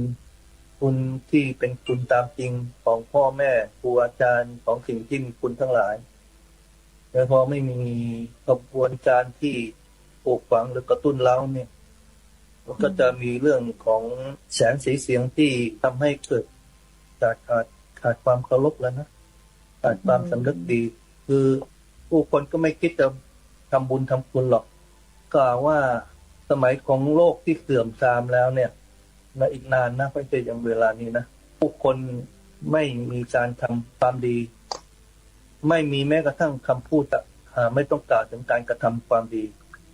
คำพูดดีๆไม่มีนะเพราะว่ามันเสื่อมถอยไปจากศีลธรรมเนี่ยก็เสื่อมหนักๆแล้วจะไม่มีอะไรปลูกฝังเลยนะจะหลุดหมดหลุดออกไปก็ย้อนกลับมาสู่ความเดือดร้อนของผู้คนมนุษย์ก็จะอยู่กันเหมือนกับกษัตริย์แล้วนะอยู่อย่างลักษณะถึงความสมตู่ไม่รู้พ่อไม่รู้ลูกไม่รู้แม่ไม่รู้ลุงป้าน้าอาไม่รู้จักถึงความสมตู่เหมือนกับแมวหมาหรือสัตว์เดรัจฉานทั่วๆไปเพราะความสำนึกถึงศีลธรรมเนี่ยมันหายไปหมดแล้วก็เป็นอันตรายถ้าตราบที่ยังมีสัญลักษณ์แล้วก็เกิดให้คนมีความเคารพมีความยำเกรงมีความละอายในเพศนี้นะก็ยังจะทำอะไรก็ทำแล้วคล้ายๆไม่สะดวกไม่ค่อยกล้าที่จะล่วงเกินมันยังมีเครื่องหมายเหลืออยู่แต่ถ้าเครื่องหมายหมดไปไม่มีการปลูกฝังแล้วมันไม่รู้จะทำบุญได้ไงมีแต่เรื่องบาปมีแต่เรื่องทำร้ายกันญาติโยมสาธุชนทุกท่านหลวงพ่อสุรชัยท่านพูดชัดเจนว่าถ้าไม่มีพระสงฆ์แล้วเนี่ยโลกอันตรายมากจะไม่มีกระบวนการเรียนการสอนอบรมพร่ำสอนให้คนเห็นบุญเห็นคุณของบิดามารดาครูอาจารย์แล้วคนเนี่ยก็จะกลายเป็นสัตว์จะสมสู่กันโดยไม่เลือกเลยพ่อลูกแม่อะไรมั่วไปหมดโยมว่าในปัจจุบันมันพอจะมีบ้างหรือยังลองคิดดูนะนี่ขนาดพระสงฆ์ยังอยู่ตั้งหลายแสนรูปนะโยมยังเกิดอะไรลักษณะเช่นนี้กันขึ้นมาเลยเห็นไหมและถ้าไม่มีพระสงฆ์ล่ะมันจะหนักหนาสาหัสเพียงใดใช่ไหมทุกวันนี้นะโยมพระสงฆ์จำนวนหนึ่งที่ผ่านการอบรมเข้าค่ายอะไรต่างๆจนมีความรู้ความสามารถไปอบรมเข้าค่ายเด็กเยาวชนปลูกฝังคุณความดีปลูกฝังศีลธรรมให้รู้บุญรู้คุณต่อบรรพบุรุษพ่อแม่บิดามารดาปู่ย่าตายายพี่ป้าน้าอาครูอาจารย์มีความสัมมาคารวะเคารพผู้ใหญ่พระสงฆ์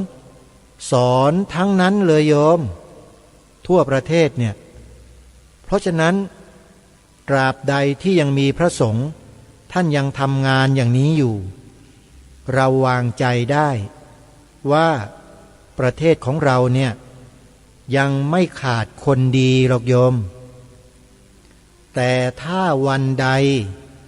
ไม่มีพระสงฆ์ทำงานถูกใครก็ไม่รู้จัดการให้ออกไปจากการเป็นพระสงฆ์ด้วยวิธีอย่างไรก็แล้วแต่ให้รู้ไว้เถอะว่านั่นคือการทำลายประเทศชาติบ้านเมืองโดยไม่รู้ตัว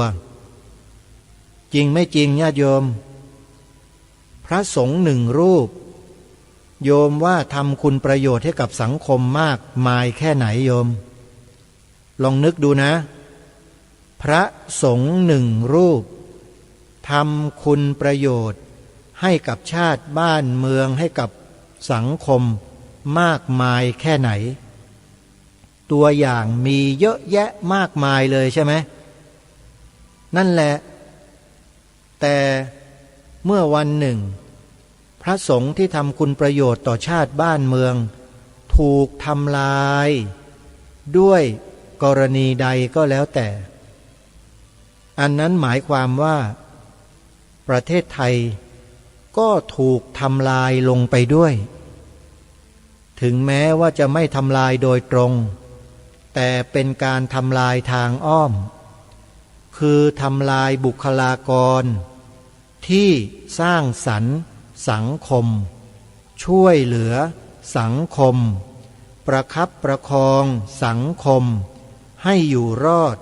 ปลอดภัยนี่คือการทำลายแบบนี้ท่านผู้ฟังถ้าหากเราพิจารณากันให้ลึกๆยาวๆไกลๆเราจะมองเห็นเลยจริงเนาะพระสงฆ์ท่านทำประโยชน์ช่วยเหลือสังคมอบรมลูกหลานเยาวชนคนไทยได้ประโยชน์มากมายเลยอยู่ๆท่านก็ต้องมีอันเป็นไปเพราะแมลงวันมาตอมท่านตอมทุกวี่ทุกวันตะบันตอมไม่หยุดแถมยังโพลธนาด่าว่าเสียดสีท่านใส่ร้ายป้ายสีสารพัดทีนี้คนเมื่อยังไม่มีศรัทธาเนี่ยโยมนอกจากเขาจะยิ่งไม่ศรัทธาแล้วยังรังเกียจพระสงฆ์เข้าไปอีกเพราะอะไรเพราะ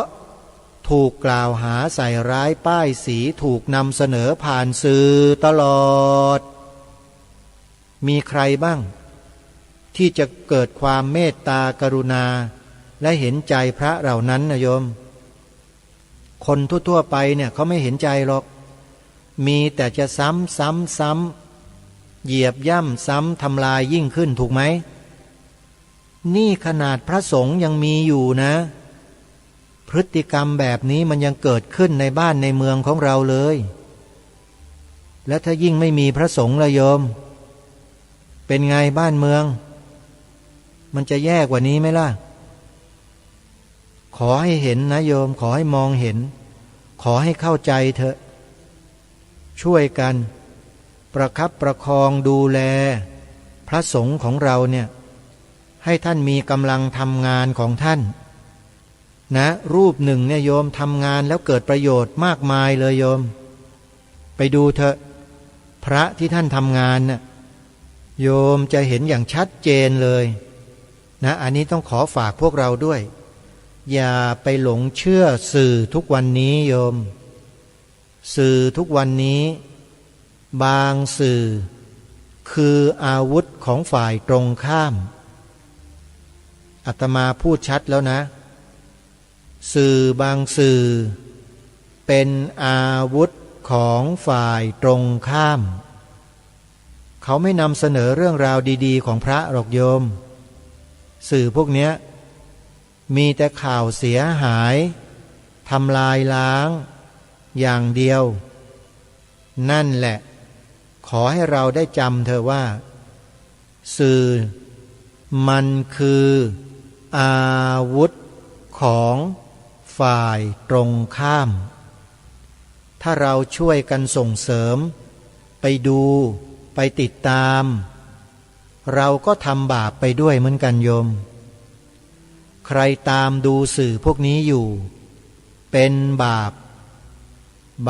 มันจะเกาะกินเข้าไปในใจส่วนลึกโดยไม่รู้ตัวมารู้อีกทีหนึ่งกูด่าพระเข้าไปแล้วกูเขียนคอมเมนต์ด่าแม่งเละเลยอะไรอย่างเงี้ยโยมขออภัยนะใช้คำแรงๆหน่อยมารู้ตัวทีหลังโยมปรากฏว่าพระรูปนั้นมรณภาพไปแล้วจะไปขอขมาก็ขอขมาไม่ได้กรรมอันหนักมันก็ติดตัวไปตลอดทุกภพทุกชาติละคราวนี้ซวยเลยโยมเกิดชาติหน้าไม่ต้องหาความดีเลยทีเนี้ย ชีวิตมันก็มีแต่ความเดือดร้อนหมกไหมอยู่ตลอดกรรมนะโยมมันแรงมากอย่าหาทำกันเลยโยมถ้าถอนตัวออกมาได้ไม่ไปดูไม่ไปฟัง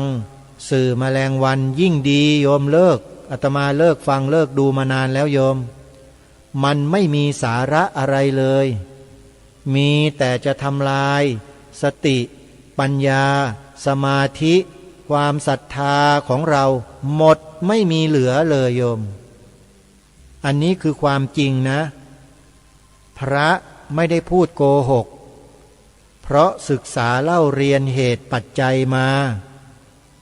โยมรู้จักเหตุปัจจัยไหมปัจจัย24อะโยมถ้าต้องการจะเรียนรู้ไปเปิดพระไตรปิฎกเล่มท้ายๆเลยคัมภีร์มหาปัฏฐานโยมไปอ่านดูนะถ้าอ่านแล้วเข้าใจแล้ว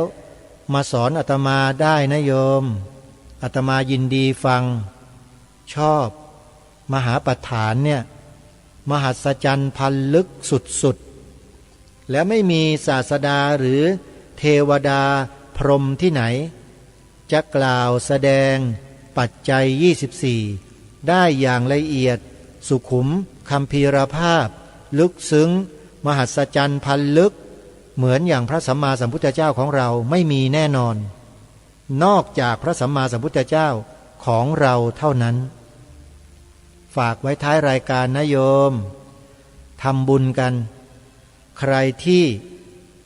เลิกทำบุญแล้วขอให้กลับไปทำบุญเหมือนเดิมนะวันที่4-5 ธันวาคมเนี้ยงานปฏิบัติธรรมซอดแจ้งที่วัดศรีอุดมวงศ์ไปกันให้เยอะๆนะโยมนะแล้วไปเจอกันที่นั่นเอาละวันนี้เวลาของรายการหมดลงแล้วต้องขอสมมุติยุติไว้แต่เพียงเท่านี้พบกับรายการได้ใหม่ในวันต่อไปขอความสุขความสวัสดีในธรรมแห่งองค์สมเด็จพระบรมศาสดาสัมมาสัมพุทธเจ้าจงปรากฏเกิดมีขึ้นในจิตใจของท่านผู้ฟังทุกท่านทุกคนเทินขอเจริญพรกล้าคิดก็ต้องกล้าทำอย่ากลัวถ้าทำความดีเร่งศึกษาปัญหาให้ทันท่วงทีเมืองไทยจะพัฒนากว่านี้รายการดีๆคดีโลกคดีธรรมขอรำพันบรรยายความคิดเครื่องไม้แห่งสีทั้ง3งามถนัดขาวคือบริสุทธิ์สีสวัสดิ์หมายพระไตรรัตน์และธรรมะคุ้มจิตไทยแดงคือโลหิตเราใสซึ่งยอมสละได้เพื่อรักษาชาติศาสนาน้ำเงินคือสีโสภาอันจอมประชาถ้าโปรดเป็นของส่วนองค์จัดริ้วเข้าเป็นไตรรงค์จึงเป็นสีธงที่รักแห่งเราชาวไทยทหารอวตารนำไปยงยุทธวิชัยวิชิตก็ชูเกียรติสยาม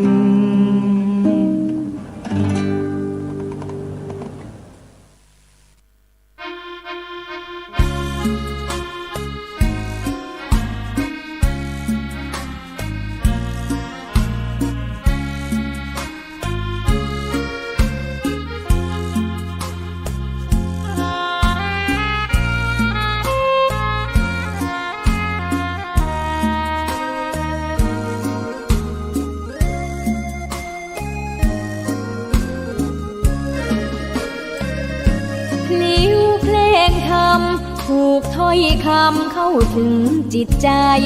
ฟังรายการวิทยุเสียงใสส่งถึงใจไปสู่ปลายนา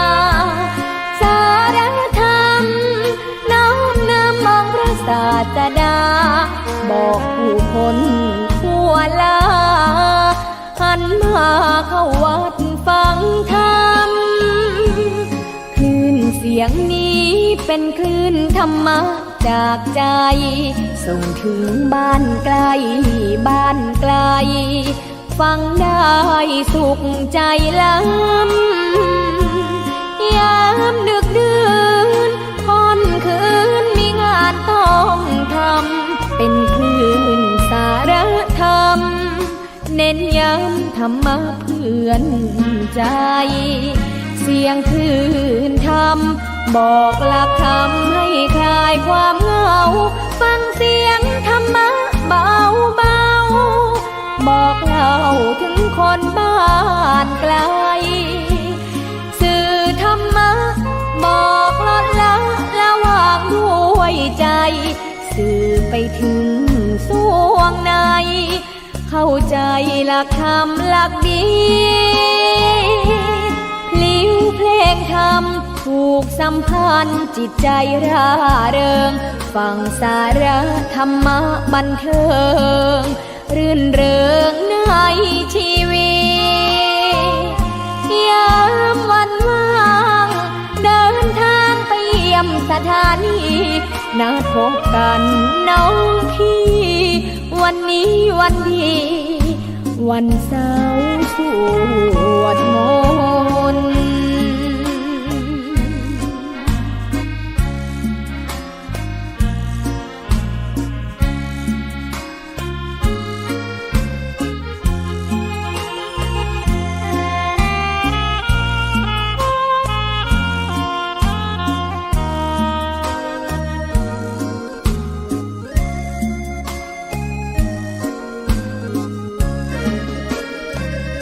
เสียงคลื่นธรรมบอกหลักธรรมให้คลายความเหงาฟังเสียงธรรมะเบาเบาบอกเล่าถึงคนบ้านไกลสื่อธรรมะบอกลดละละวางด้วยใจสื่อไปถึงสวงในเข้าใจหลักธรรมหลักดีเพลงธรรมผูกสัมพันธ์จิตใจร่าเริงฟังสาระธรรมะบันเทิงรื่นเริงในชีวิตยามวันว่างเดินทางไปเยี่ยมสถานีนัดพบกันน้องพี่วันนี้วันดีวันเสาร์สวดมนต์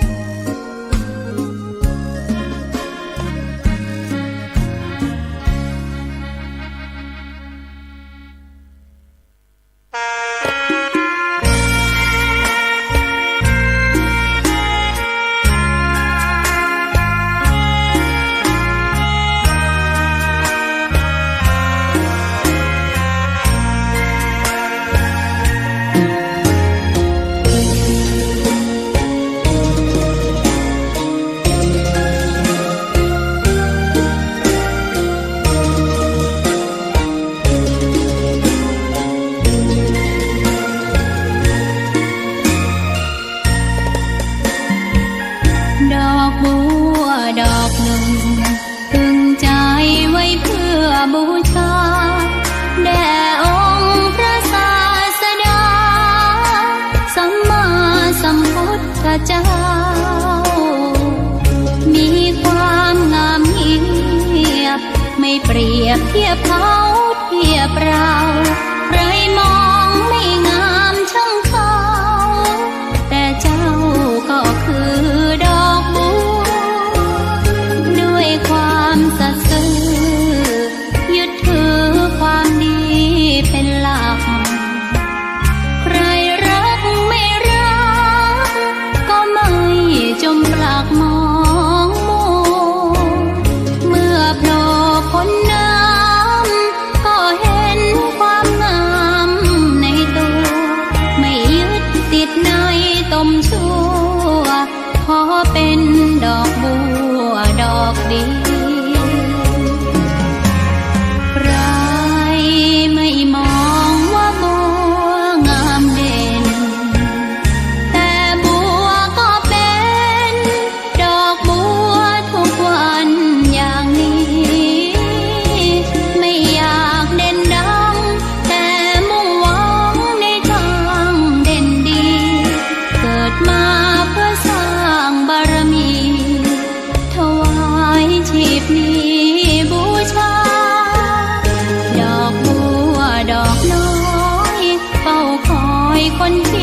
ใจบุญ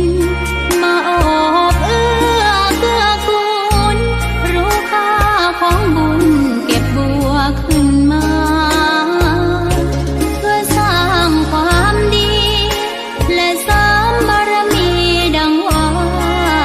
ใช้ดอกบัวนี้บูชาพระสัมมาสัมพุทธพระองค์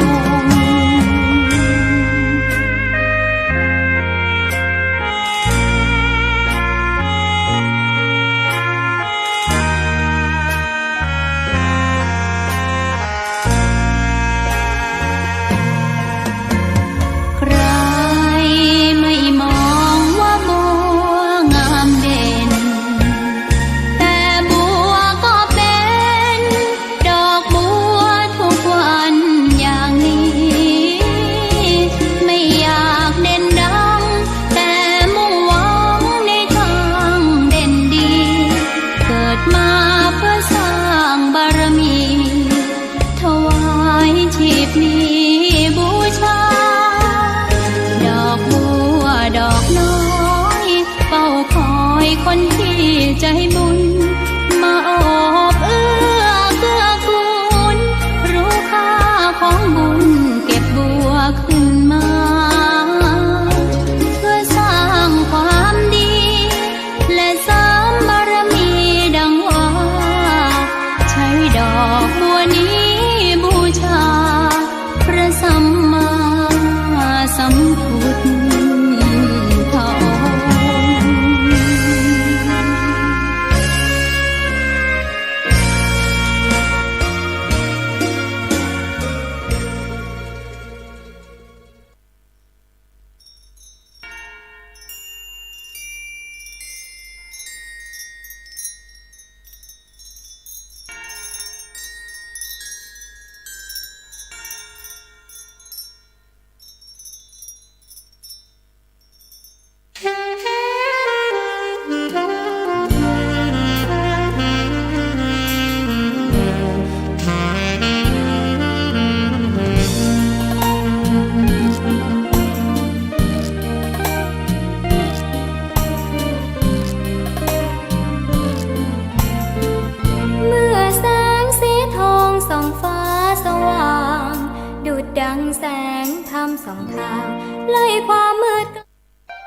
ท่านกำลังรับฟังสถานีวิทยุสาธารณะจังหวัดเชียงใหม่คลื่นพัฒนาคุณภาพชีวิต FM 92.25 เมกะเฮิรตซ์บริหารและจัดการโดยวัดป่าแดงมหาวิหารส่งกระจายเสียงจากเลขที่ 71 หมู่ที่ 14 บ้านใหม่หลังมอตำบลสุเทพอำเภอเมืองจังหวัดเชียงใหม่รหัสไปรษณีย์50200หมายเลขโทรศัพท์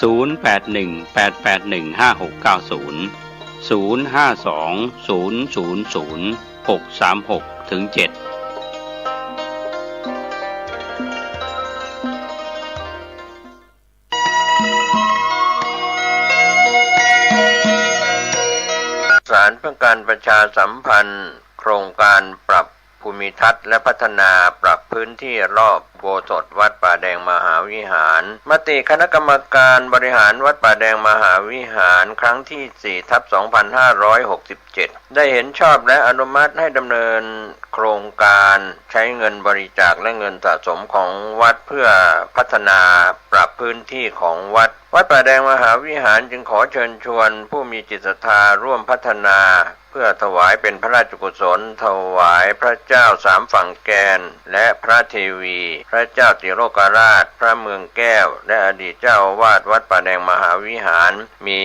พระญาณคัมภีร์พระมหาสวามีโพธินันทะครูบาเจ้าศรีวิชัยพระอธิการอินแก้วอรินทโรครูบาอ่องขอเชิญชวนผู้มีจิตศรัทธามีเจตนาร่วมในข่าวครั้งนี้โอนเงินผ่านธนาคารกรุงไทยสาขาสุเทพชื่อบัญชีวัดป่าแดงมหาวิหารเลขที่บัญชี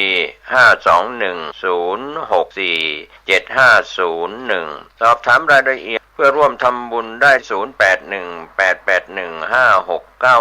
ก็เป็นโครงการปรับภูมิทัศน์และพัฒนาปรับพื้นที่รอบอุโบสถวัดประแดงมหาวิหารตำบลสุเทพอำเภอเมืองเชียงใหม่จังหวัดเชียงใหม่โครงการนี้เริ่มดำเนินการท่านที่จะร่วมบุญร่วมกุศลร่วมอนุโมทนาได้บุญได้กุศลได้ความดีโดยทั่วหน้ากัน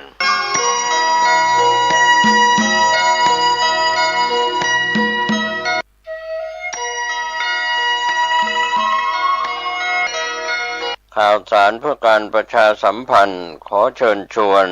นักศีลนักบุญในคราวครั้งนี้นำปัจจัยบูรณวิหารเสาหน้าซุ้มประตูหน้าต่างทาสีรอบอาคารรูปปั้นพญานาคให้แล้วเสร็จต่อไปปัจจุบันมีพระครูประภัสชัยคุณเป็นเจ้าอาวาสวัดชัยสถานป่าเศร้าน้อยเจ้าคณะตำบลสันปุเรยเขต 2ท่านสามารถติดต่อสอบถามรายละเอียดและร่วมทำบุญได้ที่0876572276 ณ วัดชัยสถานป่าเศร้าน้อยตำบลสันปุเรยอำเภอดอยสะเก็ดจังหวัดเชียงใหม่ได้บุญได้กุศลได้ความดีได้อนุโมทนาโดยทั่วหน้ากัน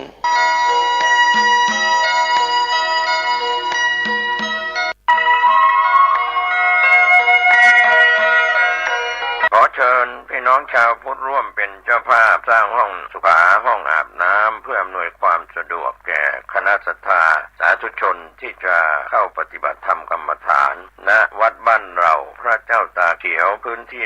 126ตารางเมตรจำนวน23ห้องประกอบด้วยห้องน้ำหญิง8ห้องห้องอาบน้ำ4ห้องห้องสำหรับผู้พิการ1ห้องห้องน้ำชายแบ่งเป็นห้องสุขา5ห้องโถปัสสาวะ3โถห้องอาบน้ำ4ห้องและห้องสำหรับผู้พิการอีก1ห้องท่านผู้ใจบุญใจกุศลร่วมสร้างห้องน้ำห้องสุขาตารางเมตรละ 10,000 บาทหรือตามกำลังเจตนาศรัทธาติดต่อร่วมทำบุญได้ที่ธนาคารกรุงไทยสาขาป่าซางเลขที่บัญชี79800274865ชื่อบัญชีวัดบ้านเราหรือสอบถามรายละเอียดเพิ่มเติมได้ที่พระครูภาวนาโสภิตผู้ช่วยศาสตราจารย์ด็อกเตอร์เจ้าวาดวัดบ้านเราพระเจ้าตาเขียวตำบลบ้านเรือนอำเภอป่าซางจังหวัดลำพูนโทรศัพท์0969525159ได้ทุกวันขออนุโมทนากับเจ้าภาพทางไกลและที่ร่วมทำบุญทั้งภาคปกติและออนไลน์ได้บุญได้กุศลได้ร่วมอนุโมทนาโดยทั่วหน้ากัน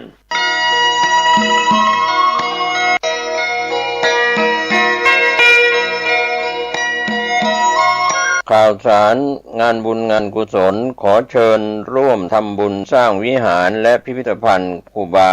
ปิ่นชัยณวัดบ้านกลางตำบลรีอำเภอรีจังหวัดลำพูนท่านที่มีกุศลเจตนาศรัทธาร่วมทำบุญได้ที่พระครูอินทวุฒิคุณเจ้าคณะอำเภอรีเจ้าอาวาสวัดบ้านกลางหรือโอนเงินผ่านบัญชี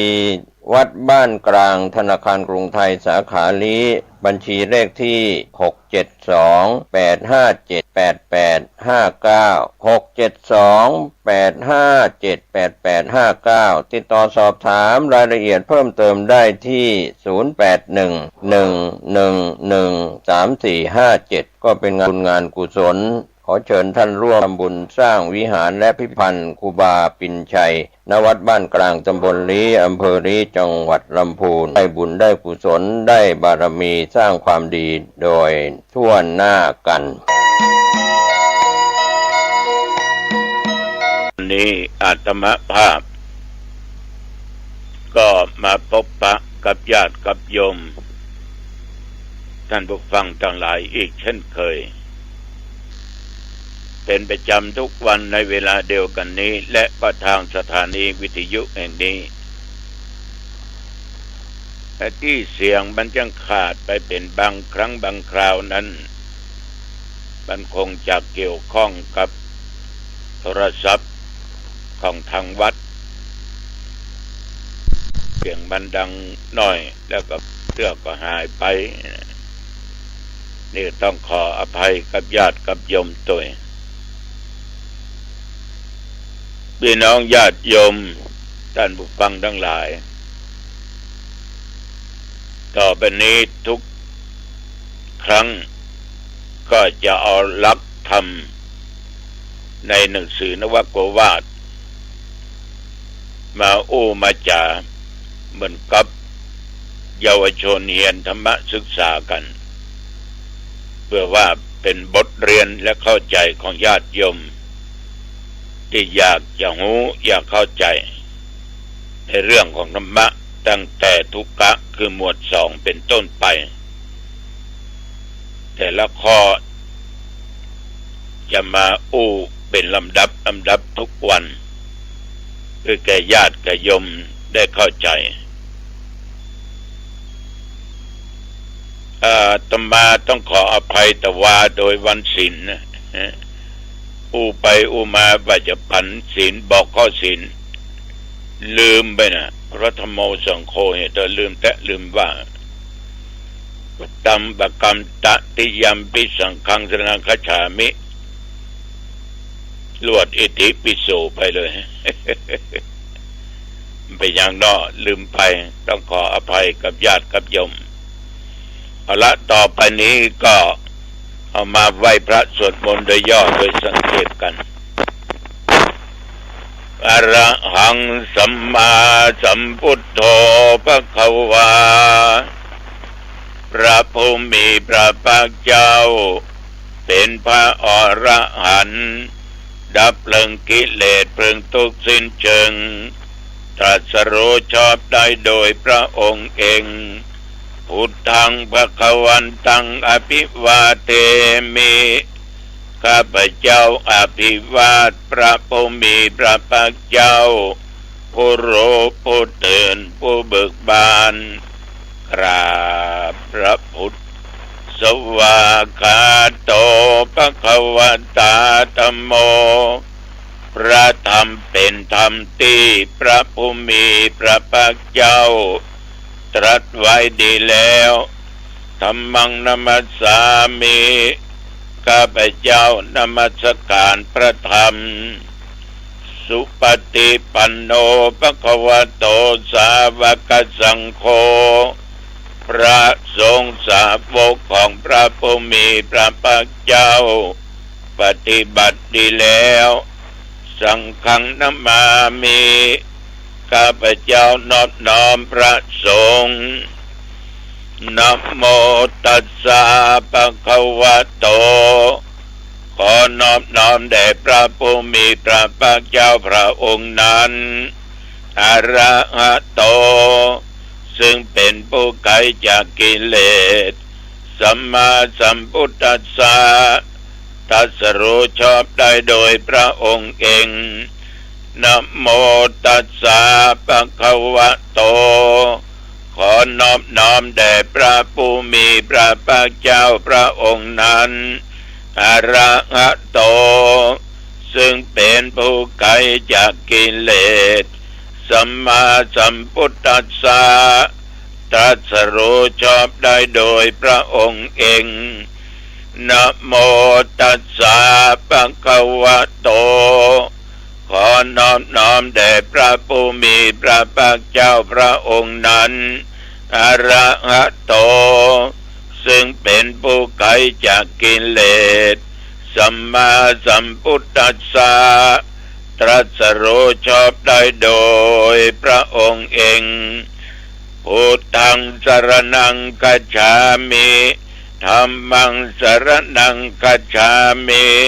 สังฆังสรณังคัจฉามิตุติยัมปิพุทธังสรณังคัจฉามิ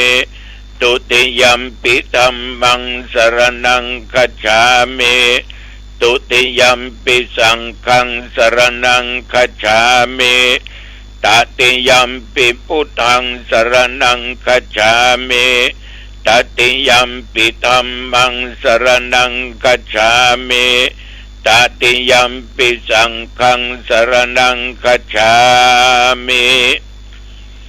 อิติปิโสภะคะวะอะระหังสัมมาสัมพุทโธ วิชาจารณะสัมปันโนสุขโตโลกวิทูอนุตตรโรปุริสธรรมสารติสัทธาเทวมนุษย์สันังพุทโธภควาติยันดุนิมิตตังอวัมบังกัลลัญจาโยจามนาโพสกุณาสัสโธปะปะกังโอโตสุปินังอากันตังพุทธานุภาเวนะวินาสเมนตุสวากขาโตภควตาธัมโมสันติติโกอากาลิโกเอหิปัสสิโกโอปัญญิโกปัจจตังเวทิตโพวินยูหิติยันตุนิมิตตังอวะมังคลัญจาโยจามนาโพสกุณาสัสโธปะปะกังโอโตสุปินังอากันตังธรรมานุภาเวนะวินาสเมนตุสุปฏิปันโนภควโตสาวกสังโฆอุจุปฏิปันโนภควโตสาวกสังโฆยายาปฏิปันโนภควโตสาวกสังโฆสามิจิปฏิปันโนภควโตสาวกสังโฆยะติตังจัตตาริปุริสายุคานิอัตถปุริสปุคลาเอสะภควโตสาวกสังโฆอาหุนายโยปาหุนายโยทักขินายโยอัญชลิกรณิโยอนุตตรังบุญญาเกตังโลกัสสาติยันดุนิมิตตังอวะมังคลัญจาโยจานาโตสกุณาสัสโธปะปะคะโอโตสุปินังอากันตังสังฆานุภาเวนะวินาสเมนตุยะโตอังภาคินีอริยยะจติยะจโตนาปิจานามิสัญจิจปนังชีวิตวโรเปตาเตนะสัจจวัชเชนะโสติเตโอตุโสติกัปปัสสะโพชังโคสติสังฆโตธัมมานังวิจโยตถาวิริยัมปิติปัสสติโพชังกาจัตถาปะเรสัมมาดุเปกะโพชังคาสัตเตเตสัพพทักษินามุนินาสัมมาตคตาภาวิตาภาหุลิกตาสังวัตันติอภิญญายานิพพานายาจะโพธิยาเอเตนะสัจจวัชเชนะโสติเตโอตุสัพพทาเอกัสสมิงสัมมาเยนะโท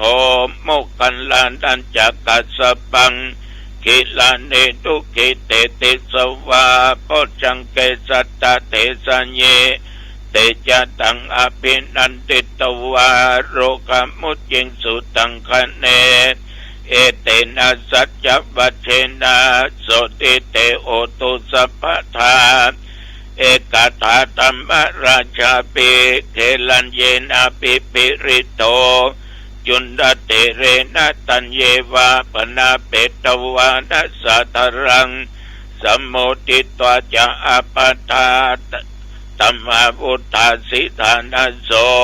เอเตนะสัจจวัชเชนะโสติเตโอตุสัพพทาปะอินาเตจะอปัฏฐาตินันนัมปิมะเอสินัง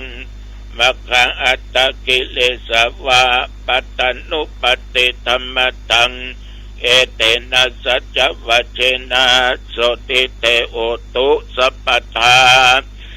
สักกัตตัวพุทธรัตนังโอสัตถังโกตัมบังวรังหิตังเดวัมมนุสสนังพุทธเตเชนะโสตินานัสสันตุปัตถวาสเปตุกามุปัสสเมนตุเตสักกัตตัวตัมมรัตนังโอสัตถังโกตัมบังวรัง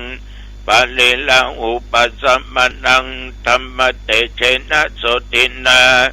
นัสสันตุปัตตวาสเปพยาวุปัสสะเมนตุเต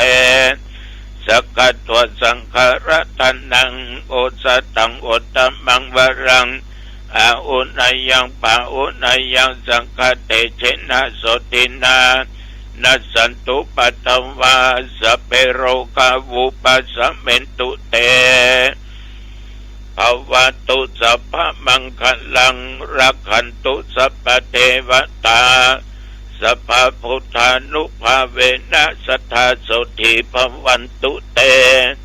ภวตุสัพพมังคลังรักขันตุสัพพเทวตาสัพพธรรมานุภาเวนะสัทธาโสติภวันตุเต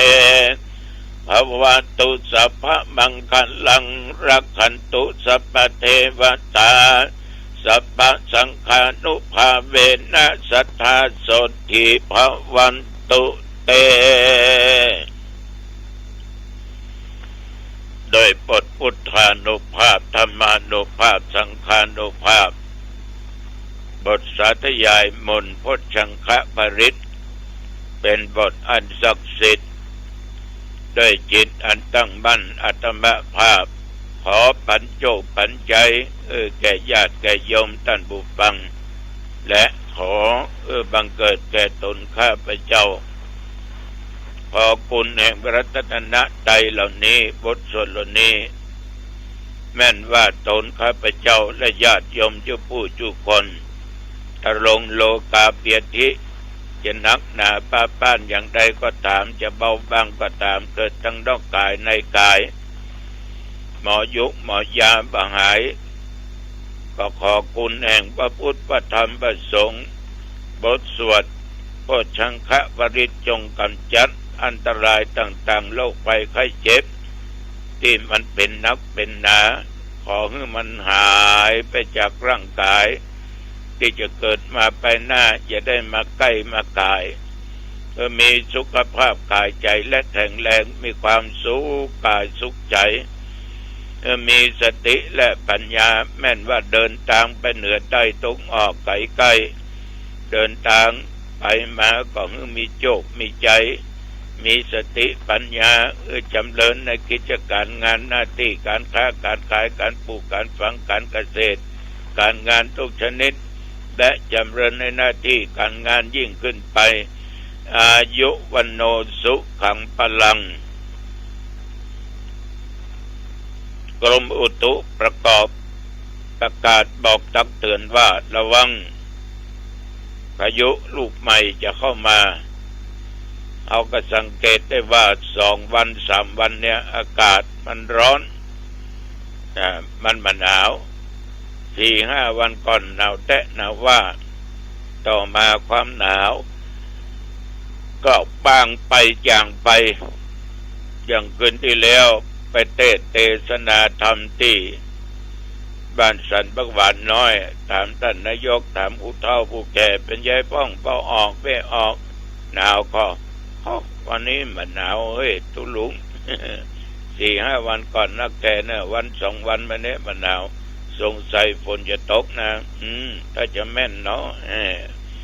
ญาติโยมบ้านสันบักหวานเพิ่งก็ตั้งอกตั้งใจฟังเทศน์ฟังธรรมจะมาก็อู้เรื่องอานิสงส์การอาคนตายเพราะปีตายนั้นเพิ่นสั่งไว้สั่งลูกเต้ามี3 คนว่าอีน้อยบ่อายถ้าแม่มึงตายนิมนต์ครูบาวัดหนองตองมาเทศน์ได้เน้อฉลองศรัทธาละแต่ว่านี้ต้องขออนุโมทนาต่อแม่อุ่นเรือนกิตติพงษ์ไพศาลเน้อบ้านมอนอันนี้ก็ร่วมทำบุญมาช่วยทางคณะสงฆ์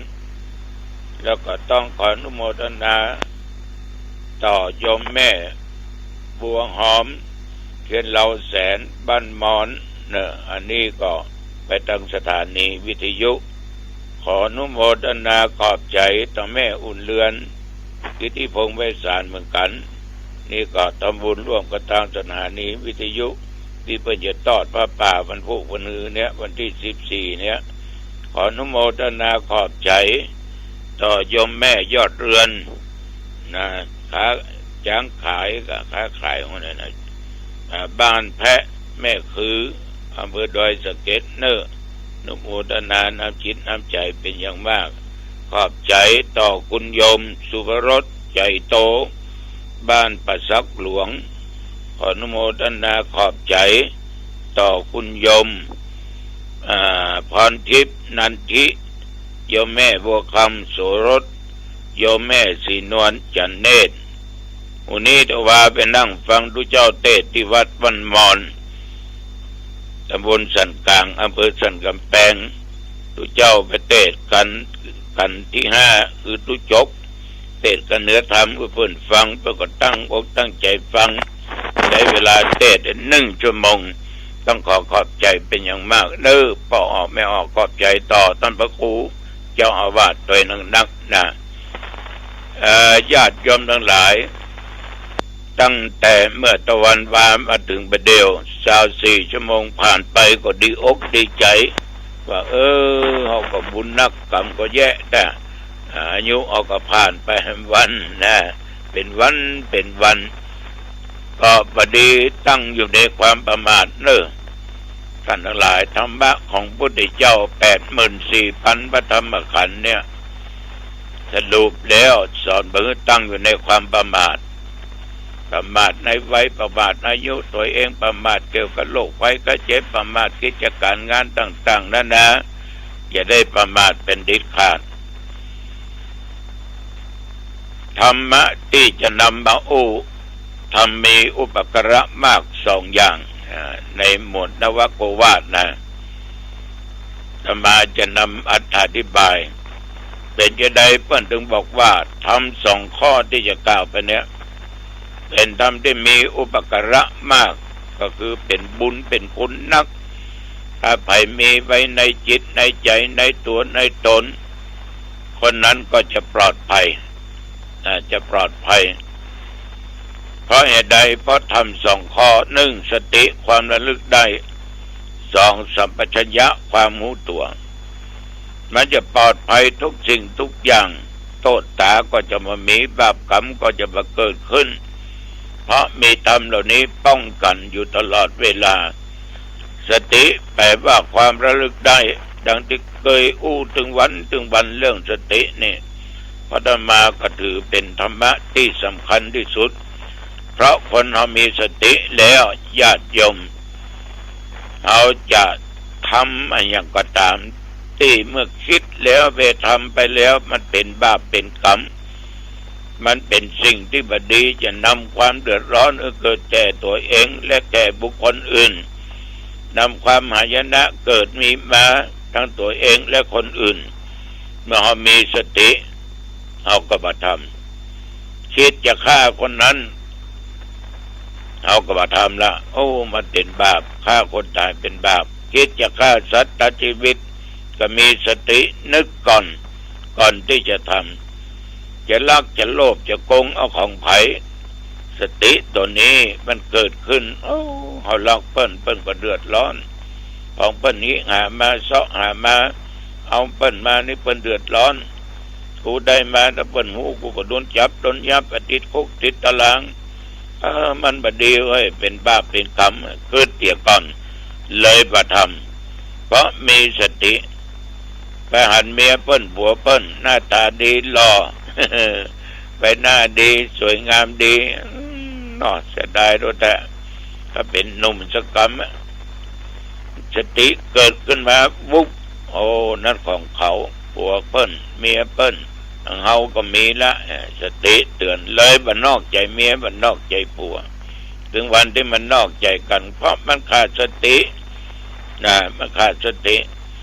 จะด่าคนนั้นจะด่าคนนี้จะด่าตุด่าเน้นจะด่าพ่อด่าแม่ด่าลูกด่าเต้าด่าครูบาอาจารย์ด่าคนทั้งหลายต่างๆนั่นนะว่าเพิ่นเสียหายไปอย่างนั้นอย่างนี้มันเขาด่ากันออกทีวีทำข่าวนะถ้ามีสตินี่มันจะบด่าญาติโยมด่าไปแล้วมันจึงเกิดเรื่องเพราะเป็นเรื่องอารมณ์ร้อนดีบดีก็เกิดเหตุทำลายร่างกายกันฆ่ากันตายก็มีจุเปิ้นบดีรู้ ถ้าจุเปิ้นจะได้เงินจุเปิ้นจะได้ของจุเปิ้นนี่สะใจสาแก่ใจเมื่อกึดแล้วจุดีกรรมจุดีกาด่าดีกรรมด่าดีกรรมปจุปดาเพราะเปิ้นก็เดือดร้อนตัวเองก็เดือดร้อนเป็นบาปเป็นกรรมติดตัวไปทุกภพทุกชาติจะติฉินนินทาเล่าหน้าจากคนนั้นคนนี้ก็มีสติกึดมันบ่ดีเฮ้ยไปเล่าคนเปิ้นมันดีติฉินนินทาเปิ้นบ่ดีมันเป็นเรื่องของภัยของมันเรื่องของเขาไม่ใช่เรื่องของเรามันก็ยุติเกิดจะอู้จะจานหลอกลวงปั้นนะเป็นตัวอย่างบางด้านบางคนเนี่ยเอาอันนี้ครูบาตัวนั้นมาเกิดครูบาตัวนี้มาเกิดมีก็ครูบาประตกประเสียงอันนี้ก็มาคันละครูบาก็ต้องมีข้อวัดปฏิบัติของปั้นทีนี้ท่านทั้งหลายกันชุกันหลอกกันลวงกันเนี่ยมันเป็นสิ่งที่บ่ดีมันเป็นบาปมันเป็นกรรมเมื่อเกิดอย่างนี้พ่อมีสติเนี่ยอาตมาเคยบอกสติมาปัญญามันเกิดนะ ถ้าสติเตลิดมันก็จะเกิดปัญหามันจะทำความชั่วทั้งกายก็ได้ทั้งวาจาก็ได้ทั้งจิตใจก็ได้จะมีโลภมีโกรธมีหลงอย่างใดได้หมดคนขาดสติแต่เพิ่นมีสติระลึกได้เสมอว่าทำไปแล้วมันเป็นบาปเป็นกรรมเป็นสิ่งที่บ่ดีมันจะติดซ้อยห้อยตามเฮาไปทุกภพทุกชาติเพิ่นก็เลยบ่ทำเมื่อคนมีสติแทนที่จะเสียแทนที่จะพลาดสิ่งต่างๆเหล่านั้นอันเป็นทางที่บ่ดีนั้นมันก็อุดหนุนเฮาเนี่ยอุปการะเฮาให้อยู่เย็นเป็นสุขต้องมีเรื่องมีราวมันต้องสร้างบาปสร้างกรรมได้ทั้งสิ้นเอาไปสร้างพอขาดสติถึงวันเนี้ยที่คนมาทำนั้นทำนี้ผิดกฎหมายผิดถึงศีลถึงธรรมนะกฎกติกาต่างๆทั้งชีวิตมันทำไปเพราะมันขาดสติฉะนั้นสาธุชนญาติโยมท่านผู้ฟังธรรมะข้อนี้สำคัญยิ่งเน้อสัพพัญญะความรู้ตัวอันนี้ก็ทำมีอุปการะเหมือนกันหูตัวว่าทำนั้นน่ะมันบัดถูกก็จะไปทำอู้อย่างนั้นมันบัดถูกก็จะไปอู้อีกต่อไปคิดอยากได้ของเปิ้นมีโลภมีโกรธมีหลงเนี่ยโยมทั้งหลายเอาหูตัวอยู่ตลอดเวลาว่าทำไปแล้วมันเป็นทุกข์อย่างนี้เขาก็เลยละเขาก็เลยทิ้งเนี่ยแล้วเขาก็ปฏิบัติธรรมในสิ่งเหล่านั้นเป็นดีที่สุดฉะนั้นท่านทั้งหลายคนมีสัมปชัญญะความรู้ตัวอยู่ตลอดเวลาตื่นตัวตื่นใจอยู่ตลอดเวลาว่าถ้าเขาทำสิ่งบดีนั่นน่ะมันก็ได้รับผลบดีถ้าทำดีก็ได้ดีอย่างเวลาประเดี๋ยวนี้ญาติโยมท่านผู้ฟังทั้งหลาย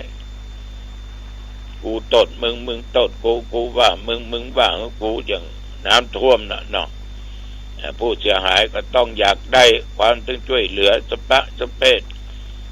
คนที่มีหน้าที่รับผิดชอบมันก็ต้องทำไปตามที่มันทำได้เพราะมันเป็นเรื่องของต้องเสียเป็นเรื่องของต้องเจ็บต้องตายฉะนั้นญาติโยมต้องมีสติสัพพัญญะมันจะบัดด่ากันจะบัดว่ากันจะบัดเสียดสีกันจะบัดโจมตีกันบ่ว่าอย่างนี้ภัยได้ทั้งสิ้นเพราะปัญหานั้นมันเกิดขึ้นมาเกิดขึ้นเวยตยนะเกิดขึ้นเวยตยคนเฮาถึงวันมาถึงฮักกันอยู่แล้วมีเมตตาธรรมต่อกันอยู่แล้วมีกรุณาธรรมต่อกันอยู่แล้วทุกสิ่งทุกอย่างภัยบ่ยากเมื่อมันเกิดความเสียหายล้มหายตายจากกันเฮาก็ฮักกันเมตตากันปรารถนาดีต่อกันแต่เรื่องภัยธรรมชาติมันเกิดขึ้นมาเนี่ย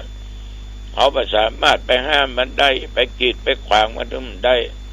เราไปกีดขวางมันไปทางอื่นที่อื่นก็เดือดร้อนแถมถึงวันเนี่ยน้ำมันลงยากมันไปยากเพราะสิ่งกีดขวางมันนัก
คุณกิติรัตน์เนี่ย ไม่มีหรอกจะต้องลี้ภัยทำไมอ่ะเพราะภัยคุณไม่ได้เกิดจากภัยความมั่นคงไม่ได้เกิดลี้ภัยคุณจะลี้ภัยทำไมอ่ะใครจะไปทำอะไรคุณอย่างมากกว่าความรู้สึกตำรวจที่ไม่ชอบเขามองว่าไปด่าเขาตำรวจเป็นอาชญากรเป็นอาชญากรรมทั้งหมดเนี่ยตำรวจดีๆเขาก็ไม่แฮปปี้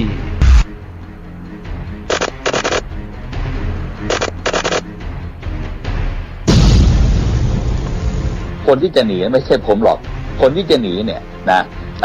น่าจะเป็นพลเอกต่อศักดิ์สุขวิมลนะซึ่งวันนี้นะฮะไปอยู่อังกฤษแล้วก็คงจะไม่กลับมาแล้ว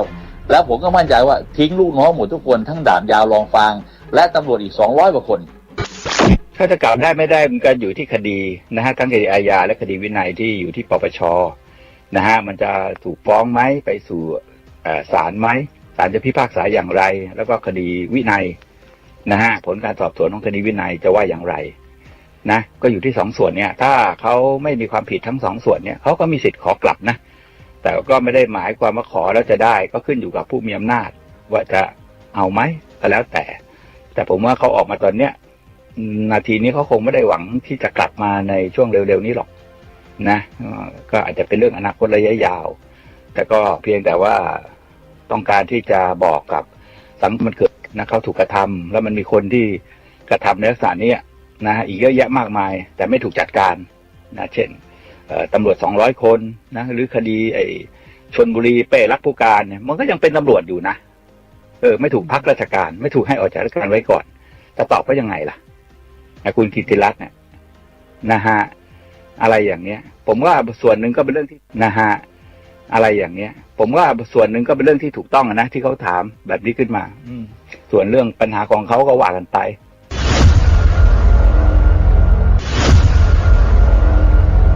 โอ้ยอันนั้นก็เลอะเทอะไปจะลี้ไปทำไมล่ะไม่ลี้หรอกเรื่องเก็บไม่เก็บแล้วแต่นะมันก็มีคนชอบคนไม่ชอบนะก็ไม่ต้องไปสนใจมันมากหรอกบ้านเมืองก็มีกฎหมายนะครับปัญหาเรียกผบ.ตร.เนี่ยเมื่อเรื่องมันเกิดขึ้นอย่างเงี้ยทำอะไรต้องตอบต้องอธิบายไม่ใช่เอาแต่ปฏิเสธอย่างเช่นเรื่องสวยอย่างเงี้ยขนาดเก็บสวยกันทั้งบ้านทั้งเมืองก็ยังบอกไม่มีหลักฐานนู่นนี่นั่นยังปฏิเสธนะผมก็พูดไปหลายแห่งแล้วล่ะนะบอกว่าเอาโรงพักเนี่ยทั้งนครบาลภูธรเนี่ย1,480 สถานีเนี่ยนะถ้าโรงพักไหนไม่มีการเก็บสวยไม่มีการส่งสวยให้กองบังคับการกองบัญชาการเนี่ยช่วยแจ้งมาหน่อยนะถ้าจริงนะผมตรวจสอบแล้วจริงเดี๋ยวจะไปกราบเลยมีประชาชนบอกจะไปกราบด้วยเยอะแยะเลยนะมันก็มีแล้วถ้า30 กันยา30 พฤศจิกายนนี่ยังไม่มีใครแจ้งมานะว่าไม่มีการเก็บสวยรับส่งสวยก็ถือว่ายอมรับเลยดุษฎีนะว่ามันมีถูกไหมฮะประชาชนเขาก็รู้กันทั่วไปนะการแก้ปัญหาต้องเริ่มจากการยอมรับปัญหาเหมือนคนจะรักษาโรคก็ต้องยอมรับว่าเป็นโรคซะก่อนแต่นี่ตำรวจเขาไม่ยอมรับไงโต้นู่นโต้นี่นั่นเขาซ้ำจะปิดปากคนแจ้งความดำเนินคดีนู่นนี่นั่นอะไรอีกนะฮะปัญหาอยู่ที่นายกนะฮะนายกเป็นผู้มีอำนาจที่จะจัดการและรับผิดชอบในฐานะทั้งผู้นำนะฮะหัวหน้าสูงสุดของข้าราชการประจำแล้วก็พรรคการเมืองนะในฐานะนายกรัฐมนตรีนั้นผมคิดว่าสิ่งที่อยากจะฝากไว้เรื่องหนึ่งก็คือว่าในการเลือกตั้งที่จะถึงเร็วๆนี้ถ้าพรรคการเมืองใดไม่เขียนนโยบายเรื่องการปฏิรูปตำรวจให้ชัดเจนนะจะทำอะไรข้อ1ข้อ2ข้อ3นะแล้วระยะเวลาเท่าไหร่เนี่ยนะผมว่าประชาชนอย่าไปเลือกพรรคนั้นเพราะแสดงว่าเขาไม่ได้เข้าใจปัญหานะฮะเรื่องตำรวจที่ประชาชนเดือดร้อนแสนสาหัสอยู่ทุกวันนี้เราต้องยอมรับก่อนว่าเราต้องไปดูว่าทำไมบิ๊กโจ๊กต้องออกมาแฉตอนนี้เพราะคดีความของบิ๊กโจ๊กเนี่ยมันเสร็จสิ้นไปตั้งแต่2 ปีที่แล้วตั้งแต่สมัยท่านต่อศักดิ์เป็นอะไรนะเป็นผบ.ตร.แล้วมีการแจ้งข้อหาบิ๊กโจ๊กตั้งแต่สมัยผบ.เด่นแล้วก็มีวาทกรรมกันมาเรื่อยจนมีตั้งกรรมการสอบสวนบิ๊กโจ๊กถูกให้ออกจากราชการไว้ก่อนแล้วเลือกให้ออกราชการต่อไปโดนไล่ออกจริงคดีมันจบไปแล้วเพราะคดีมันอยู่ที่ปปช.อยู่ที่อัยการก็มีศาลก็มีปปง.ก็มีใช่ไหมแต่ทำไมอยู่ดีๆตอนนี้บิ๊กโจ๊กออกมาก็เราก็ต้องมาดูว่าที่ออกมาเพื่ออะไร อันหนึ่งเอาละถ้าเขามีจิตใจดีมีเจตจิตที่ดีที่จะออกมาแฉมาอะไรตำรวจที่ไม่ดี มันก็เป็นผลดีของประชาชนที่ออกมาแฉตำรวจที่เร็วๆหรือไม่ดีก็ถือว่าเป็นเจตจิตจะดีอันที่สองก็ต้องมองว่าที่เขาออกมาเพื่อเรียกกระแสหรือเปล่าให้มองให้เห็นว่าสิ่งที่ผ่านมาเนี่ยเขาถูกกลั่นแกล้งหรือเปล่าใช่ไหมอันที่สามไปดูที่คดีความของปปช.หรือคดีความต่างๆเนี่ยมันงวดเข้ามาแล้วไหมจะมีการชี้ขึ้นมาไหมเขาถึงต้องออกมาหรือคดีที่ศาลปกครองที่เหลือสูงสุดอย่างเดียวก็จะออกมาเร็วๆนี้อะไรอย่างเงี้ยเขาเลยต้องออกมาต่อสู้เอาเป็นว่าถ้ากูตายมึงก็ต้องตายด้วยกันหลักนะผมคิดว่าน่าจะมุมนี้และอีกอันหนึ่งเขาอาจจะมีอเจนดาหรือเปล่าจะไปเล่นการเมืองไหมเพราะสิ่งที่เขาออกมารับลูกกับโลมเนี่ยผมมองว่ามันน่าจะมีอะไรหรือเปล่าทำไมไม่ไปร้องกรรมาธิการตำรวจทำไมมาร้องกรรมาธิการอันนี้ใช่ไหมแล้วก็ออกมาเล่นมาแสดงโดยจนฮือฮาไปหมดนะครับเพราะจริงๆแล้วที่คุณสุรเชษฐ์ออกมาคุณอัจฉริยะออกมาเนี่ยจริงๆถ้าบอกมีหลักฐานเนี่ยคุณไม่ต้องไปทำไม่ต้องมาออกทีวีหรอกก็ไปแจ้งความร้องทุกข์ดำเนินคดีเอาตำรวจที่เลวตำรวจไม่ดีออกจากราชการซะมันก็จบใช่ไหมแต่นี่มันเล่นเป็นจนประเด็นก็ต้องไปดูว่าเขาทำเพื่ออะไรเขาทำเพื่ออะไรไม่มีหรอกจะต้องลี้ภัยทำไมอ่ะเพราะภัยคุณไม่ได้เกิดจากภัยความมั่นคงไม่ได้เกิดลี้ภัยคุณจะลี้ภัยทำไมอ่ะใครจะไปทำอะไรคุณอย่างมากก็ความรู้สึกตำรวจที่ไม่ชอบเขามองว่าไปด่าเขาตำรวจเป็นอาชญากรเป็นอาชญากรรมทั้งหมดเนี่ยตำรวจดีๆเขาก็ไม่แฮปปี้ใช่ไหมเขาก็คงอาจจะไม่พอใจทั้งนั้นทีเดียวใครจะมาทำอะไรเขาไม่ทำหรอกใครจะมาทำใช่ไหมคนชมตำรวจก็มีรักตำรวจก็มีเกลียดตำรวจก็มีใครจะมาทำอะไรจะมาแต่ภาพตำรวจเขาก็มองว่าคุณนะอาจจะมาเผาองค์กรมาทำลายองค์กรซึ่งองค์กรนั้นก็เป็นผู้มีคุณกับคุณน่ะคุณเติบโตมาได้ก็องค์กรนี้กินเงินเดือนก็กินจากองค์กรนี้แล้วเสร็จท้ายสุดแล้วคุณออกไปคุณก็อาจจะมาด่าองค์กรนี้ตำรวจมันอาจจะก็ไม่ค่อยแฮปปี้ไม่พอใจแล้วก็ต้องไปดูด้วยคุณลองไปถามตำรวจทุกคนลองเดินไปถามตามถนนที่ความรู้สึกเขากับบิ๊กโจ๊กเป็นยังไงทุกคนจะพูดเสียงเดียวกันหมดว่าเป็นยังไงนะครับก็ลองไปดูตัวนี้อย่างนี้นะฮะผมก็ต้องเรียกว่าไอ้เรื่องลี้ภัยผมไม่มีหรอกนะครับผมจะไปลี้ภัยทำไมเพราะตั้งแต่ผมถูกออกมา2 ปีกว่านะฮะผมไม่เคยไปเมืองนอกเลยมีไปไหว้พระที่ฮ่องกงอยู่4 วัน 5 วันเองพร้อมภรรยา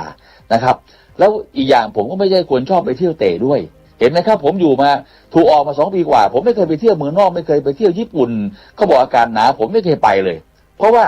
ผมเป็นคนชอบทำงานเนี่ยนะแล้วยิ่งผมทำงานให้ประชาชนให้แผ่นดินเนี่ยผมยิ่งมีความสุขนะครับแต่วันนี้ผมก็มีความทุกข์เพราะอะไรครับเพราะว่าผมไม่ได้ทำงานให้ประชาชนให้แผ่นดินเลยนะแล้วผมเสียดายองค์ความรู้ของผมนะครับ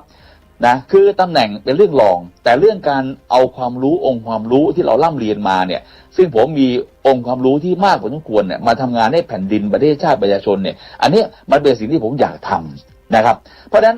วันนี้เรื่องคดีผมเนี่ยผมก็ไม่ได้กังวลนะฮะเพราะว่าคดีอาญาผมอยู่ที่ปปชก็มีอนุปปชมีมติ12-0ยุติแต่อนุปปชมีมติ12-0ตั้งแต่สวนมีมูลพลเอกต่อศักดิ์แล้วกรตรก็ชี้มูลอีกชุดหนึ่งนะผมต้องเรียกว่าคนจะหนีไม่ใช่ผมคนจะหนีน่าจะเป็นพลเอกต่อศักดิ์วันนี้เรื่องเวรกรรมมีจริงเวรกรรมกำลังทำงานผมเคยบอกท่านต่อศักดิ์แล้วว่าพี่อย่าแกล้งผมเลยนะพี่เป็นผบ.ตร.แล้วนะครับผมเป็นรองผบ.ตร.ผมก็ทำงานให้พี่เป็นผบ.ตร.พี่เป็นผบ.ตร.แล้วพี่ต้องอโหสิให้หมดนะผมอาจจะไปจับ ลูกน้องพี่เป้รักผู้การเท่าไหร่จ่ายเท่านั้นผมอาจจะไปจับคดีกับมันนกอาจจะไปพาดพิงถึงพี่ผมก็ไม่รู้มีเส้นเงินไปถึงภรรยาพี่ผมก็ไม่รู้จริงๆเพราะนั้นพี่ก็ต้องอโหสิแต่ถ้าพี่ยังแกล้งผมอยู่พี่ต้องเข้าใจนะว่าคนรับเว็บพนันมันคือพี่ไม่ใช่ผมนะคนที่รับจริงๆมันคือพี่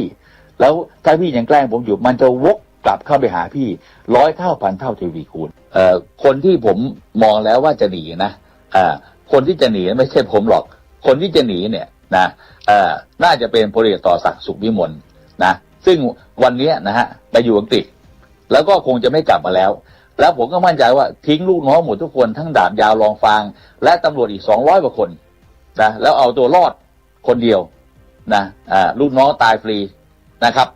นะเพราะนั้นคนจะหนีเนี่ยคือพลเอกต่อศักดิ์นะไม่ใช่โหรองโจ๊กเขาแฉขนาดนี้เนี่ยเขาไม่กลัวตายบ้างเหรอเขาไม่กลัวเรื่องความปลอดภัยของเราเพราะข้อมูลแต่ละอย่างที่พูดที่แฉมาเนี่ยเอาจริงมันมีคนเสียประโยชน์เยอะนะคือวันนี้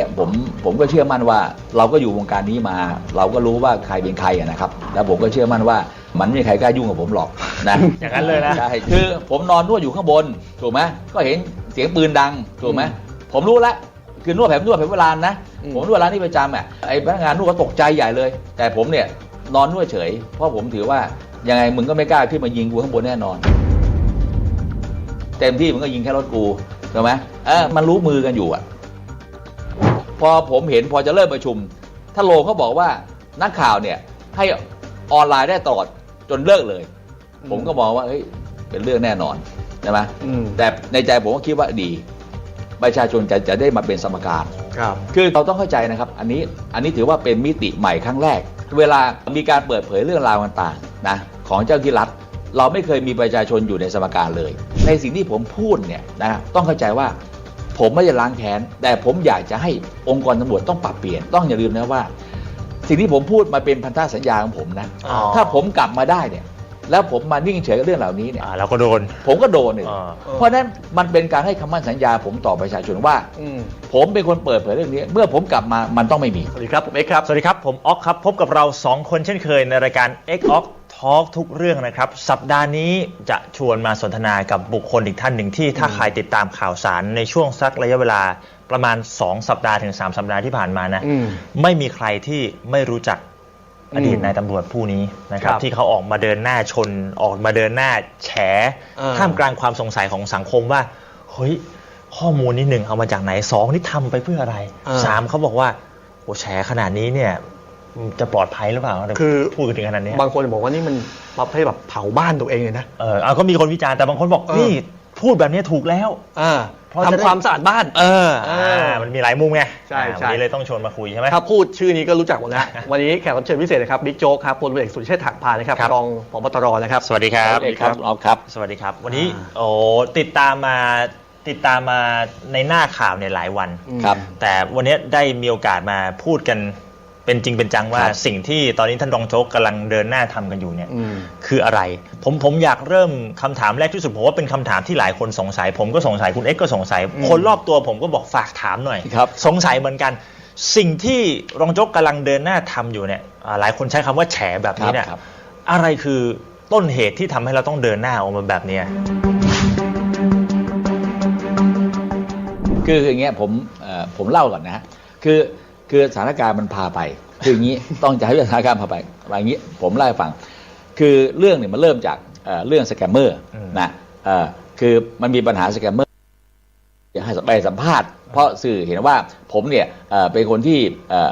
ปราบปรามสแกมเมอร์ปราบปรามคอลเซ็นเตอร์มานานแล้วก็เป็นคนแรกของสำนักงานตำรวจแห่งชาติที่บุกเบิกเรื่องนี้ใช่ไหมแล้วก็ไปช่วยคนไทยกลับมาเยอะมากจากเล่ากายจากอะไรต่างๆนะทีนี้สื่อหลายช่องก็เชิญไปสัมภาษณ์ทีนี้ประเด็นที่สื่อสัมภาษณ์สื่อก็ถามว่าเอ๊ะแล้วมีนักการเมืองเกี่ยวข้องไหมผมก็พูดไปนิดนึงว่ามีเป็นชอช้างใช่ไหมจากการสืบสวนของผมขนาดนั้นแต่ผมก็ยังไม่ได้ออกหมายจับได้ทันท่วงทีผมถูกออกมาซะก่อนถ้าผมอยู่ผมออกหมายจับเขาแน่ใช่ไหมก็เป็นชอช้างพอชอช้างปุ๊บสื่อก็ไปถามคุณอัจฉริยะคราวนี้คุณอัจฉริยะเปิดชื่อเลยคราวนี้พอเปิดชื่อก็ยาวเลยคราวนี้สื่อก็ย้อนมาถามผมใหม่ว่าใช่ไหมผมก็บอกว่าใช่นะก็คราวนี้ก็ไล่มายาวทีนี้ก็คุณอัจฉริยะไปเปิดอีกว่าสำนวนคดีของคุณชนภัทรนะชื่อได้เลยนะ มีการเปลี่ยนคำให้การของตำรวจนะแล้วคุณอัจฉริยะไปเปิดเผยว่าตำรวจเนี่ยกองบัญชาการไซเบอร์เนี่ยรับเว็บพนันนะเดือนละประมาณ300 ถึง 400 ล้านต่อเดือนปีนึงประมาณ 4,000 กว่าล้านนะคราวนี้ก็เป็นเรื่องยาวใหญ่โตใช่ไหมครับทีนี้สื่อก็ย้อนกลับมาถามผมอีกเอาค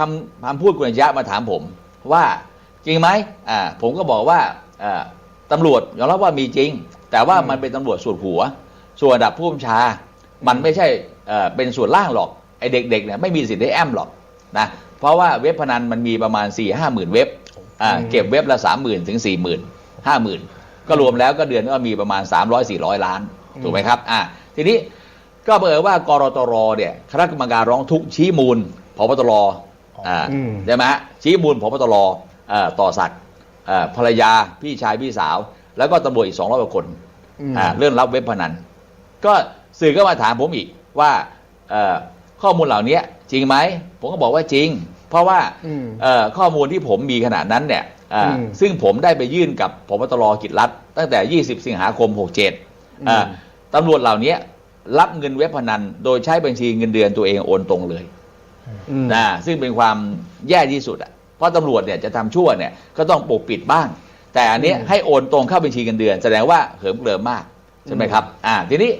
ก็ต่อมาก็นำมาสู่ของคณะกรรมการของโรมใช่ไหมครับคราวนี้พอ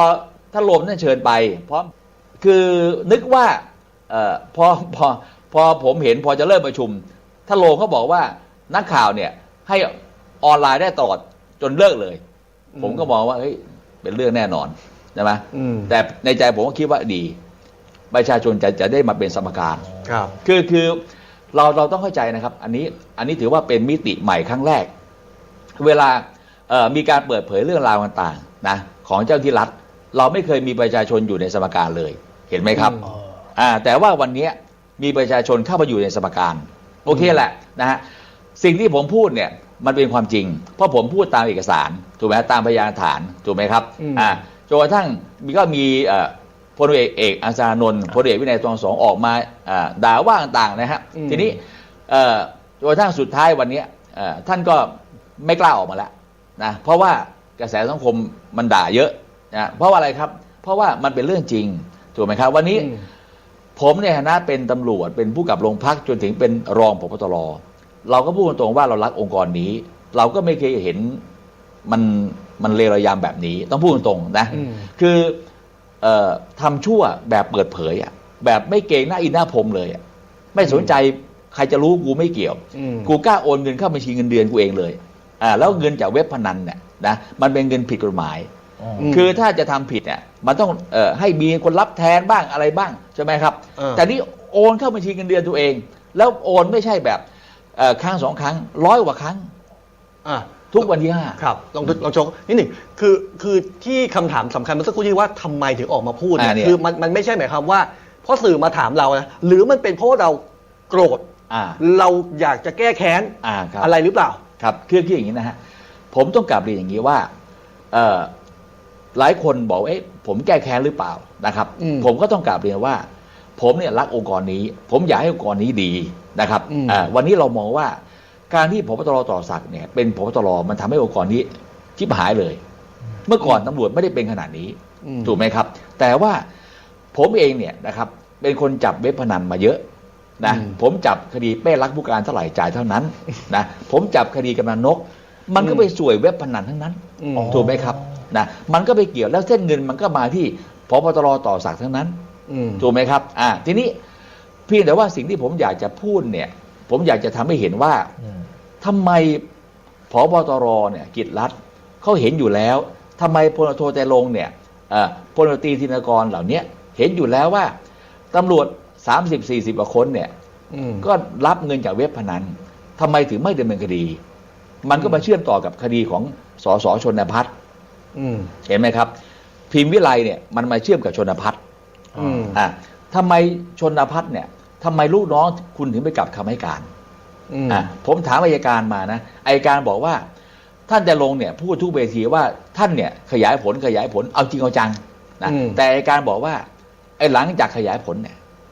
ทุกของการขยายผลหลังจากขยายผลเนี่ย ลูกน้องมากลับคำให้การหมดมันทำให้รายงานสืบสวนที่คุณขยายผลมันอ่อนลงเป็นเหตุให้อัยการก็สั่งไม่ฟ้องทีนี้วันนี้ก็ต้องกลับเรียนว่าในสิ่งที่ผมพูดเนี่ยนะต้องเข้าใจว่าผมไม่ได้ล้างแค้นแต่ผมอยากจะให้องค์กรตำรวจต้องปรับเปลี่ยนต้องอย่าลืมนะว่าสิ่งที่ผมพูดมาเป็นพันธสัญญาของผมนะถ้าผมกลับมาได้เนี่ยแล้วผมมานิ่งเฉยกับเรื่องเหล่านี้เนี่ยเราก็โดนผมก็โดนเลยเพราะฉะนั้นมันเป็นการให้คำมั่นสัญญาผมต่อประชาชนว่าผมเป็นคนเปิดเผยเรื่องนี้เมื่อผมกลับมามันต้องไม่มีนะครับผมถามว่าวันนี้ตำรวจเนี่ยนะครับผม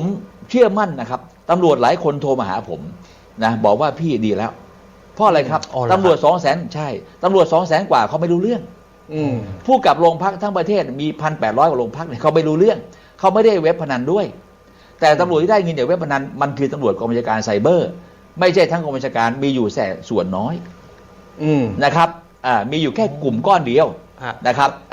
แล้วก็ไอ้กลุ่มก้อนนี้ก็ไปถึงผู้บัญชาระดับสูงผู้กับโรงพักเนี่ยเขาไม่ได้เลยผู้กับเมืองอุดรผู้กับเมืองกำแพงเพชรผู้กับเมืองขอนแก่นผู้กับนายูงไม่ได้นะเพราะฉะนั้นวันนี้การออกมาพูดกับผมเนี่ยผมพูดเนี่ยนะเหมือนเป็นตัวแทนตำรวจทั้งประเทศผมพูดได้อย่างนี้เลยนะครับแล้ววันนี้ไปสั่งให้เขายืนหน้าเสาธงเขาก็บอกว่าคือวันนี้ต้องเข้าใจว่าตำรวจเนี่ยเขาพูดไม่ได้หรอกเขากลัวถูกย้ายเขาก็ต้องไปพูดผ่านสะท้อนใครสะท้อนอินฟลูเอนเซอร์ถูกไหมครับสะท้อนแบบผมสะท้อนอัจฉริยะผมถามคำเดียวว่าเรายอมเหรอองค์กรตำรวจเราให้คุณอัจฉริยะมาที่ยืนด่าอย่างเงี้ยเรายอมได้ยังไงวะผมไม่เข้าใจจริงๆนะทำไมเราไม่ออกมาสู้กับคุณอัจฉริยะคุณอัจฉริยะเขาจบอะไรเขาจบวิศวะ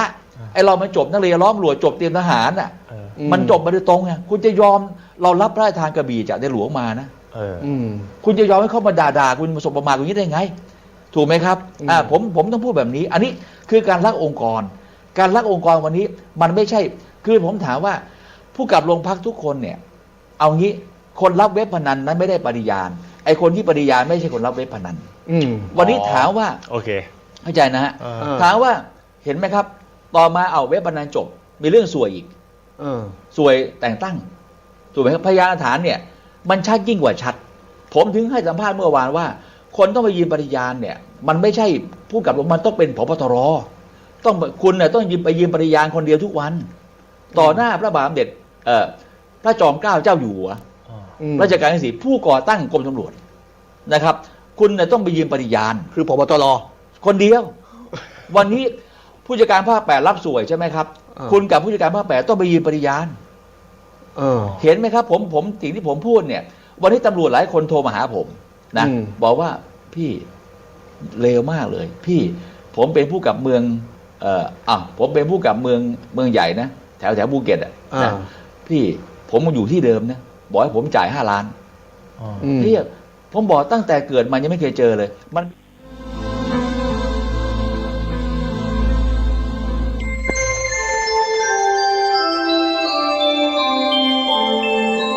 ขณะนี้ท่านกำลังฟังสถานีวิทยุกระจายเสียง FM 104.5 เมกะเฮิรตซ์